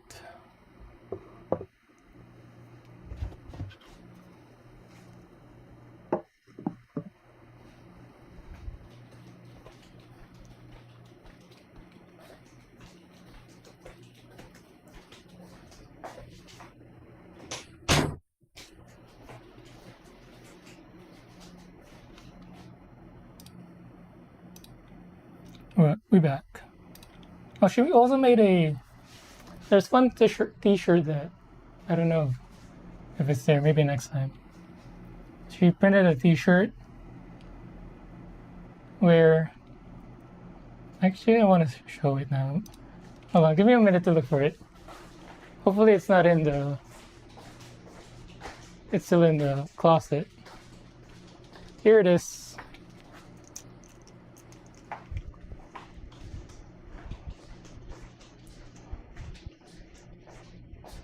Although I think this is just a template as well. So she bought a presser for. See this? Where's my angle? I found this so funny when I saw it. Just goosebumps. But yeah.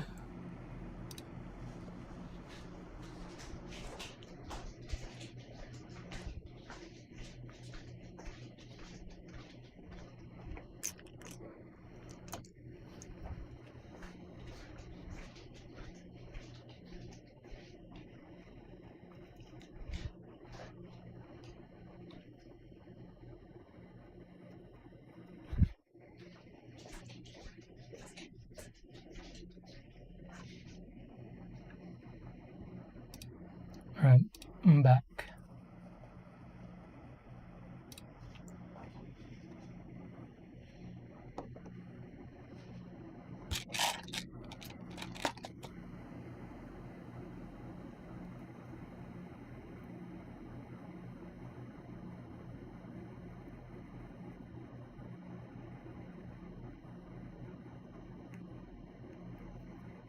So yeah, with my wife's hobby, I think it's whatever flavor of the month for her.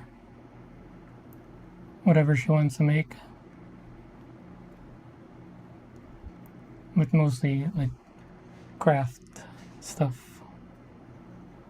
I've been telling her if she wants to stream.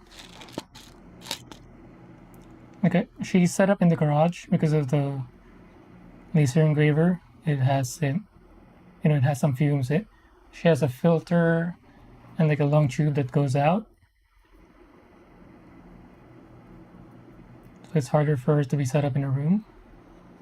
Yeah, but I've been telling her if she wants to stream, I can set her up.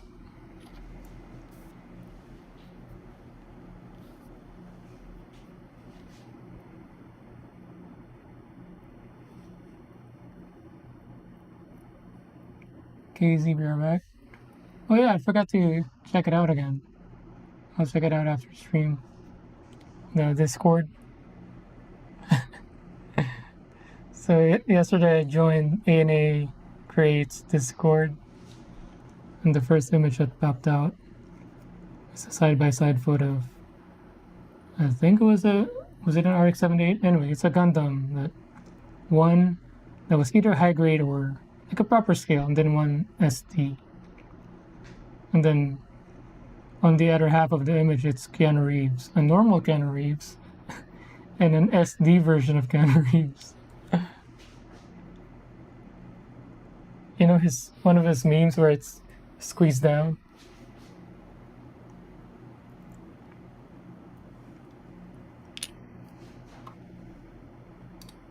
Alright, so was that A13? And then now A19.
So this way.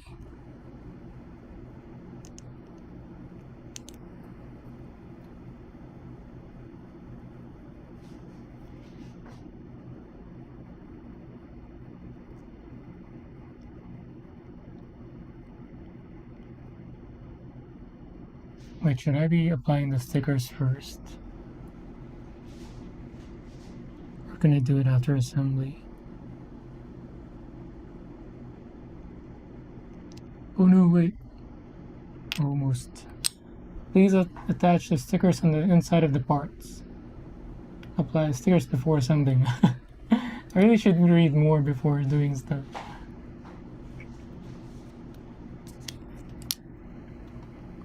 Alright, so sticker 18 on both of them.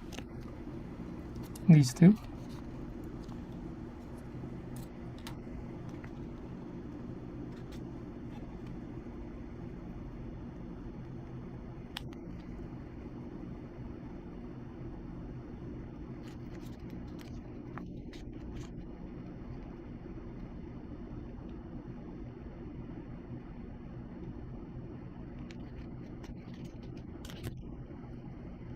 Right, how is this?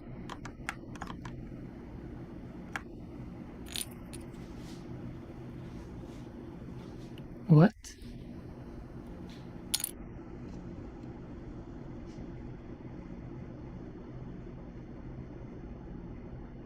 Why do I have 4? Are these extras?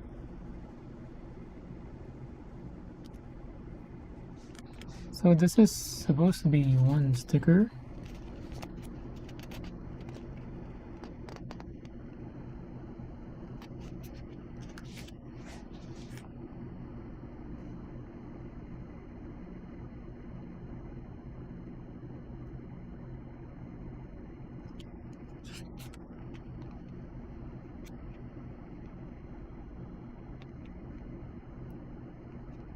There. That was close. Okay. Why is this inside then? Is it going to show later? Why do I have to put a sticker here? If it's going to be hidden anyway. Are they tripping? Are they pranking me?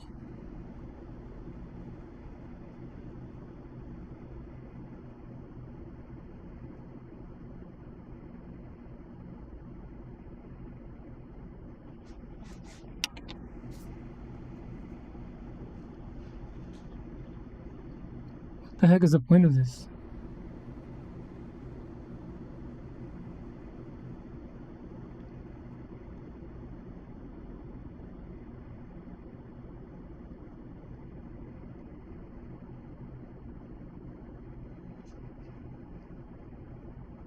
Don't post into multiple Discord. Just realized one of the back G and drive forgot to panel line it. G and drive sounds familiar. Is that from Double O?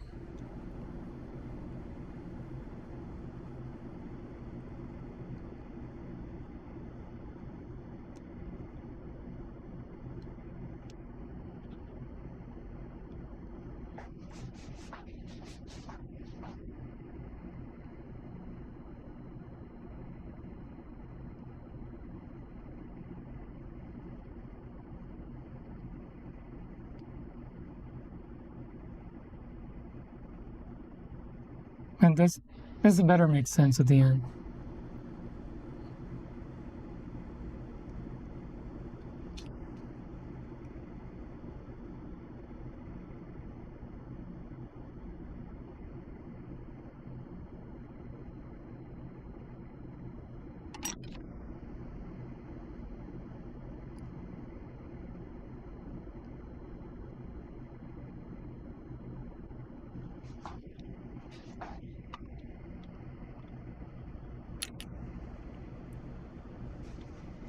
Technology from Gundam Double O. Cool, so I do remember it, right?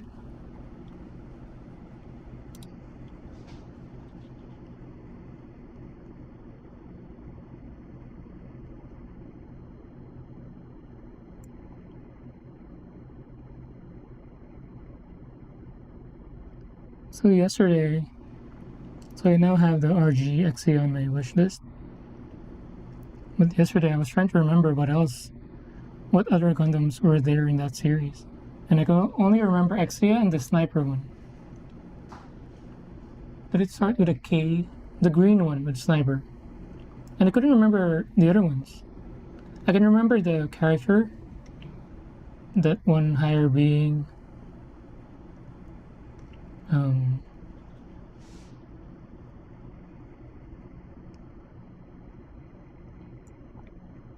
I think he had a black hair as well. But I can't remember what his Gundam was. Was it like cannon type. But anyway, I could only remember XA and the sniper one. They have two kinds of GN drive, the original GN drive and the Tau GN drive.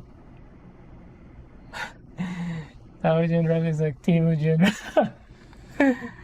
That's funny.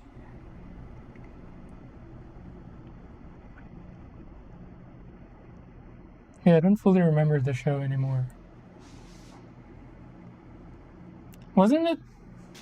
Didn't XA have like two drives at one point? Like it started with one, with that spinning. Was it a cube? I think it was a cube. Like it would spin, and then I think eventually it became two.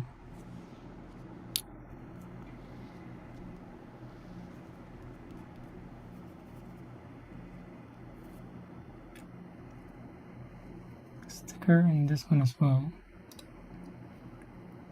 Are there going to be more 18 stickers? Or are these just backups?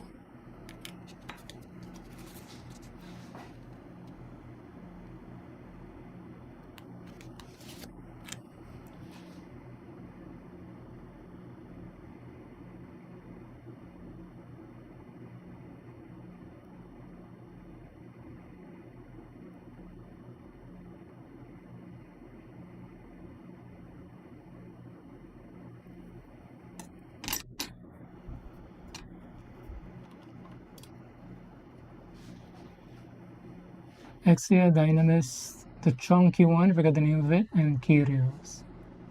Is Kyrios the sniper one?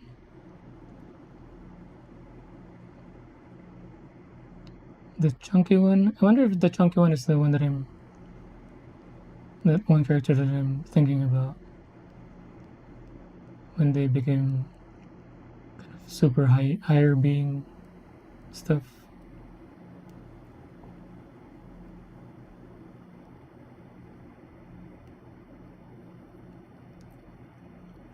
Oh, Dynamis is the sniper one. Curious is that one. Oh, the jet one, is it?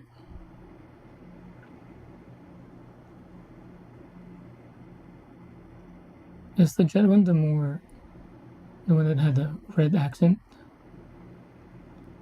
Actually, I'm just gonna Google it.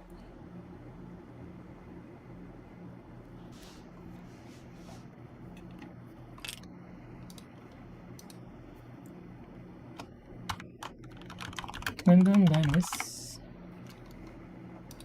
Yeah, this is the one that I remember. And then the scene where he's camping from Earth. And then shooting. I can't remember, was he shooting at the moon or just the atmosphere? And then Curious. Oh, not red, orange. Yep. Oh, I remember the pilot with this one. Was it the long hair one?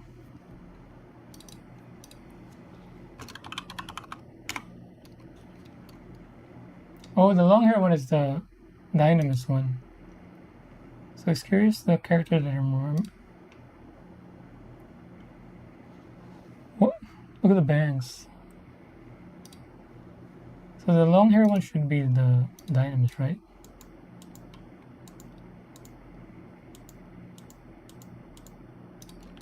Pilot. Yeah, the long hair one's the sniper one. What's the chunky one?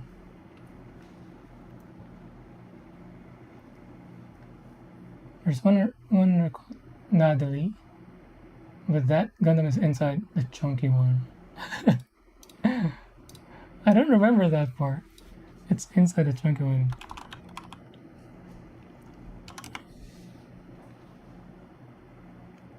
What?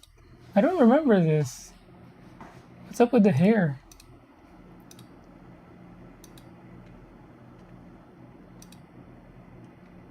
Is this Jamaican Gundam? Or Brazilian?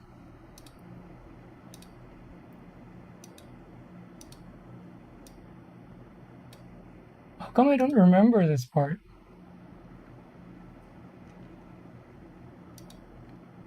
Oh, I remember this chunky one. I don't remember the one where it strips the armor and looks like that. Let me check the pilot. Yeah, this is the character that I remember I was talking about.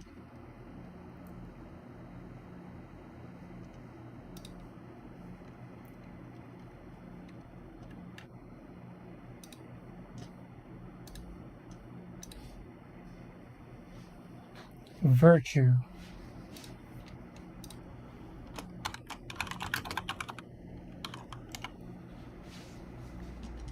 Oh, I see. So it's not. It's different.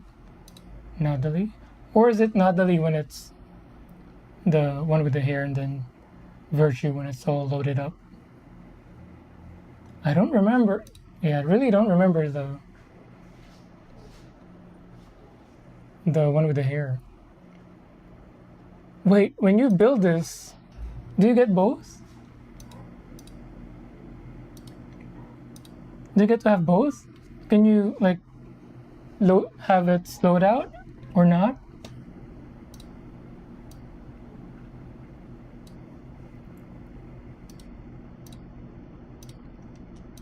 Looks like it. That's cool. No, I don't need this.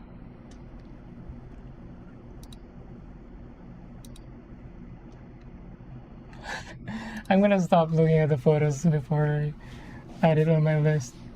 This is how it starts. This is what Abel is warning me about. Now that he's when Virtue Bird's outer armor. You do get both. No! Don't do that. Nope, don't do that. I closed the window and stopped looking. But that would be so fun to build and so fun to post, so fun to put together. You basically get two different kits for one, right? 2 for 1. Like on 1 week you can have the Natalie, next week you can have the Virtue. No. This is how it begins. Man, you guys are bad influence.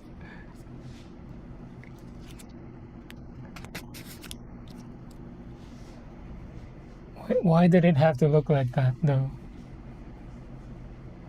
Why did you have to get both?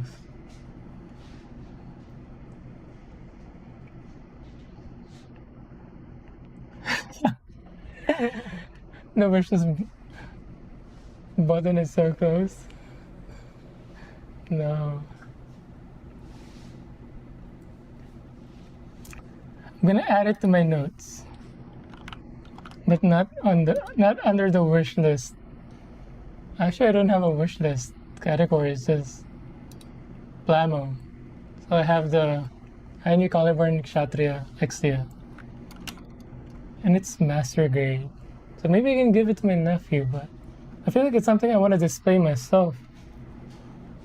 Is there an RG version or no? RG Virtue? But I feel like it's something that would look better on a master grade scale though. Especially with all, how chunky it is, and then with all the parts and armor that goes up. It has a cannon too. It has a 2-handed cannon. This is just bad news.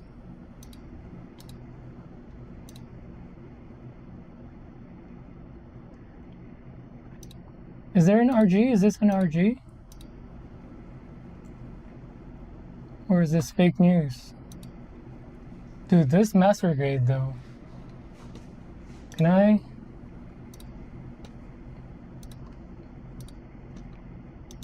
I mean, wait, you can post it where it's in between stripping the armor or putting on the armor.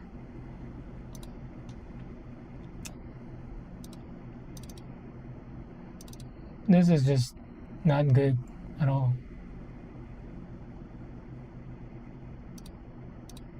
Wait, why is it saving as a web file? I want it as an image. No?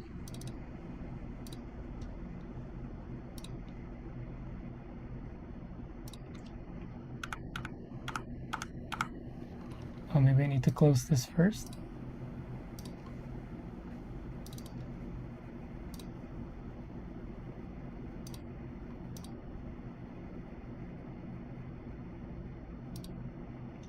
Look at that. You can post it like that. How crazy is that?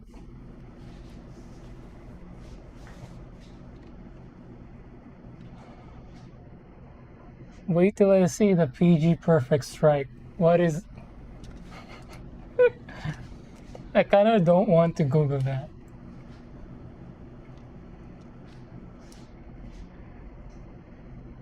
You're pulling me into somewhere I shouldn't be.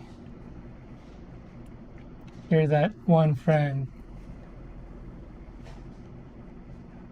who says, just one more hour. Let's go there, it's gonna be fun. Perfect time to start, or that aerial dominator. I'm gonna love MGs when I build one. But look at that though. Look at this. So you can purchase an action base that can do this. How sick is this? Like, you can see all of it. Like, you can have it like properly virtue or properly nautily, or in between. How cool is that? Who made this? Whose crazy idea was to make this kit? That's so sick.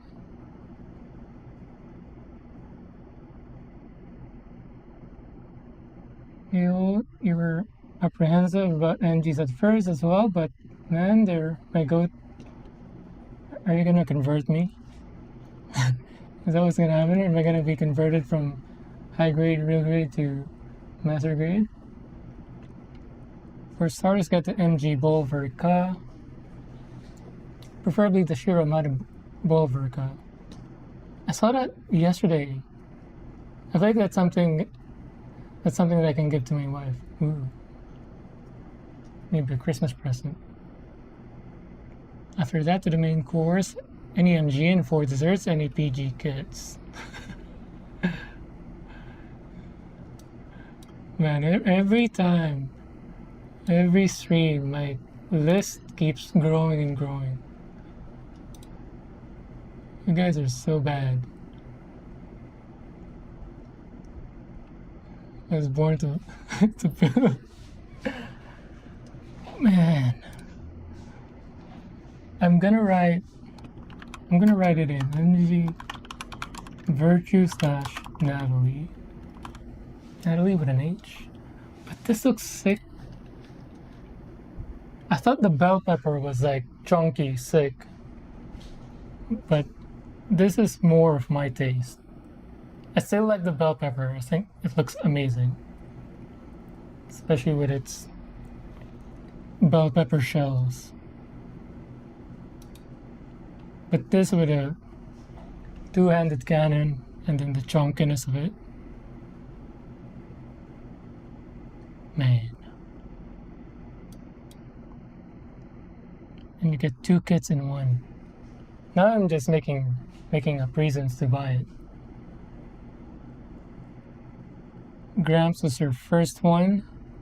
Loved it. The Verka ball is in my cart though. It's funny how that purchase button is so close. Funny enough, my first MG is the Blaze. Exactly, yeah, the P-Bandai one. What is the Gramps? Gundam Gramps? It is a Gundam? Oh, you're talking about the old school one. I see. Why is it commonly referred to as Gramps? Like all over Reddit and other websites. Grandpa. I guess it is easier to say than RX-78. Gramps. You guys are so bad. Funny bit is you thinking you're not already converted. I'm very sure with RGs just run out of suits built. I don't do many actual Gundams, so the mobile suit selection is really limited. Oh, I see. So there are more in the MG series than the real grade currently. Have I seen the big O? Nope. The OG is the original. It's from. What is this? This looks like. Have you guys played Vanguard Bandits on PS1? Are you guys familiar with that game? I think I beat that game at least 10 times. It's a medieval mecha game in PS1. Let me know if you played it. Because so far, online, I've only come across one other person who's played it from Dota. Because his name was the main mech, Ultra Gunner. So I saw his name, I was like, wait, Ultra Gunner. So I just typed out Vanguard Bandits, ? And then, yep, right away. We bonded over just his name. Like we both knew, yep. You play the right kind of games. So Abel, you do know Vanguard Bandits? Because it's a different anime, this one is just, oh.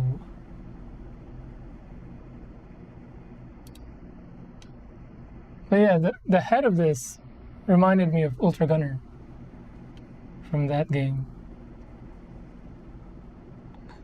His feet is like an entire bus. Is this from the OG series? The big O. It really just an O. BMX-3. The O. $165. $165. Why is it $165? Is it because even though it's MG, it's all actually larger than your typical MG?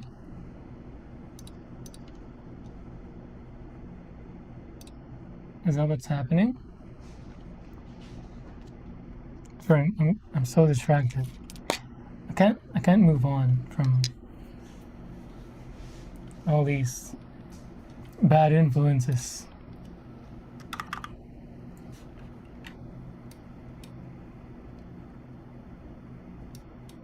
Another set of stickers, sticker 20.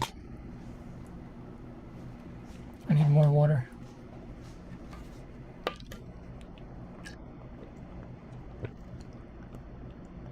One and a half pounds of plastic. Wow. I guess he does deserve the big O. The big overweight. That's a lot of plastics.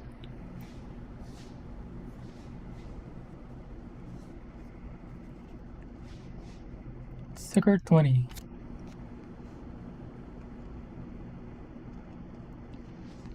So again, this has I'm assuming this is a duplicate or reserve. Is it because it's easy to mess up? So this one I can put together now. Again, I still don't know why there's a sticker inside, but hopefully it's gonna make sense later. Wait, I'm dumb.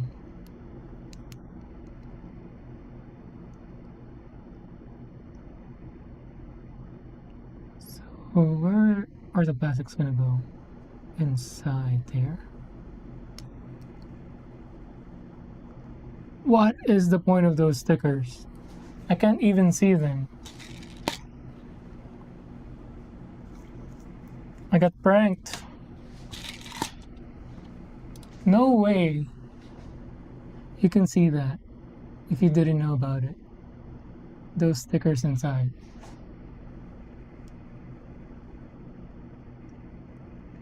It's a prank. I can't get my camera to focus. I think it's focusing on the mic lettering. Please focus.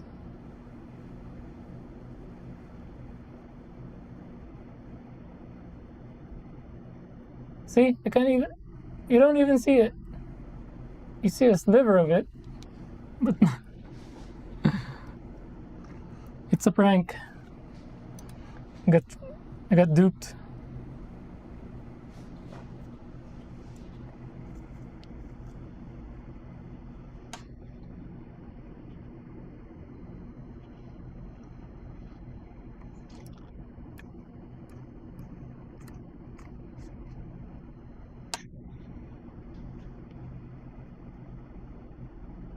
Okay, sticker 20.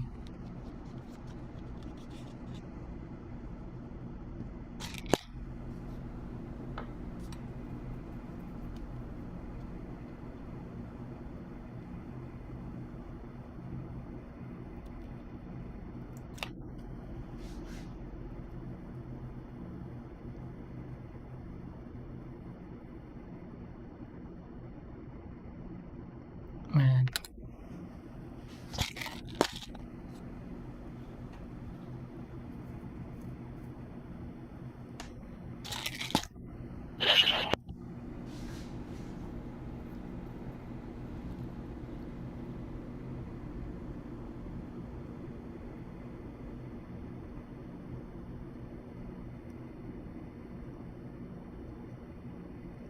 I feel like I'm gonna dream about the virtue later.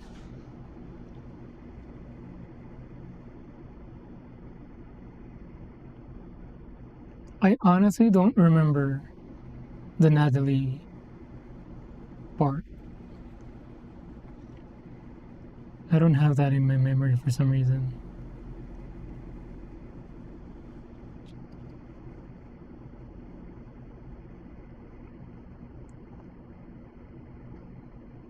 Was it only shown briefly?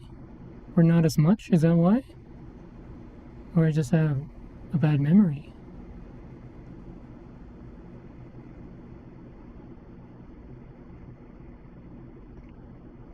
Or is the character piloting it so unlikable?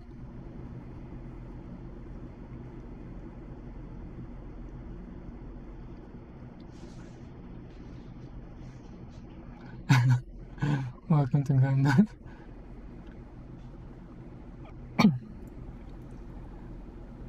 Why do you have, am I putting a foil sticker here? Here no one will see it. It's a true way of plamo. I feel like they're doing that, they're doing it on purpose. Like, there's nothing there.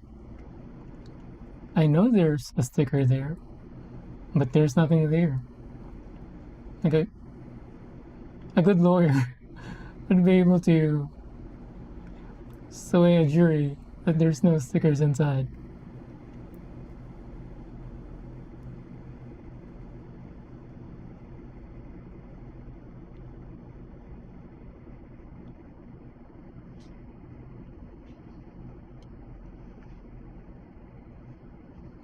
Yes, but we'll know in our hearts that it's there.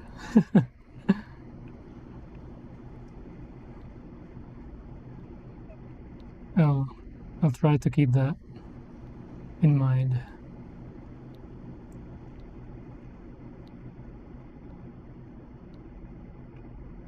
But they have to be doing that on purpose. And they also had to make sure it was the tiniest bit of sticker from the set that you had to apply.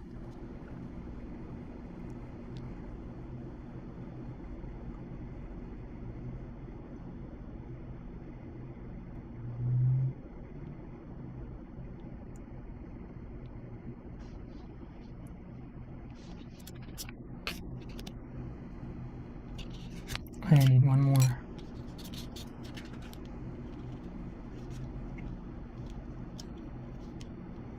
Have you guys messed up a sticker ever? Like you ripped it, destroyed or smudged? Like bad enough that you can't leave it on the kit.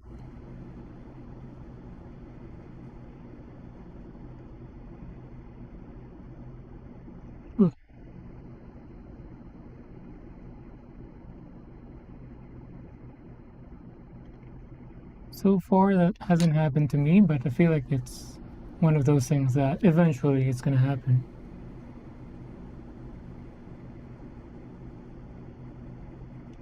And it's a sticker that it's not gonna have a duplicate like this or a reserve.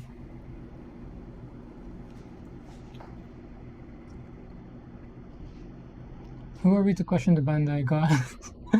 Perhaps our tiny kidney bean brains can comprehend the true depths of these. Because, hey, I was gonna say those genius engineers are just snickering while they're working on their whatever CAD software they're using, snickering away while they place those stickers inside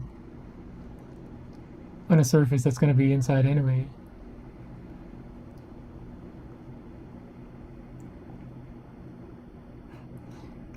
They're going to be like, these idiots that's going to buy these kits, they're going to be putting on the sticker.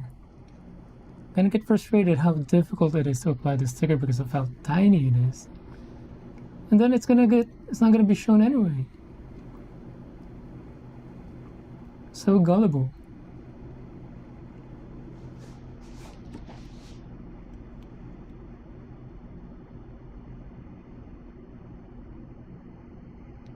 Hey, well, yep. You have? It's mumbling expletive and peeling. And the peel of is made of it is a pear. It's made if it's a spare. What do you mean?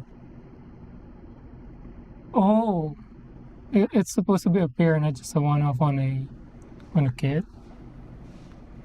So it's uneven now. What do? Do you just live with it? Like it is what it is? Do you hand paint it instead? I see, yeah. Yeah, it's better to take them both off and be even than, one having a sticker and one don't. It's gonna stick out like a sore thumb. Okay. So, we can combine it now. This orientation plus this orientation, or this way.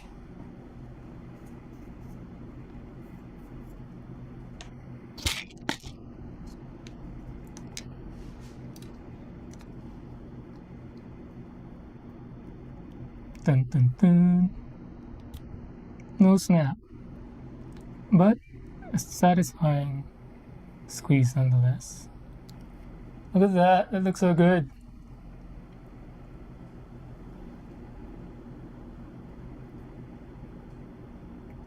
It's a chunky rifle.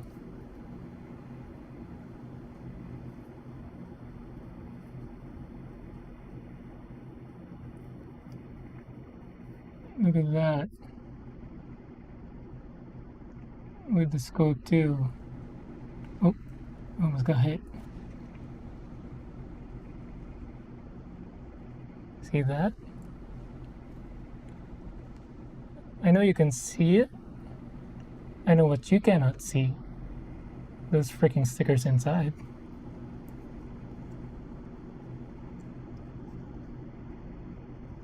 I bet you forgot that there were stickers inside.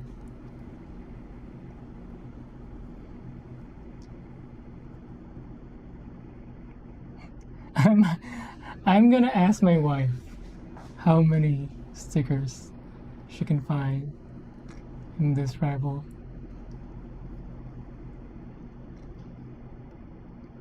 I'll give her about a 10% chance to identify those 2 stickers inside. Like it's on camera, it's first, right?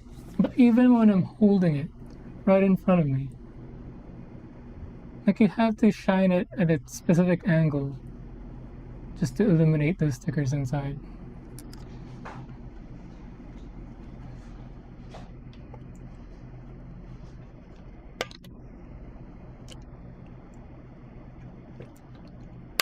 It's just a numbers game with the amount of decals some RGs have.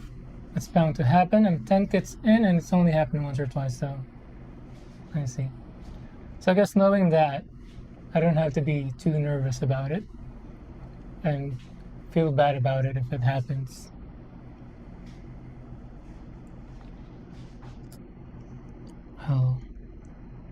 I'll find a way to make it work. Ooh.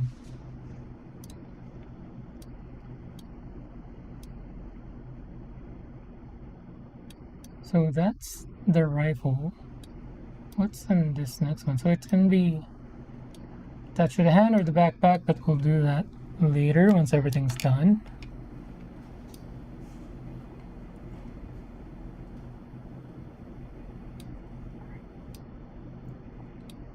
A7, A16. Are we almost done with the set? Yeah, we're almost done. I think let's finish this off, and then we'll end the stream there. And then on the next stream, we're gonna put it all together and pose it. And I'm also gonna be either I build the action base that I got off stream, or build it on stream. But on the next stream, we'll put it all together, pose it, do all the poses that's suggested in the box, and then I'm gonna be picking I'm gonna decide which pose I want, because right now I'm torn between the two-handed cannon mode or the one with the shield holding a rifle, or the beam saber. But I think once it's all together, I'm gonna be able to decide which one I prefer. But then again, it's gonna be for my wife, so she'll have to pick whichever pose she wants it to be at. Although that's gonna happen off stream. But yeah, let's finish this runner. This is the last runner. So where was I? A7, A16. Apply stickers before assembling. A7, A16.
Okay.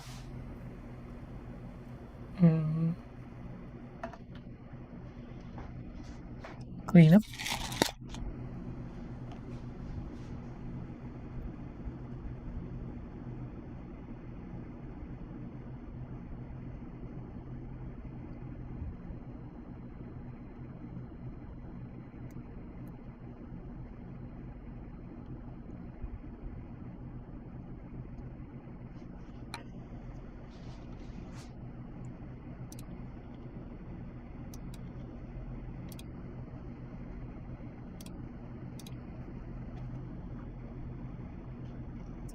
Hopefully I don't miss any nubs. I don't remember how many.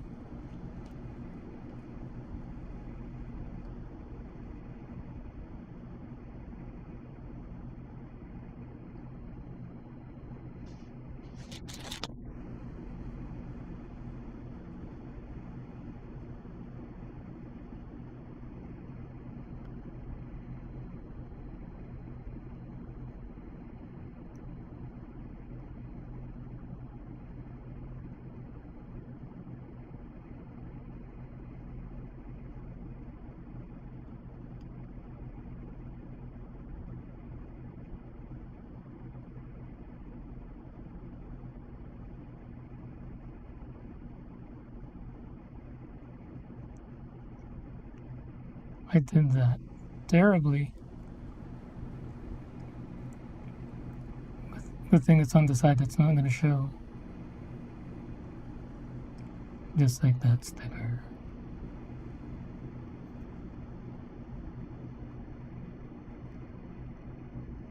When I have this splinter since yesterday, should I pick it with a knife?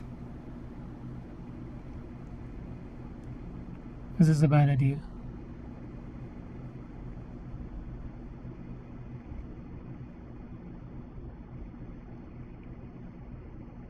It doesn't show on the camera, but I have this splinter inside my skin on my index finger.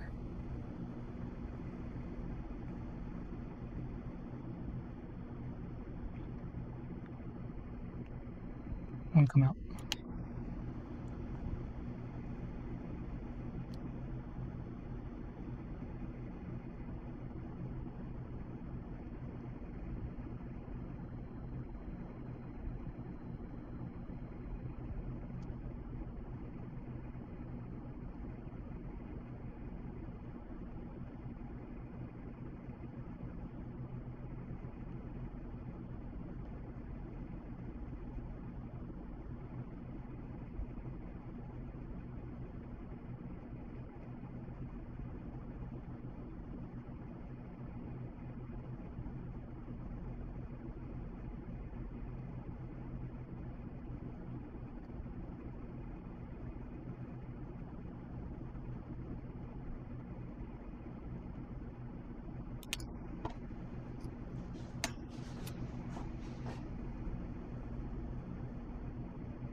And it has a sliver of a stress mark.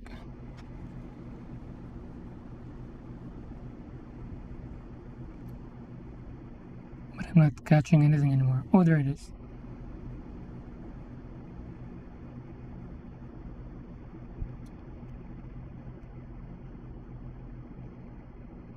Finally.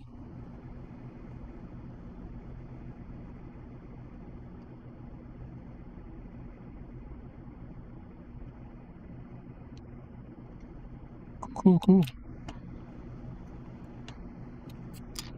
The other side.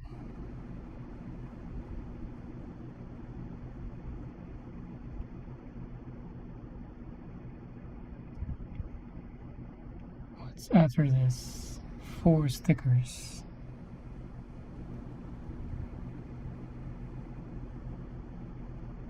These stickers better show up.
Oh wow, I've been streaming for more than 5 hours.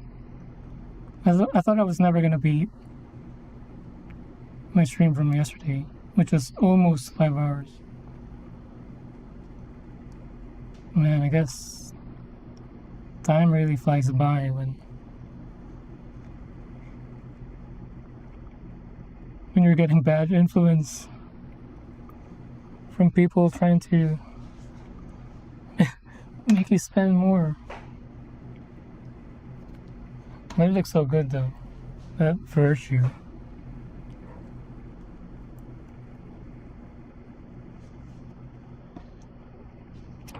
But in all seriousness, today's build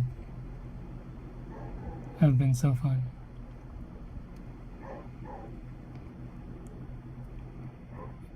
Part of it is because probably it's the weapons.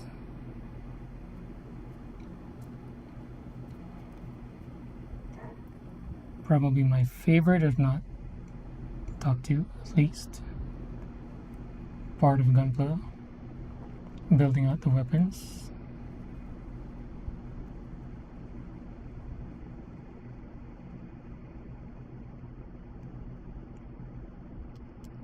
Maybe after fully assembling the whole thing, because that is satisfying too.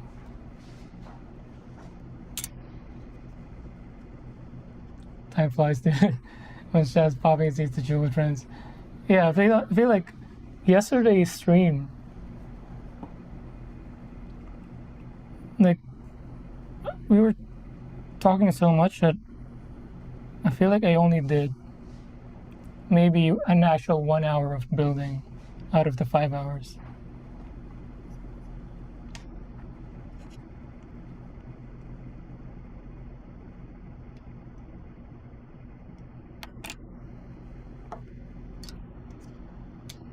Oh yeah, stickers first before assembly.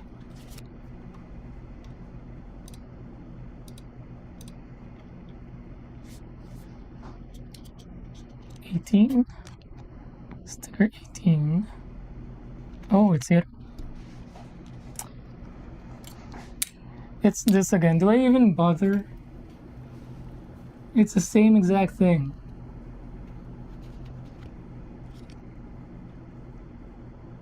What are they on? What are they smoking in there?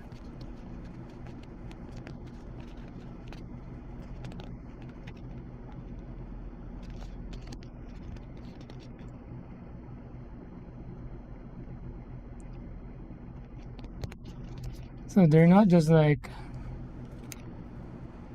let's prank them with 2 stickers. They're like, nope, that's not enough. Let's make it 4. 2 is funny, 4 is hilarious.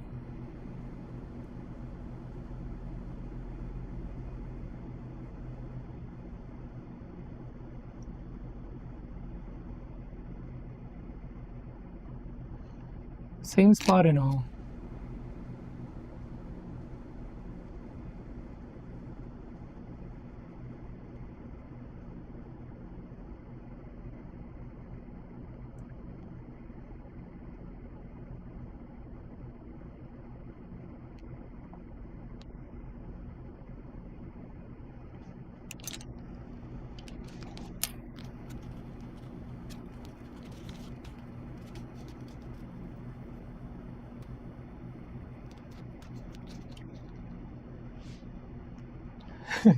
The beauty of Gundam is that you can Gundam your way, so skip it if you want. It's true, but like you said, my heart will know.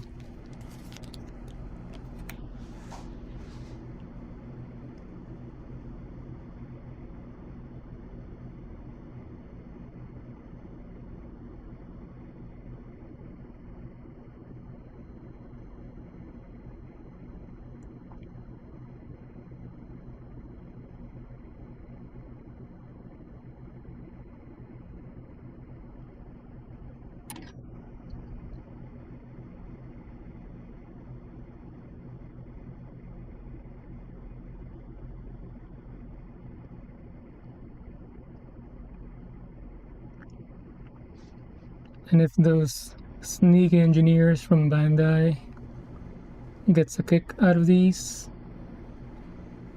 I'll let them have it.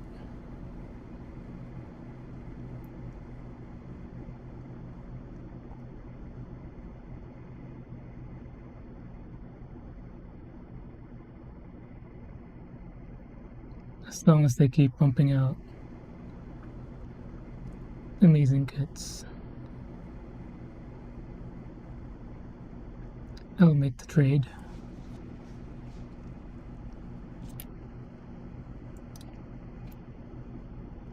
Okay, so now I can put this together, and then another stickers on the outside.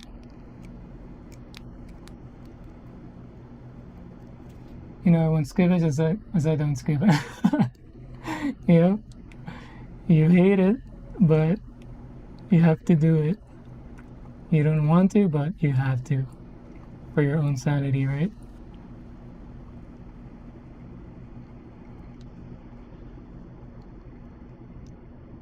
We're on the same boat.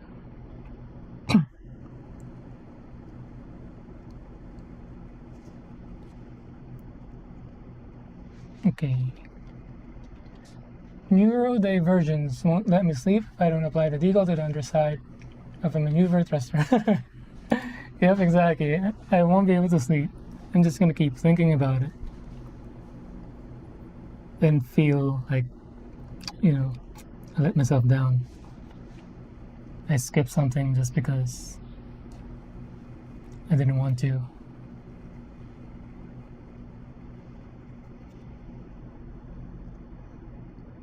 I didn't do it properly. And a rule or a restriction that I try my best to impose upon myself is do it right, do it once. Even when no one's looking, even when nobody will appreciate it. If I'm doing something, I'd want to do it right.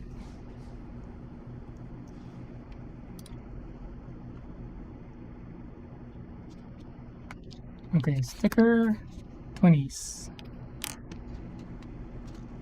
The green ones as well.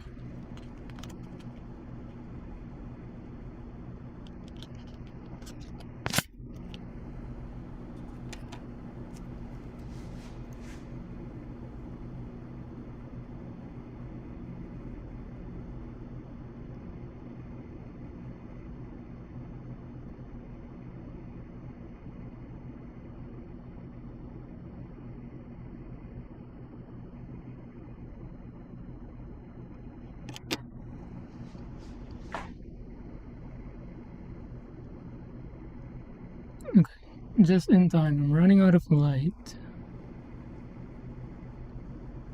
but we're almost done here. This should be the last sticker, and then I just want to snap it together with the rifle.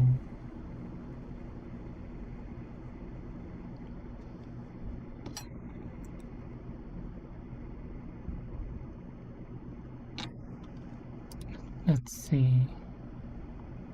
Yeah, I just want to get through this part. So there's this A14s, and that should be it. The next stream will be the final session for this build. Bittersweet. Because I've really enjoyed this build.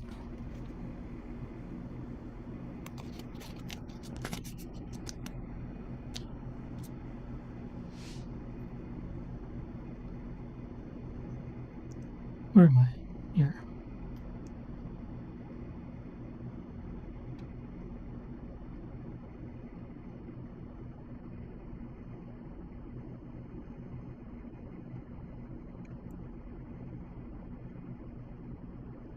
I'm assuming stickers are bigger as well with master grades, and they're easier to apply.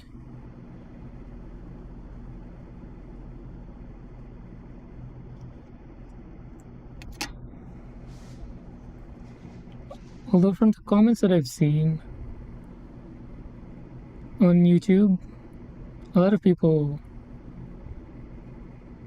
are complaining, and I think at this point joking about how they don't make master grades anymore, like new ones. Is that true? Or was that high grade or perfect grade? I think it was master grade.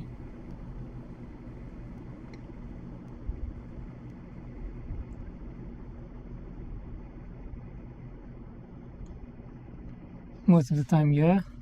But you get a lot of long stickers that can be tough to line up well. Oh yeah, I see. Like you have to line it up from end to end. That can be tricky. Yeah, it sucks. How do you do that? Do you line them up at A and at and B? Or do you line it up as you go? Because if you line it up as you go, you get a smooth, flat sticker, but sometimes you'd have N, B off. But if you line it up at A and B, you might get a bump somewhere in the middle of the sticker. What's the best approach from your experience? Not to my knowledge, I feel like there's a lot out there. Oh, I see. I'm talking about like new ones. I think they're complaining about there's always new high grades and new real grades, but not a lot of new master grades.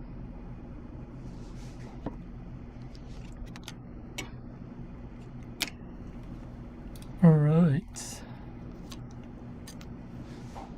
You can put this together like so. Wait, what? Oh, you swap it out. Is that right? What happens to this then?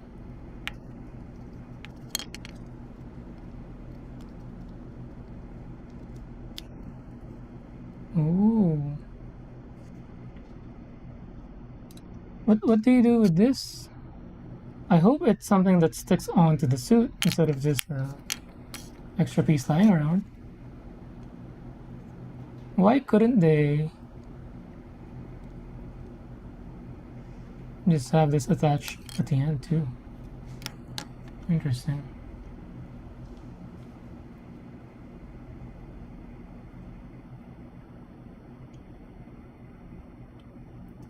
Try to line up one end, burnish it, and then lay down the rest. We do a lot of dry fits before really committing. I see. Like you're lightly applying it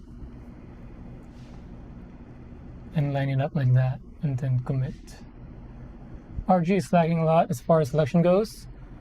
We'd love to see an AC guy, AC guy, or a Goop in RG. I didn't Google that, I keep forgetting. Gundam, AC guy.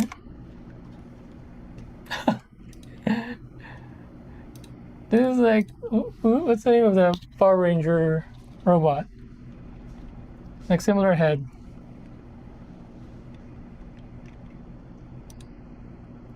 Looks menacing though in the cover art for the box, high grade.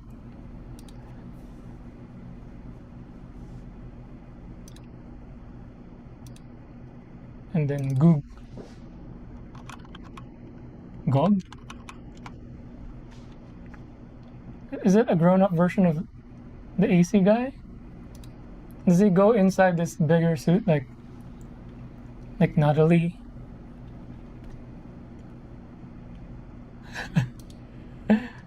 There's three of them. AC guy, Gog, and Zock. Zock? Z-O-C-K.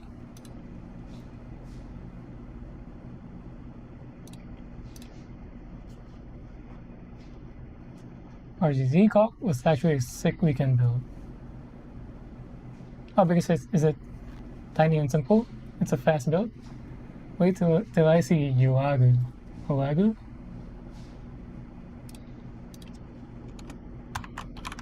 Gundam Jordan.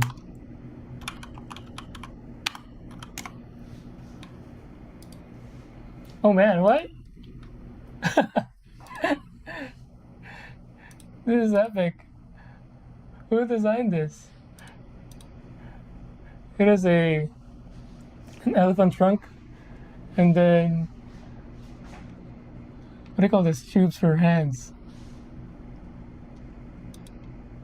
Jalaga unicorn version. There's one where it's holding a knife, like an army knife. There's one that's colored like a beetle. I'm assuming this is custom. Like not a beetle, like a ladybug.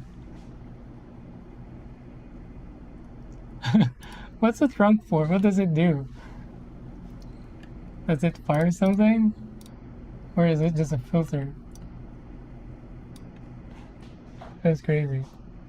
Yeah, you're on that weird and niche stuff. Niche. Right, I'm really running out of lights. Wait, I want to finish this. A14.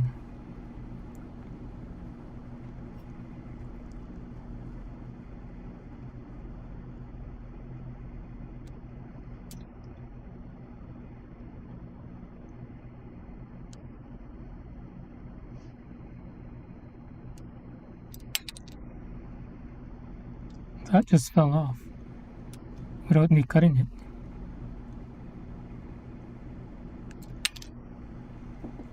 Alright, we're done with all the runners. Hopefully I'm not missing anything.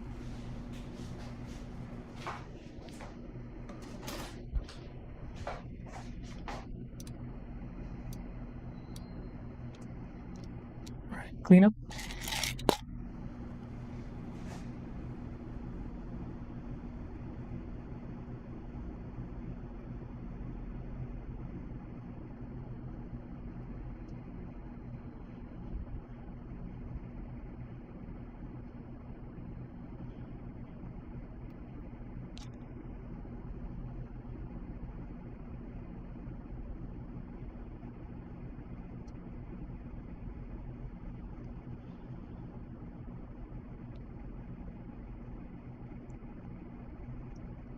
It's brighter on my camera, but it's really dark right now for me. Why is it brighter on my camera? I don't think it doesn't even have a light.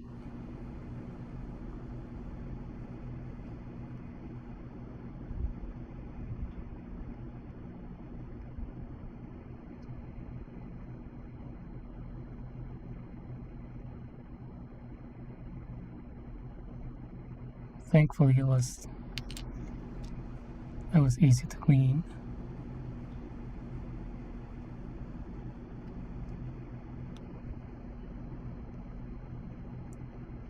I tried turning on all the lights in my room, and it just created a bunch of terrible shadows on my workspace, but it just made it worse and made things less visible.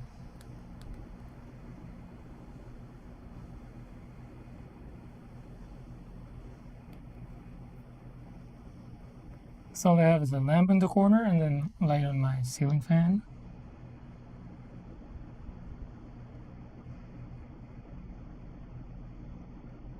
I don't have a dedicated task light or lamp on my desk.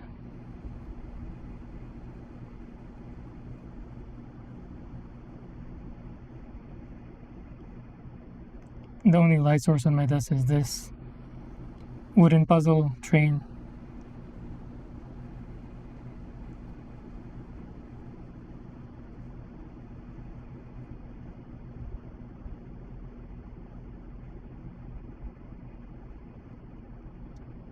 Let me turn that on.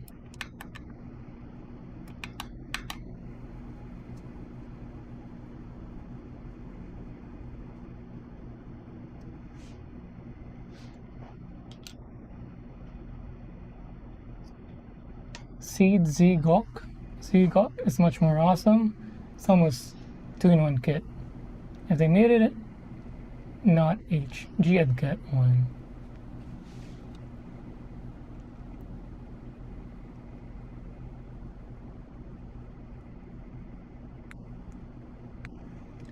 So while you're on that non-HDG route, is that because of quality-wise?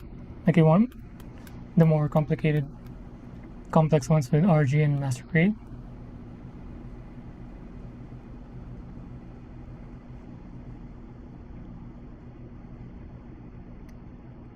Have you been spoiled with the RG and MG quality?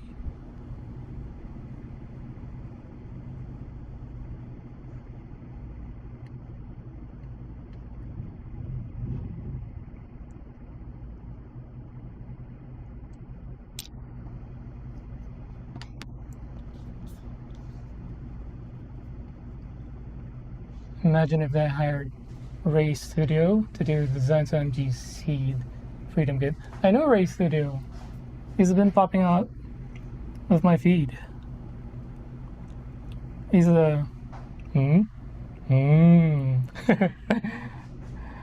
then the score, the background music. I love the ones where he takes a snippet of a really badly drawn frame of the OG series, and then he actually makes it either 3D printed or whatever. More complex, more fun. Yeah. I guess for the more experienced builders, we're gonna have a base standard. Like kids that have a lot of runners and complexity, so HGs are great, but not enough of a Gundam stand to need. Yeah, totally got it. Same thing with, I guess, other hobbies, or like for sports. I play basketball. Like, I want to be playing basketball with people around my skill level.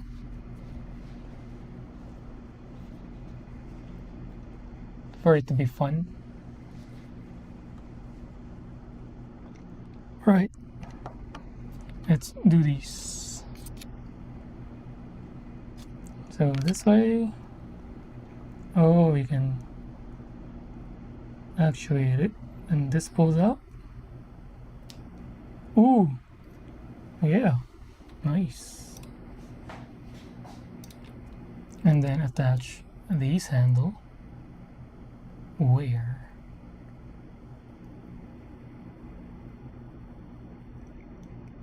Here? Nope. What am I looking at? Oh, you take these off too? Oops. Oh. I really hope these bits attaches to the main unit.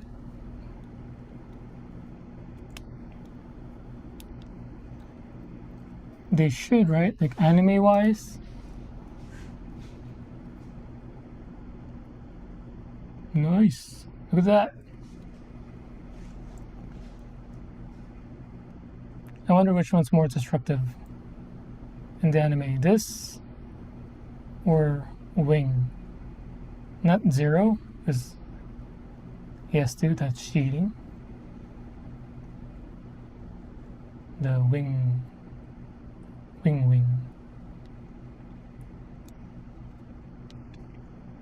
Pew pew. I guess this is not a pew pew, this is like bush rifle. Sounds awful.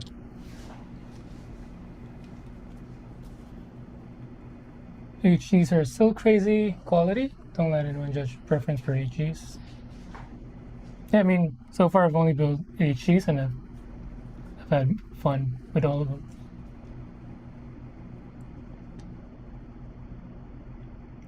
Alright, we'll end today there.